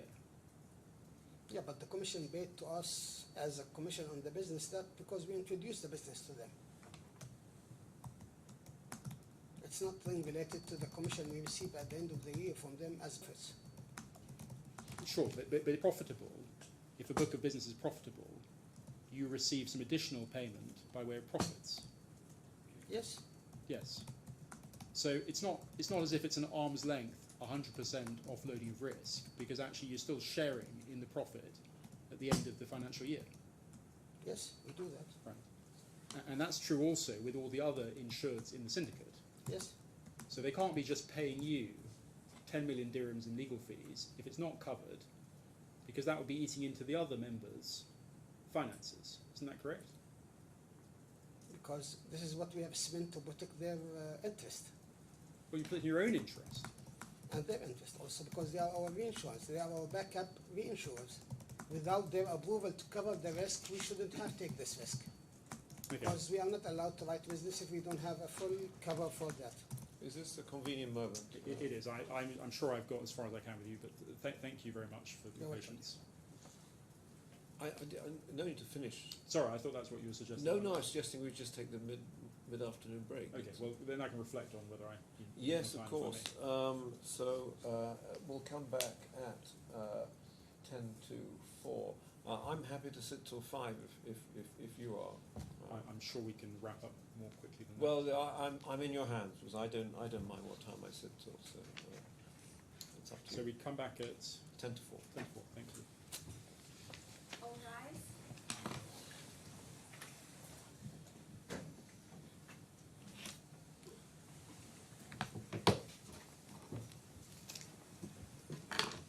If I can have a few more questions, Yes. please. Thank you. Mr. Sally, you had a good break. Can I just ask, in terms of defending the claim by Horizon that has gone to the DIFC court and the other litigation, who in Al Buhaira is responsible for managing the claim? Is it a reinsurance department responsibility, or is it the marine underwriting team who are responsible for it? Who has responsibility? It's not the reinsurance department. It's not your department. We don't do that. Okay. So do you know, though, that in the case that went to the judge in the DIFC, Justice Robert French, Al Buhaira succeeded in getting the judge to avoid both the hull policy and the war policy. You know that? Yes. Now, if I'm understanding your evidence correctly, there are reinsurers for the hull policy. Is that correct? Yes. Why do you say then that Aris should pay 100% of the costs? According to the claim, or what they were claiming that the vessel was disappeared and it was hijacked by the Iranian, this is under the war policy as an exposure, as a risk. And this is what was being notified to us from our technical department. But at least half the legal costs involved avoiding the hull policy. I have no clue on that. You have no clue. No, because I was not involved in the claim and on the direct court between the client and our team. But wouldn't the logic of your position be that reinsurers, both from the hull policy and the war policy, the logic of your position is that they should each contribute to the defence costs because they each benefit from the defence of the hull policy and the war policy claim? I don't look into that this way. Isn't it a It's little... not my decision. It's the department who decides, and the top management of the company in this case who's responsible. Because I don't decide who's responsible in the claim or not. Don't you think it's a bit unfair trying to get 100% of the costs from... Because if tomorrow we get the judgment and on the claim and they say it's a war risk or something, I think they will not pay. But I don't know. I was not involved in that. Okay, but you're not involved in the Sharjah claim, whether it's a claim under the hull policy or the war policy. You don't know. I don't have it. Okay. I know there's a case, but I don't have the details of it. Somebody else I should ask the questions to. I think the department Okay. and the top management is following with the department, of course. Okay. Now, maybe then you can help me with this. After the 2018 policy year, there was a slightly strange episode with the 2019 policy year. Are you familiar with that, or can you remember that? Yes, we have renewed the policy and it was cancelled. So can I just ask you then, just so I've understood the emails correctly, could you look please at page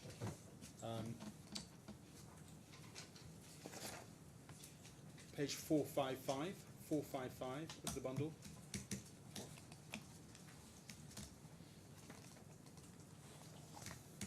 Can you see an email at 455 from Entisar Ateya to Sajesh Babu? And I think you're copied in amongst the other people. And Aris are actually reminding ABNIC that the risk is due for renewal on the 10th of June 2019, and we'd appreciate having your renewal instructions by return. you remember that? Yes. Now, did you then discuss that at all with Sajesh Babu? Or No, we were waiting for the instructions from the department because we followed the instructions from the department. from We the, don't proceed- from the underwriting team? Yeah, even we were, if there is some issue with the risk by itself, we don't even send the provisional reminder. Okay. Because So- some cases we have lost. I'm not talking in general. When we have notification from the client, at that time I think that's a case that we have not received because we didn't send the provisional notice of renewal. That's why they have sent this email. So if you look at page 454, can you see that Sajesh Babu then sent an urgent email with urgent written in red? Dear Entisar, reference to your 100% participation of the above fleet account. We are pleased to confirm have received firm order to renew the above caption policy for a further period of 1 year with effect from 10th of June 2019. As per the attached terms and conditions, our closing to 20% commission will follow soon. Meanwhile, kindly confirm by return to enable us to proceed further. Can you see the email, 16th of June? So this is 6 days after the effective coverage period. Yeah, because we follow the department about it. I'm sure we have went to the department and asked them what happened, and they have told us to do that. But you can't remember why there was no cover in place from the 10th of June, why you're only asking for reinsurance cover on the 16th of June. No, I don't recall. You can't remember that. I'm not involved in these things. Okay, if you look at then 453 at the bottom,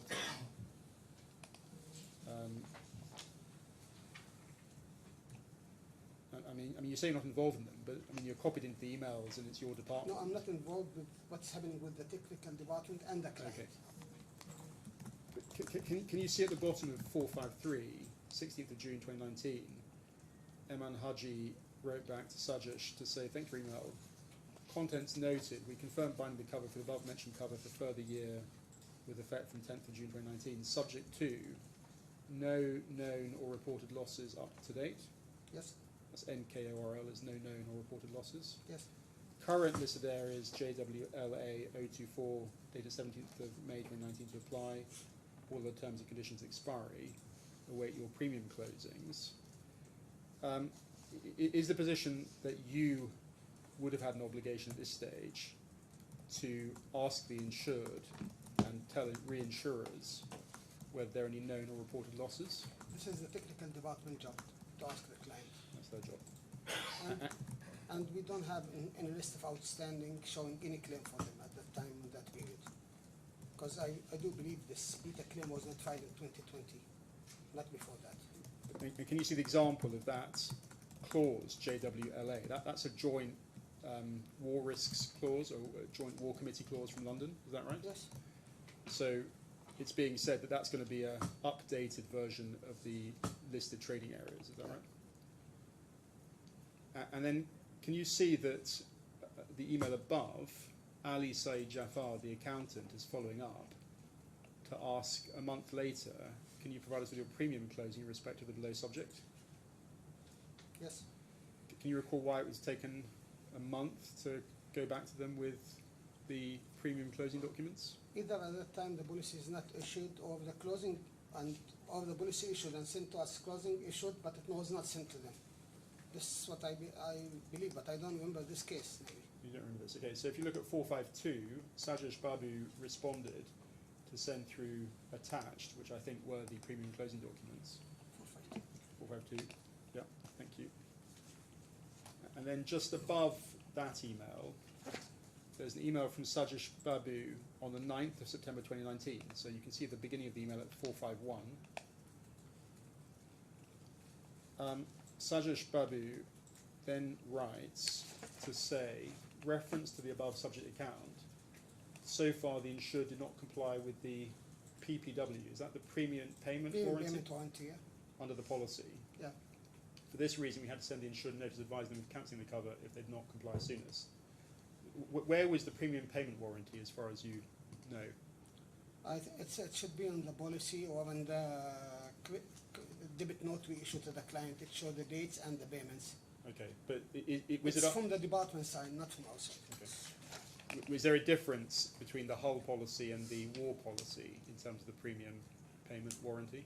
No, it should be the same. Should be the same. Should be different policies, but the terms always are understanding hull premiums for payments, and some smaller policies one payment, and each case depends on the size of the client. Okay, so you had to cancel the cover for non-payment of premium, and I've seen reference somewhere in Clyde & Co. letters that this insured never paid the premium, even in previous years. This is something related between the client and the technical department, the accounts department. We are not involved in such thing. But do you agree that they never paid the premium? Or do I you have no disagree? idea. I'm not involved in this. Okay. I'm not involved in collection from clients and So who would have given Sajesh Babu that instruction? That's the technical department, Okay. technical department. Now, can you see then at 451 at the top, well, sorry, the bottom of 450, Sajesh Babu on the 3rd of September wrote to say, kindly be informed the policy has been cancelled with effect from 1st of September 2019 due to non-payment of premium. Our pro rata refund will follow soon. Meanwhile, kindly mark your records accordingly. That's pretty clear, isn't it? That what he's asking reinsurers to do is to cancel it from the 1st of September 2019. This is according to this email, yes. Okay, and then you'll see it, the response at 450 above, Mohammed Essa, contents noted and agreed. Then 449 on the 6th of October, I think you were copied in on to this as well. Sajesh Babu on the 6th of October said, kindly note, due to oversight, we mentioned 1st of September 2019. The cancellation date should read as from inception date, 10th of June 2019. Yes. Do you recall that, with that oversight? I recall this case, yes. So tell us, what caused this to happen? I think it was expecting that we receive a payment, and or they were negotiating that to keep the cover and these things, but then the client refused to pay at all. The client refused to pay at all? At all, yeah. Okay. This is what they have told us, that cancel from the inception date. This is the instruction we got from the department afterwards, after we sent the first email. Afterwards. Now, you'll see there was a refund closing document at 449 above, and then at 448, Ali Said Jafar, the accountant, wrote back to Sajesh to say, thank you below email attachments. Upon checking, kindly find below our comments. Kindly note we've confirmed the cancellation of Horizon Energy cover with effect from 1st of September 2019 and not from inception, as mentioned in your closing. Kindly provide us with your amended closing. In respect of DTA agency cover, provide us with your commission closing related to attached premium closing. Do you know what that reference was? DTA agency cover? What was that? That's another client. Another client, okay. Now, can you look at page 447? 447, you see that Mohammed Abu al-Sheikh then wrote to Ali Said Jafar and copied in Sajesh Babu and Ghassan Hamama, as well as Nada Kadumi. Sort of, it looks like an escalation, including more senior people to this email. Dear Mr. Hamama, reference your below email, kindly note that all reinsurers have agreed to cancel the policy from inception. Please do the same, do not make it an issue. So who's being referred to there, do you think? All reinsurers? The hull reinsurers. The hull reinsurers. Yes. So the hull reinsurers were also agreeing to cover... To cancel the cover from inception. And once again, this is 2019, you're copied in. Just to be clear, who are those insurance companies? Oh, I don't remember, it's a list. How many? I don't recall really exactly, I can't. Maybe 10, 11, 12, I don't know. Okay. I'm telling you, I'm here not to discuss the hull cover. But can you recollect, were they local or were they... Some of them are international, some little local, some regional. Was there Munich or... Adnic was in case, Al Ahliya Kuwait, MAPFRE is there. I know because these three insurers are always with us. Okay. But I don't recall the whole list. And some of them were through brokers also. That's why I don't recall the security within the brokers. Okay, and then the email above, Eman Haji responds to say, thank you for your email address to our Assistant CEO, Mr. Ghassan Hamama, regarding the above. Taking into account our strong business relations, we agree to cancel the cover ab initio. And that's actually, they're doing you a favour, aren't they? Yes? They're doing you a favour because you owe them the premium Yeah. and reinsurance. I don't and deny they're agreeing to I cancel. don't deny that, yeah. I agree. Okay. So that's actually a sign of quite a supportive reinsurance company. Yes? Don't you think, therefore, it's sort of not surprising that they were then told in 2021 that there might be a claim under the 2018 policy, because they'd already asked to be told that there were no known or reported losses, and they'd already been asked to cancel the 2019 policy without any claims? It's not unsurprising then, is it, that they would be shocked to discover that there was a claim being made for the It was shocking 2018 to us policy? also. It was shocking to us because that's why we didn't accept the claim in any stage. As ABNIC, we didn't accept or honor the claim at any stage. Okay. Because at the end of the day, we need to protect our interest and the insurance interest. This is part of our work. So, just to finish this point, can I ask you to look at 531 of the bundle?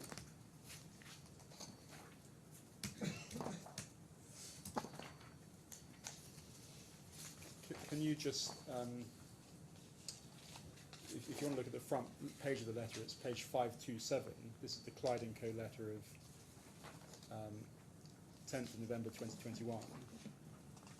Were you involved in this letter at all, or giving instructions with respect to it? Or would it have been somebody else at the company? I think this when it reached the higher stage in the company, not me. Okay. But maybe I was copied, but I'm not sure. I don't remember. Right, but it's pretty clear in this letter that both policies are being avoided for lots of different reasons. Would you agree that the letter includes at 2.6 on page 531,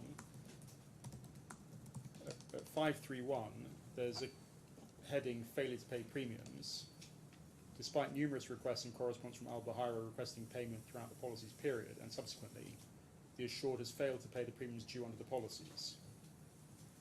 So that It's written here, yes. yeah. So I can't. So that's correct, isn't it? If it's written here, yes. So Horizon never paid the premiums for the policies. I told you I'm not involved in this area, so I can't say. This is something related to technical department and accounts who are following the collection. I don't follow collection. And then can I just ask you to look at page 530? Can you see it, the heading occurrence of loss at 530? The vessel was last seen in international waters offshore in Corfacan, UAE on 30th of May. However, it disappeared at some point after this date. The exact date is unclear. The assured became aware of the vessel's disappearance in around mid-December 2019. The assured has not provided further information with respect to the vessel's whereabouts or movement. The assured's awareness of the vessel's whereabouts movements between May to December. On the basis there's no information evidencing the vessel's disappearance occurred during the period of cover, accordingly Al Buhaira reserved the rights to decline the claim on the basis no evidence has been provided confirming the alleged loss happened during the term of the policies. Do you remember that? Would you agree with that? I'm not involved in this. This is something related to our technical team. They should know all these details, Okay. not me. And what about the late notification passage that just I know. follows? I heard that once we received the notification, I know that there was a notification came in 2020, I believe. But the specific dates, no, I don't know. But when we received it and they were told us to tell the reinsurers about it, we reacted. Okay.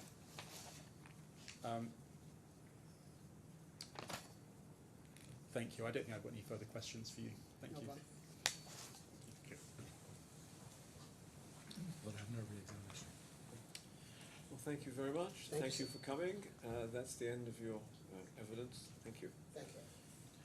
But I think we've decided that we will, with your Lord's leave, pause for today, rather than leaving a witness, as it were, impaired overnight, and also to give our friend an opportunity to recover. We may, if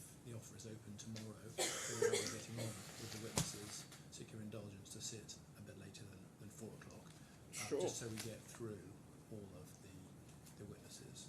So I'm very happy to accommodate whatever the parties wish to make sure we get through I'm grateful. in 4 days. Okay, in that case, we'll rise till 10 a.m. tomorrow. Thank you. Okay, thank you very much.